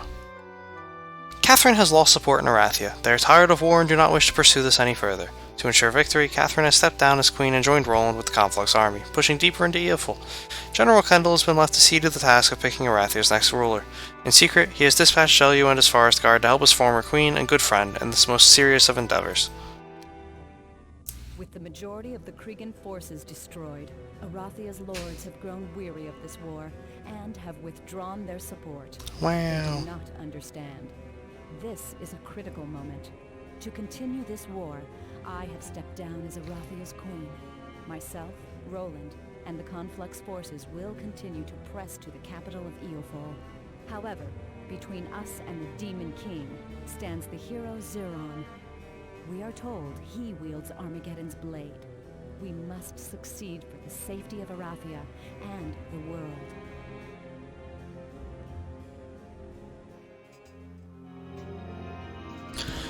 Support has greatly waned amongst the Arathian nobility for this war in the past few months. It has been costly in both gold and lives, precious commodities all to be certain. However, this endeavor is of utmost import if what the soothsayer said is true. Should they really have Armageddon's blade, King Lucifer must not be allowed to continue in his mad quest. The line must be drawn, here and now. Seeing as how the Arathian people see this war as being over, they have refused to fund your war any longer. Disheartened as you were, you decreed General Morgan would act as regent in your stead. His primary task is to find a new leader for the kingdom your father made so great. You chose to abdicate the Arathian throne and ally yourself with the elemental confluxes in an effort to destroy this mad king and his demonic hordes once and for all. Teary-eyed yet stoic, you transferred control of the kingdom of your birth to General Kendall and rode off towards your destiny. When all was said and done, you and Roland were going to return to Enroth and your son Nikolai at last. Erathia was free to rule itself without interference from Enroth. Its destiny was now its own. You had a war to win, a world to save, and could not be burdened by grief over the terrible choices you were forced to make. The days ahead will be filled with rough terrain and sleepless nights. Roland and your forces marched across the fire-ravaged plains of Eoful en route to Krila, the capital city. Word soon spread of your approach, and you were met with great resistance, though the fighting was brutal. Your tactical prowess and Roland's tenacity proved to be the better of the enemy, as you forced them back nearly to the capital itself. Now you have a firm hold on the majority of Eoful, Conflux fortresses sprouting up everywhere. The problem came when word was sent that Zeron, Eoful's brilliant warlord, had arrived with the near totality of his sons of Erebus, Eoful's elite royal guard. Worse still, spies report he bears a great sword of immense power. It appears, in fact, that your worst fears have been realized. Armageddon's blade is not only real, but here on the field of battle as well. Zeron must fall, and the blade recovered if this assault is to succeed. Once he has been defeated, the rest will be mere practice.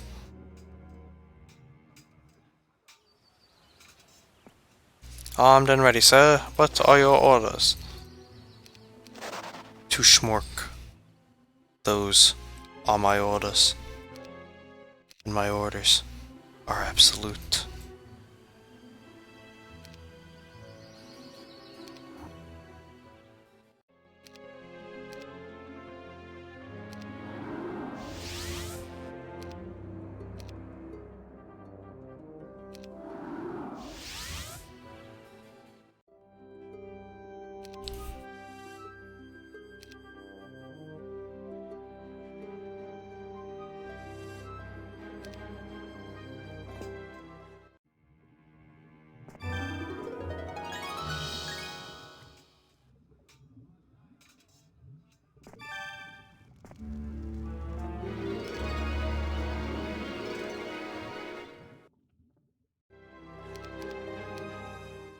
A runner from the north approaches your encampment with caution. He wears the markings of a forest guard scout and bears a scroll in hand.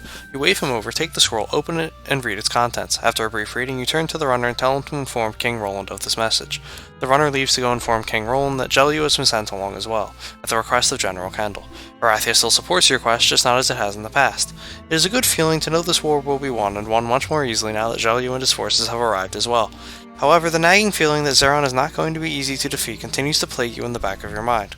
This is a dangerous time, a possible turning point, one you cannot back away from.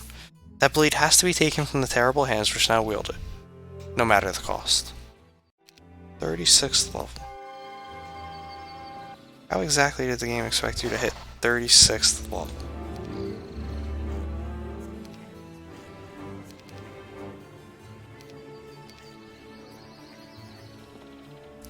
Orima!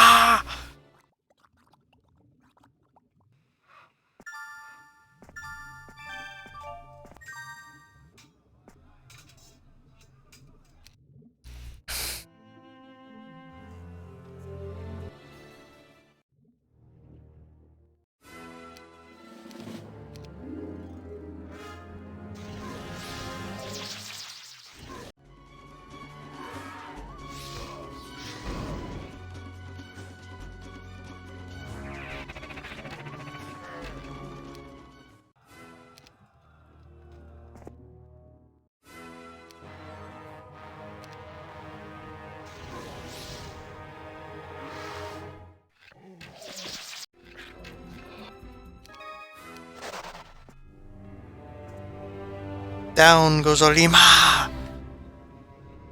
See you, Budik. TLDR, please. Hey, I did. Wish I could see AB to the end. I mean, it's gonna end tonight, and then I'm probably gonna get some sleep myself, and then tomorrow we'll just be pushing through the rest, all of the other Armageddon Blade campaigns. It's gonna be pretty hard. And is why I want to get some sleep. I want to enjoy them. I don't want to, feel burnt out playing them. Because I enjoy the Armageddon Blade campaigns. As mentioned previously, they are my favorite in the game.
There he is.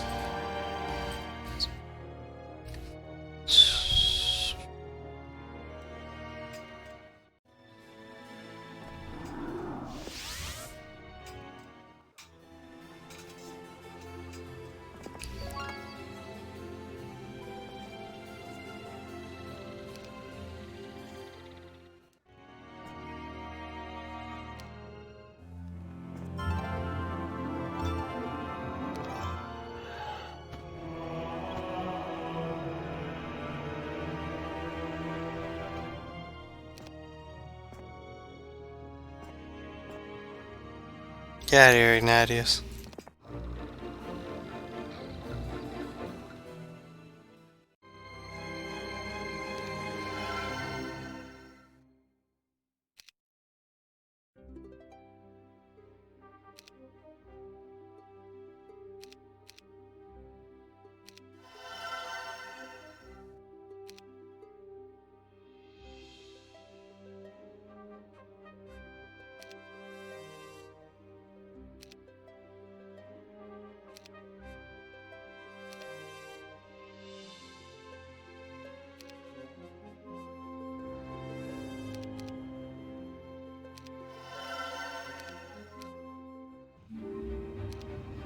This is the Zero ability. It's Town Portal.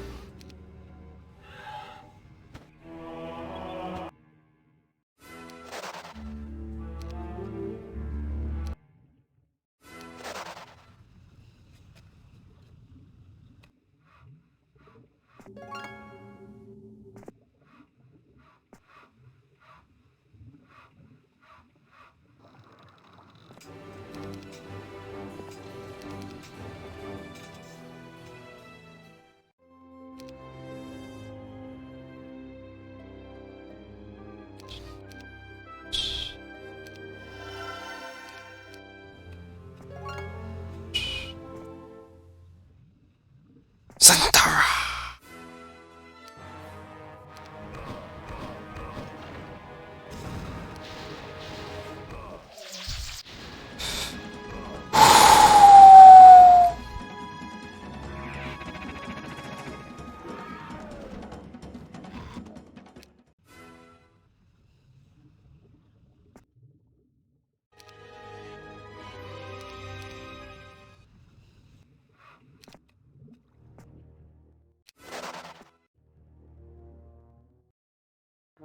What? Roland, come on.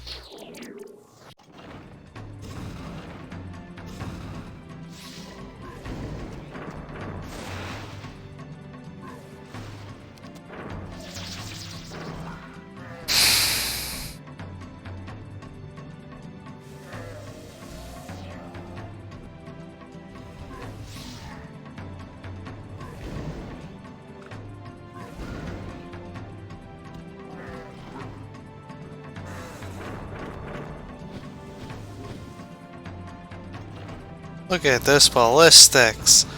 Just like the AIs.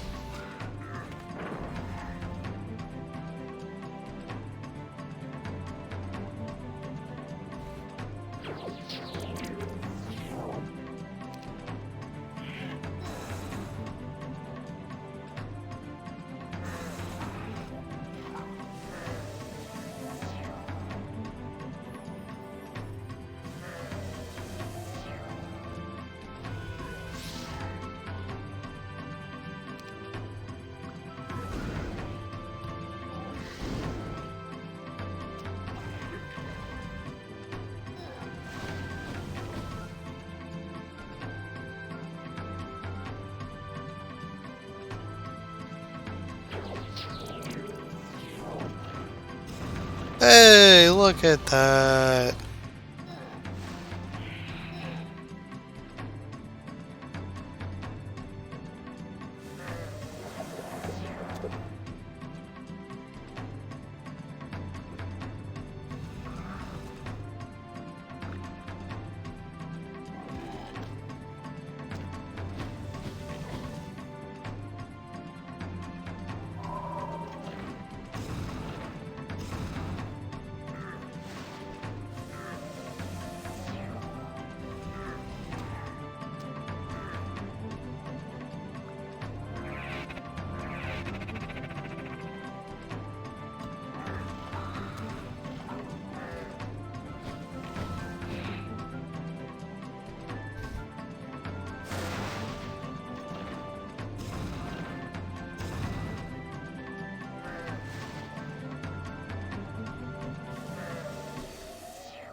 Can we stop with the resurrects?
bullshit fucking fight. The fuck did Roland lose this? If it wasn't so late, I would beat this myself, but I'll just wait until Joey gets over there.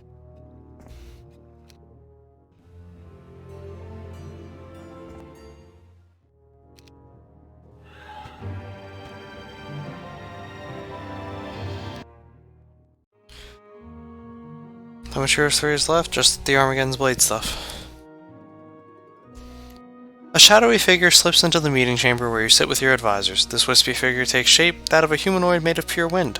Its voice, one of crackling lightning and booming thunder, rips through the meeting area, gaining everyone's attention. I represent the elemental lords of the great conflux. I come before you to bring a warning. The use of Armageddon's blade will soon tear this world asunder. It must be contained, else it consumes us all. Do not dally with the Saran. He is cunning and treacherous. Be wary of his power. Be warned of his might. Its warning having been issued, the elemental being dissipates and returns to its masters. Those in attendance sit stock still, unable to comment on the proclamation of dread just uttered here this day. You clear your throat and draw their attention to you. Excuse me. My friends and compatriots, we have now seen proof positive these conflux lords are indeed working for our benefit and benefit of the war and the benefit of the world as a whole. We must heed this warning and take Armageddon's blade for ourselves. This way, we control the weapon, thus controlling our enemy. If we can locate and defeat this Zeron, we can contain his terrible weapon of annihilation before he gets an opportunity to use its complete power. Now, let's get back to work and figure out a way to stop these madmen.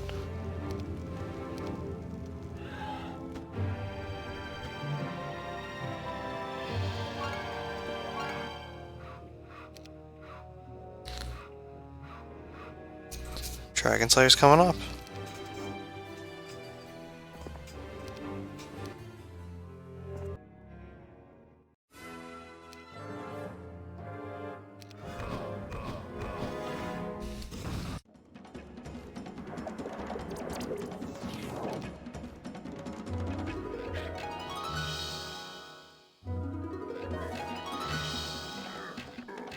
Gotta say, that luck is coming quite clutch.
There's 4 towns. Where's the last one? Right there.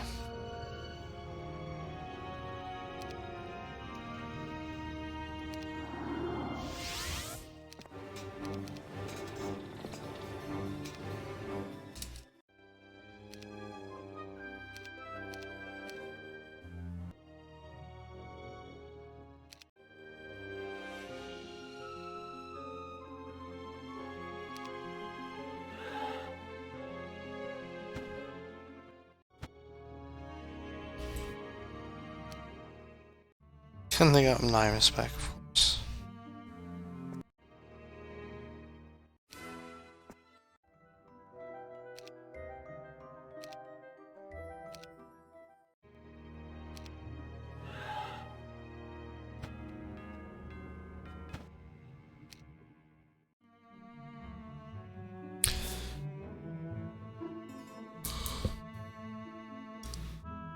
Roland stood to address his troops, marching back and forth across the makeshift stage he had set up expressly for this purpose. The need for a morale boost became an almost tangible feeling, for tensions were high and some infighting had taken place. No major injuries reported, but there were some incidents. He needed to do something quickly to rally the troops. Lo, these many months we have pressed onward, trudging through the black, desolate regions of this accursed land. The time has come where again we are the ones on the attack. Our enemy is in sight, and the opportunity has arisen to deliver a crushing blow to these twisted freaks. As you all know, I was held captive by these animals for many years, so I know of which I speak when I say we cannot allow these things to exist any longer in our world. They must be excised from the face of Antagarich, like the boil they are. To that end, I need you, your strength, your courage. We must press onward, onto Krila, to obliterate these monsters once and for all. Send them back to hell. There shall be no quarter, no survivors. The crowd's cheers bring Roland's speech of genocide to a rousing close. Upon leaving the stage, Roland is near visibly shaking, the rage in his heart on the surface at last, bringing with it a cloud to his once sparkling eyes, a dark cloud showing the damage done to his soul. Captivity has marred his spirit such that nothing short of total victory can bring him peace. The Kriegans must pay for what they have done to him, regardless of the cost to him and his immortal soul.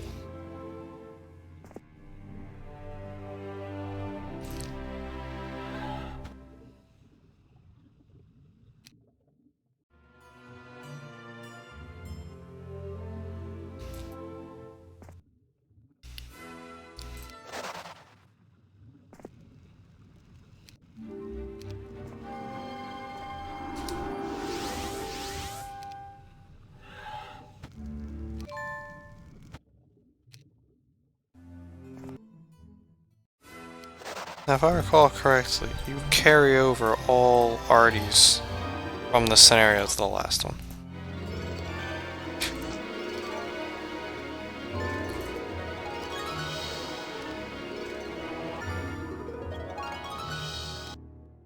A small supply wagon shows up with a note proclaiming this wagon is a gift from a friend. Upon reading this note, you smile and allow your thoughts to drift back to Stedwick and an old friend.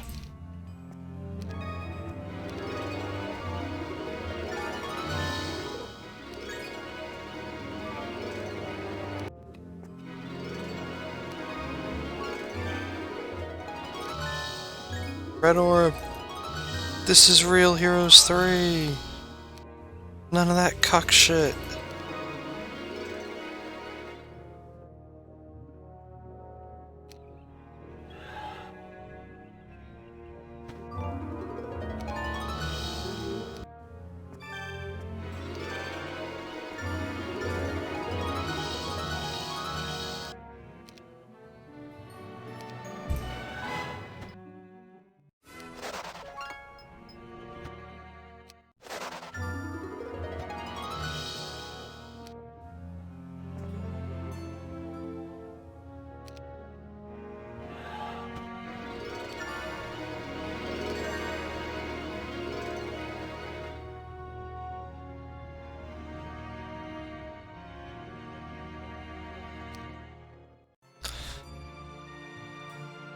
Deus Vult, comrades, yeah!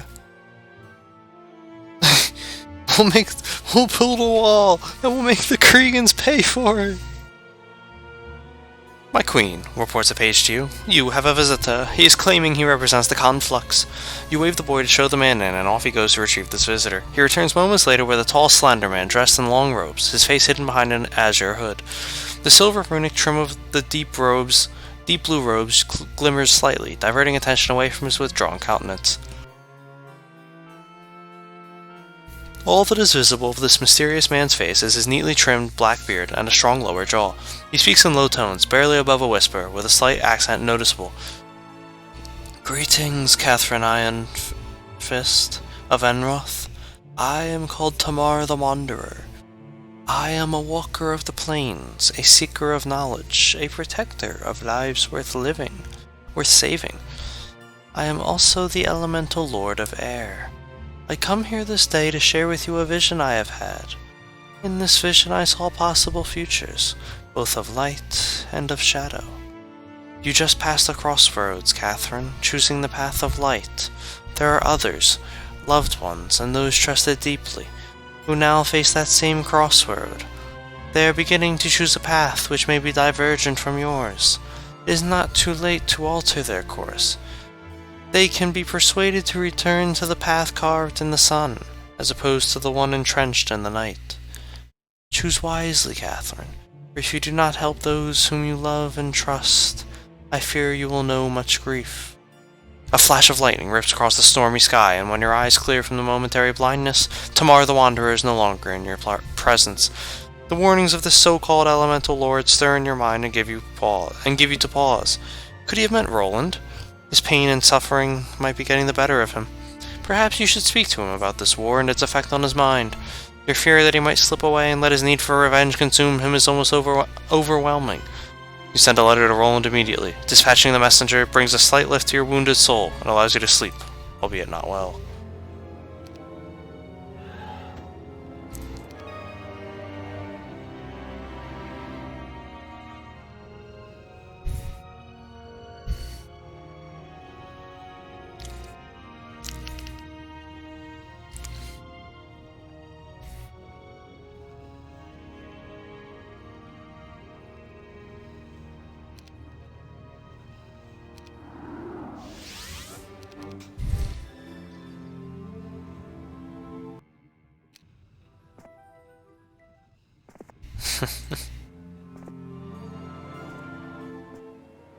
I don't need any of that.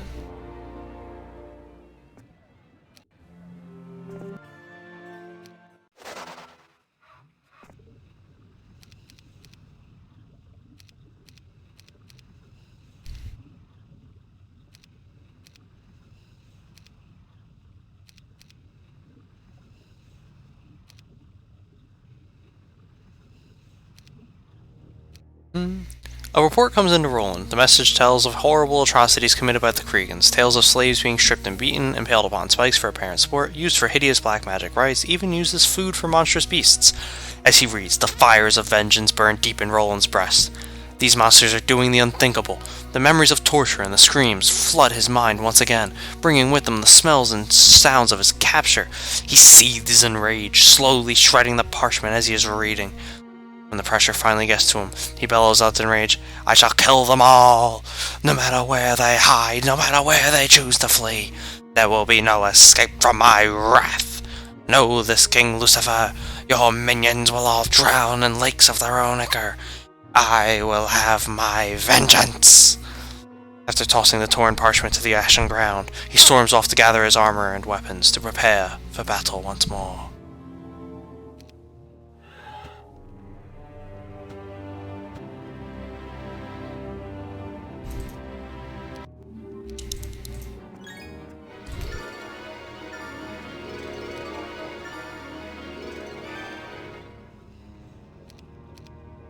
"39 attack, 39 attack, 39 attack."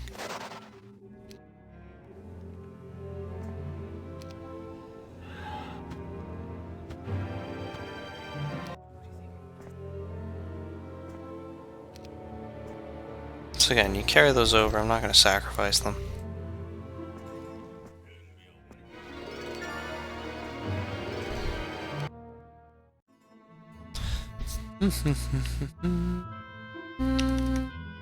Roland, someone got anger management issues. Yeah, man.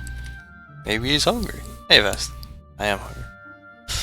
Roland awoke early this morning to a messenger bringing him with him a letter bearing the scent of perfume he knew immediately belonged to Catherine, a scent she knew he loved.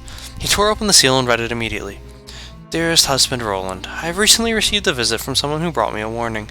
His warning spoke of crossroads we all reach, and I had made my choice already, recently, taken my path. His warning also spoke of others whom I love and trust deeply, who face these same crossroads, and are on a road different than mine. I fear that he speaks of you and your recent imprisonment. I do hope you are not taking the road cloaked in shadow, but are preparing to join me on the path of light. Please write me back and make me believe I have not lost you to revenge. I do not want to walk the path alone. I love you, my husband, and shall always do so, no matter the path you choose, but do not expect me to allow you down the road of shadow without a fight. This journey can be altered. If you have become consumed with feelings of revenge and hate, I will be there to help any way I can. Take care, my love. I shall meet you once we have defeated this Zeron and his sons of Erebus. Roland rolled up the scroll and returned to his tent, eyes filled with tears, for he was beginning to suspect she might be right. And that's why Roland was benched, see? We knew, that's why we weren't using him. Stop clicking him. Wow.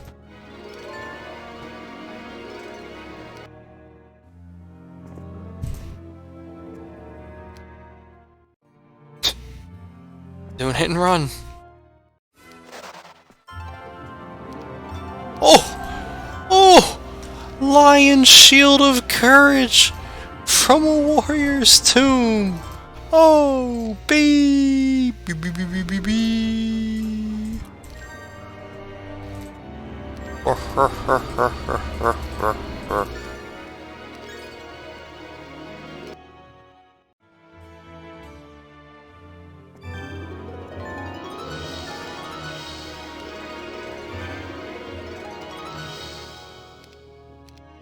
57 attack, Zhelyu, let's go!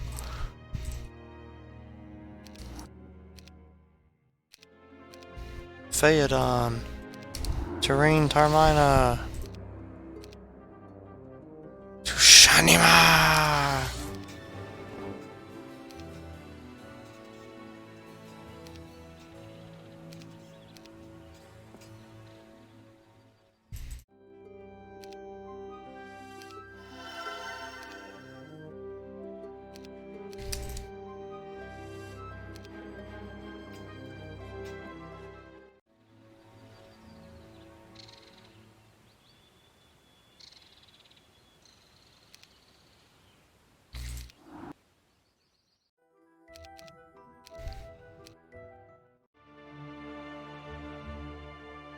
Isn't that Zeron?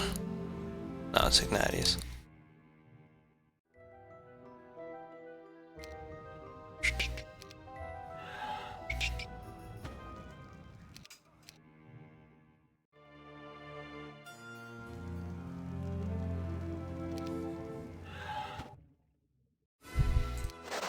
Glorious victory.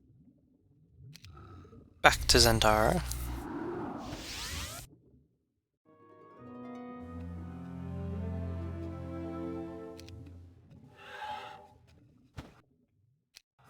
Another glorious victory.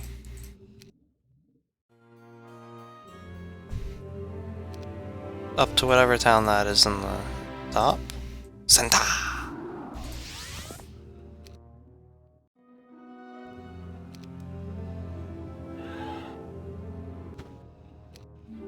Death to Ignatius!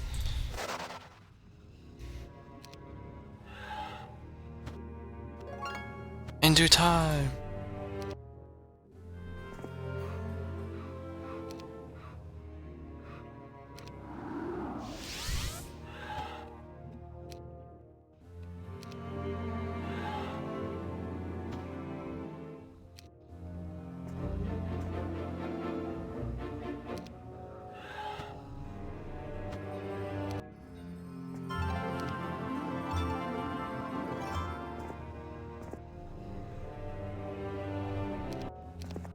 Alright boys, I believe it high time. Put our foot down on these fools. And crush them.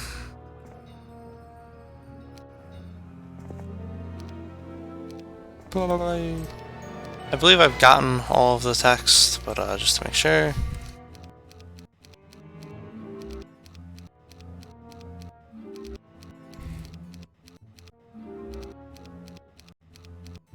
I definitely have. And there he is, Zeron the Terrible. Probably won't even use Armageddon, because he's a scrub.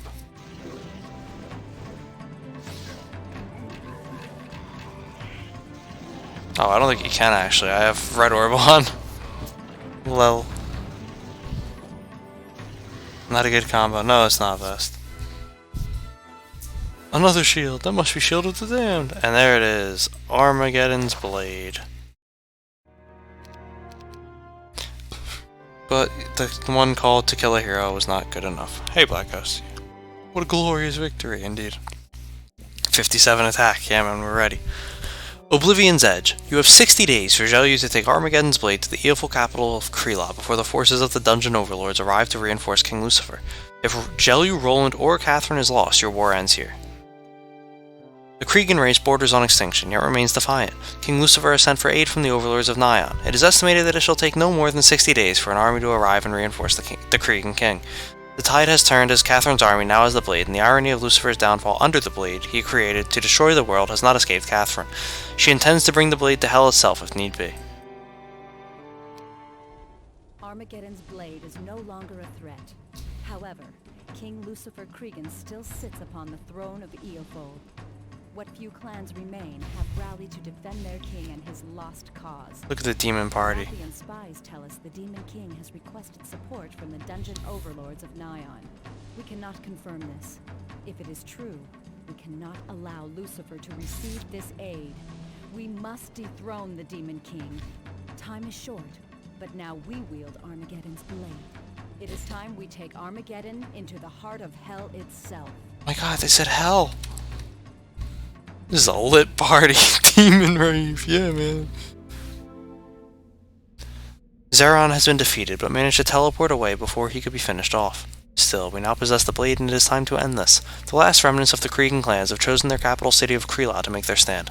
We outnumber them, however they are still powerful and may yet take the day, with some help. Our spies have learned that King Lucifer, in desperation, has sent an emissary to the overlords of and warlocks of Nyan to beseech them for aid. We have no way of knowing if they said yes or not, therefore we must fear the worst. At the earliest, it would take an army from Nyan some 60 days to reach this valley. We must hurry. King Lucifer must be slain before that time.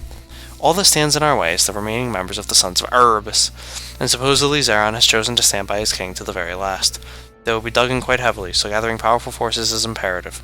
May the light shine down upon and bless this undertaking. All of Antagarich is depending on our success. Good luck to us all. And goodbye to anyone standing in John Cena's way.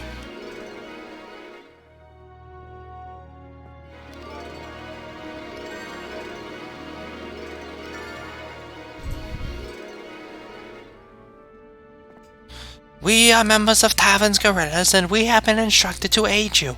Tavern is quite pleased that you are helping us regain our homeland.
You can't see me. My time is now.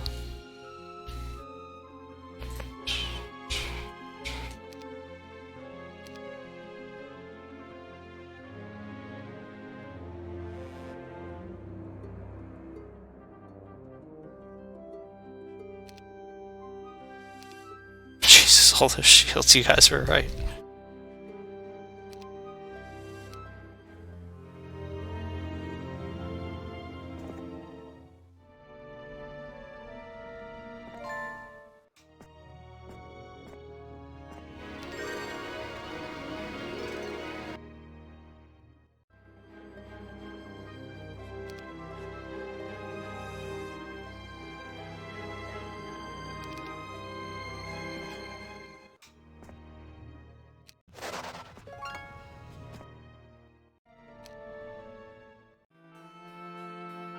During the early hours after breakfast, the runner reports to Catelyn that to Catherine that some outer patrols have captured an apprentice warlock apparently on his way to Kreela. On his person, they found a note addressed to King Lucifer.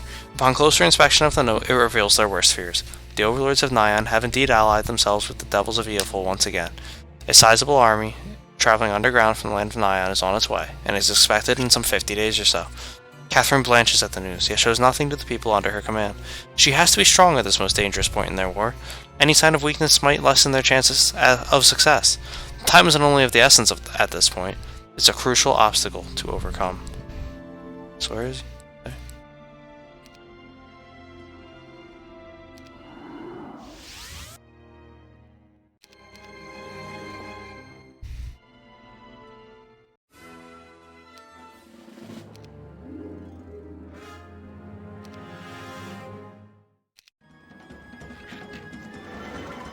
This isn't a son of Erebus. This is just a random guy.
Zydar! Your time is now!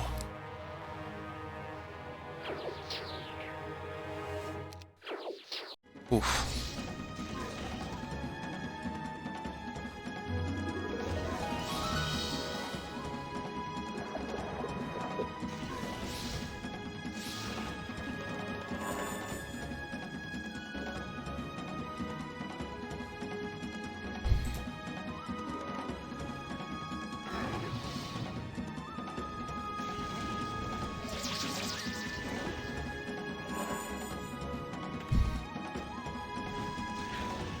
Did that solely because I could.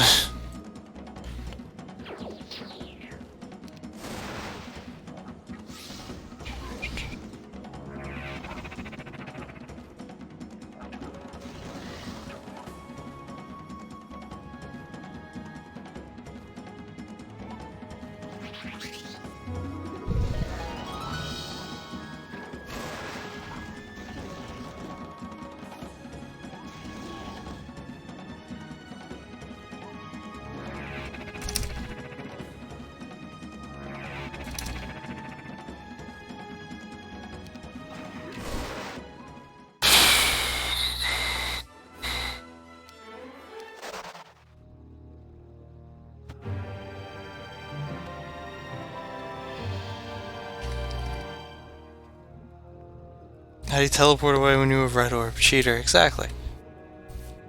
He's a devil, nah, it's because he's the AI. Oh, the Mercury 3 piles on rolling. I don't need 3 piles on rolling. I got all the research silos. The BM, yeah. See, Lightning Bolt. It's just proving that question right, Zip-Zero. Yeah, of course, yeah, I lost.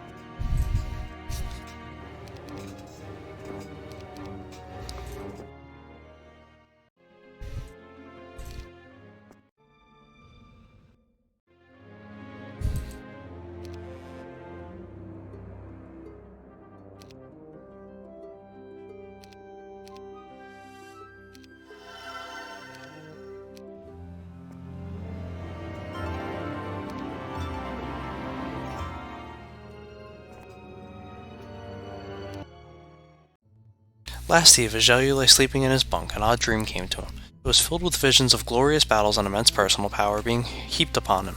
He saw himself chosen by General Kendall as the new king of Arathia.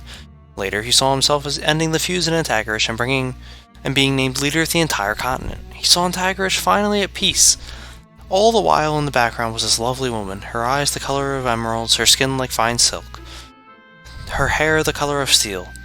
She was intoxicating, invigorating, and mysterious. In every sequence of this possible future he saw, there she was, and she gave him a sense of calm and strength. The last image he witnessed before waking was that of a finely crafted sword. Instantly, he knew this was his key to which he dreamt of. He immediately knew this sword was to be his, and had been instrumental in creating the world in which he lived during that dream. That sword looked mysteriously like Armageddon's blade.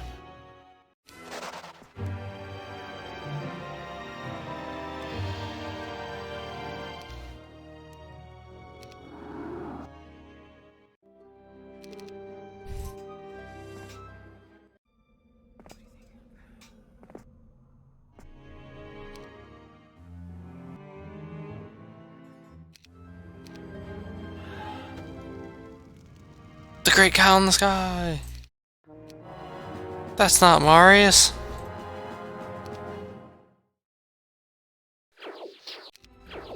Classic.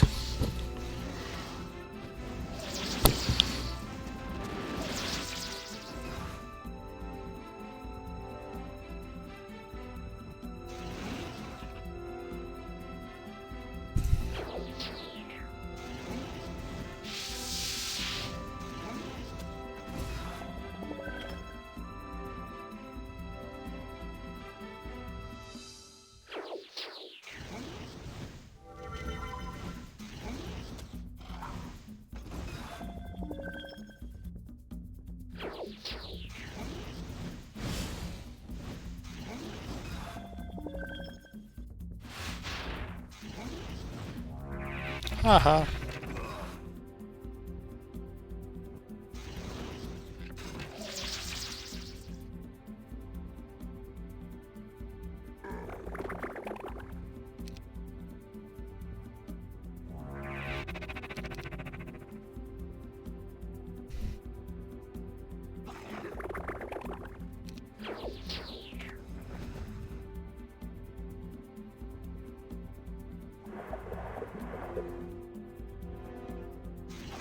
They resisted, really.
At this stage, can you even try to actually lose? Yeah, I mean, you can clearly lose those fights. There's a decent garrison outside of Kreela that I have to build up some army for, because I believe it's an anti-magic garrison. Hey Dave, welcome to the stream. Real resist! Yeah man, real resist!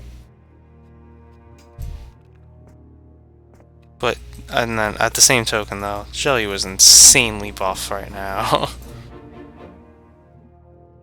Like, we definitely did that well.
5 fibers a week times 6. Yeah, man, 30 phoenixes a week. In the darkest hours before dawn, Catherine is awoken by a soft wind blowing across her body, caressing it like Roland often had. Pleasant and loving. She turns, expecting to see her loving husband there with her, when she sees a figure in azure robes trimmed in silver runic writing. The figure simply stands there, not saying a word. Greetings, Tamar. What are you doing here? What visions have you come to warn me about now? Catherine asks, quite annoyed at the fact it is not Roland. I have come to impart some wisdom to you, Queen of Enroth, Tamar says in that soft whisper of a voice. The pale warrior, often called Devil's Bane, I have foreseen to be of great import in your endeavor. He alone is the key to victory here. You must see he is given the blade and sent to Kreela to face King Lucifer. He has a destiny to fulfill that no one must be allowed to interfere with. For if he is to fall, everything shall turn to chaos. Oceans will boil, the ground shall swallow entire cities, and everyone will die a horrifying death. I do not think that you would want this possibility to come to pass. Am I wrong? Catherine stares at the shadow-shrouded face of this elemental lord and sighs. No, of course not. As I suspected, so rest now, Catherine Ironfist, for the days ahead shall be plagued by troubles and filled with glorious victories. You shall prevail if you trust your heart and relax your mind. Heart is the one thing the devils cannot crush. Use it as your most prominent weapon. Good luck.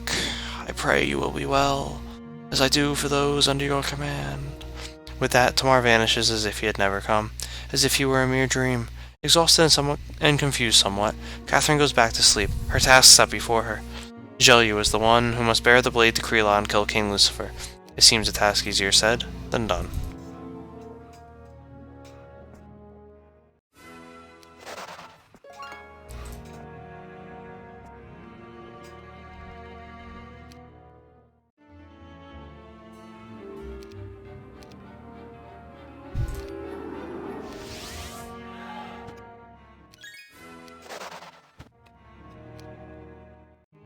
A message was received by all this morning, informing the leaders of Catherine's army about the fate of Selene. Selene was judged by General Kendall's appointed judicator, Johannes Bahn.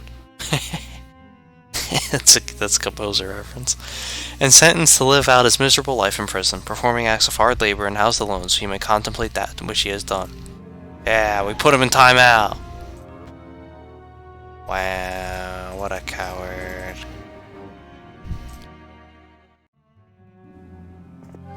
Where the rest of them at, though? There is Paya. There is DJ Khaled. There is Zeron.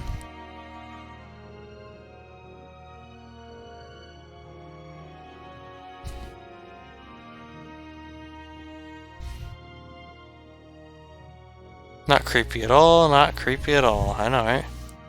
Definitely not a rapist. Nah, man. He's an elemental lord. More like an elemental meme lord. Am I right?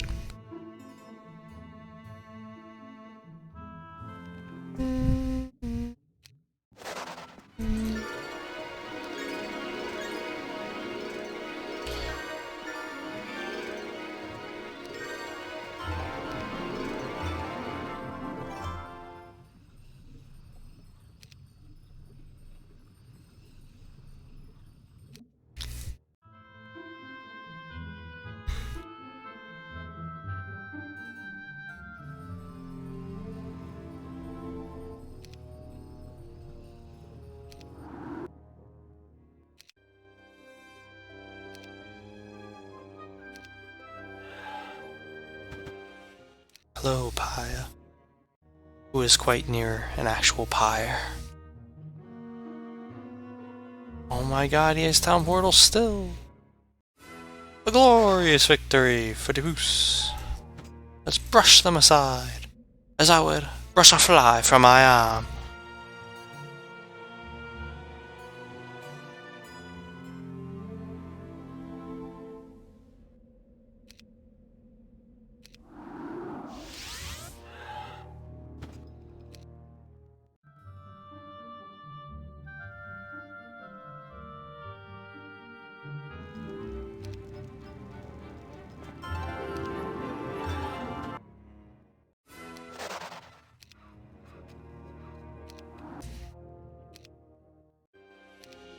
Begin the final recruiting process.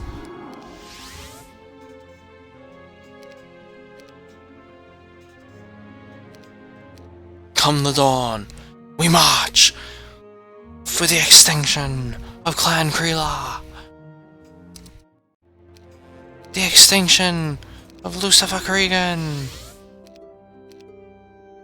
The defeat, the final defeat of Zeron the Terrible and the Sons of Erebus.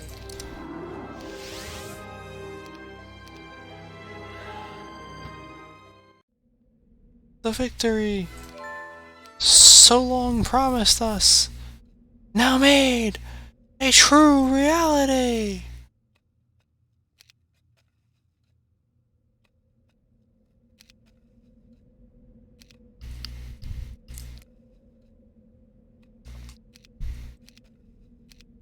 Here we fight for one god, one realm, one king. Status! Status! Status! Yeah! Fight for the kingdom, Tower of Glory. Fight for the Iron Will. I swear by my brothers who stand before me, no, to no man shall I kneel.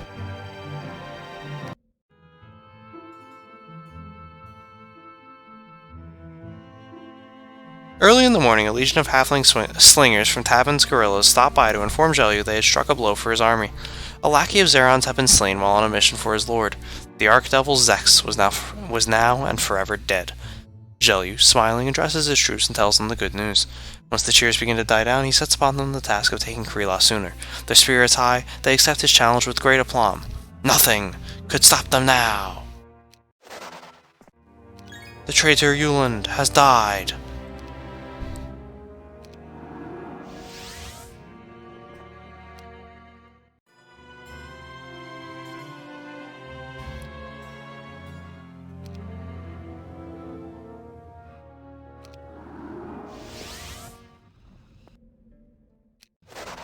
The traitor Theodorus has fled.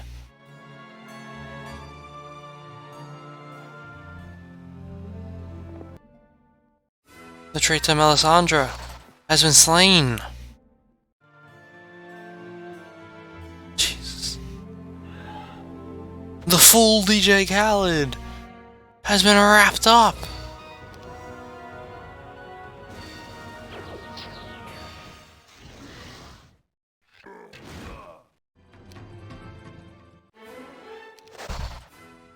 Axis has been perished.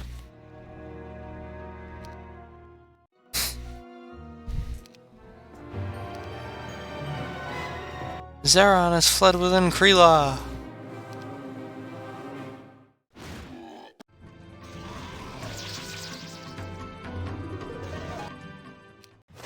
Octavia has been defeated.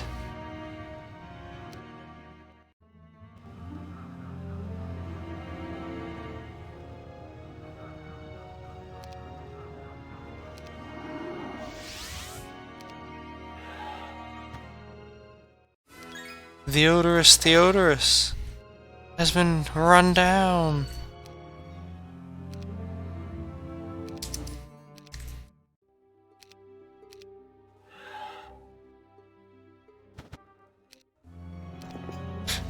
Here we go, the final match.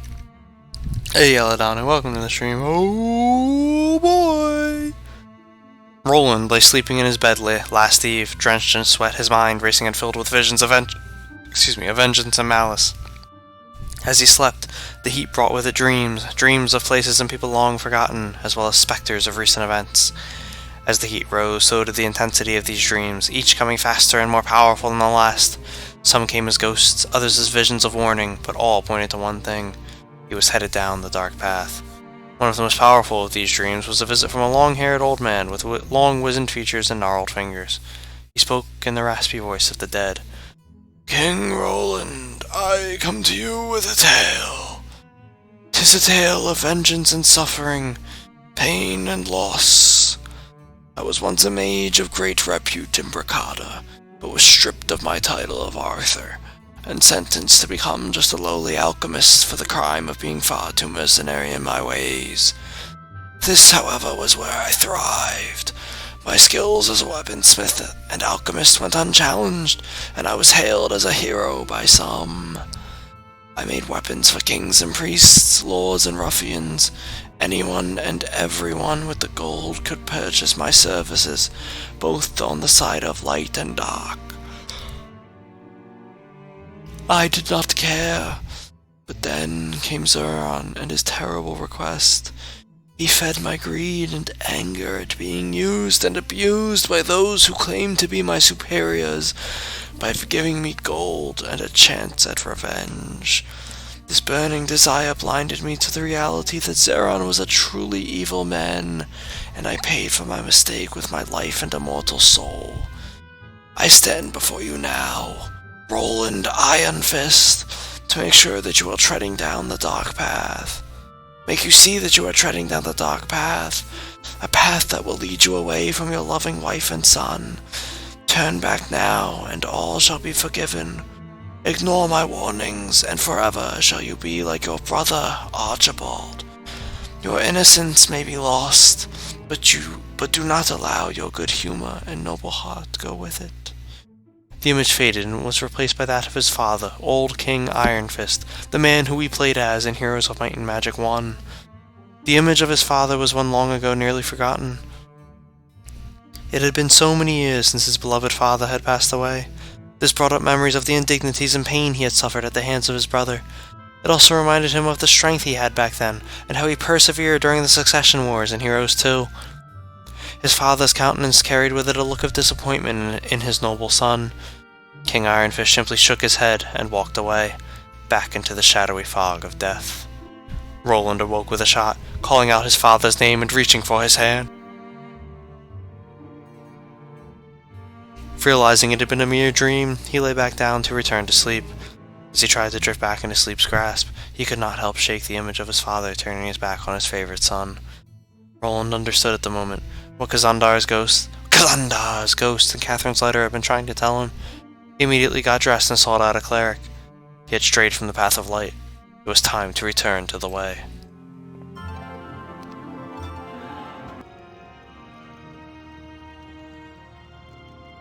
It's actually going to be a fun fight at the end. Zeron sits in Kreela. Oh, truly a glorious victory. Alright. So we have beaten all that there is to beat. All that is left is one final clash with Zeron. Peep them stats. The Undertaker is waiting. That voice acting, you're welcome. That's the voice I use to teach math, indeed. Hey, Stroll. Alright, we've saved, and now we skip ahead for some story, if there's any more. Try Hard Dragon Growth plus 5. And that's it. So there was no more story.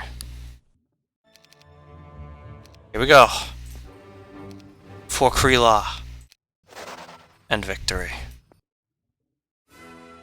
We have won! Zeron the Terrible is no more! 2,000 damage! Aw, what an implosion. I think this is actually the Zeron we created, if I'm being perfectly honest.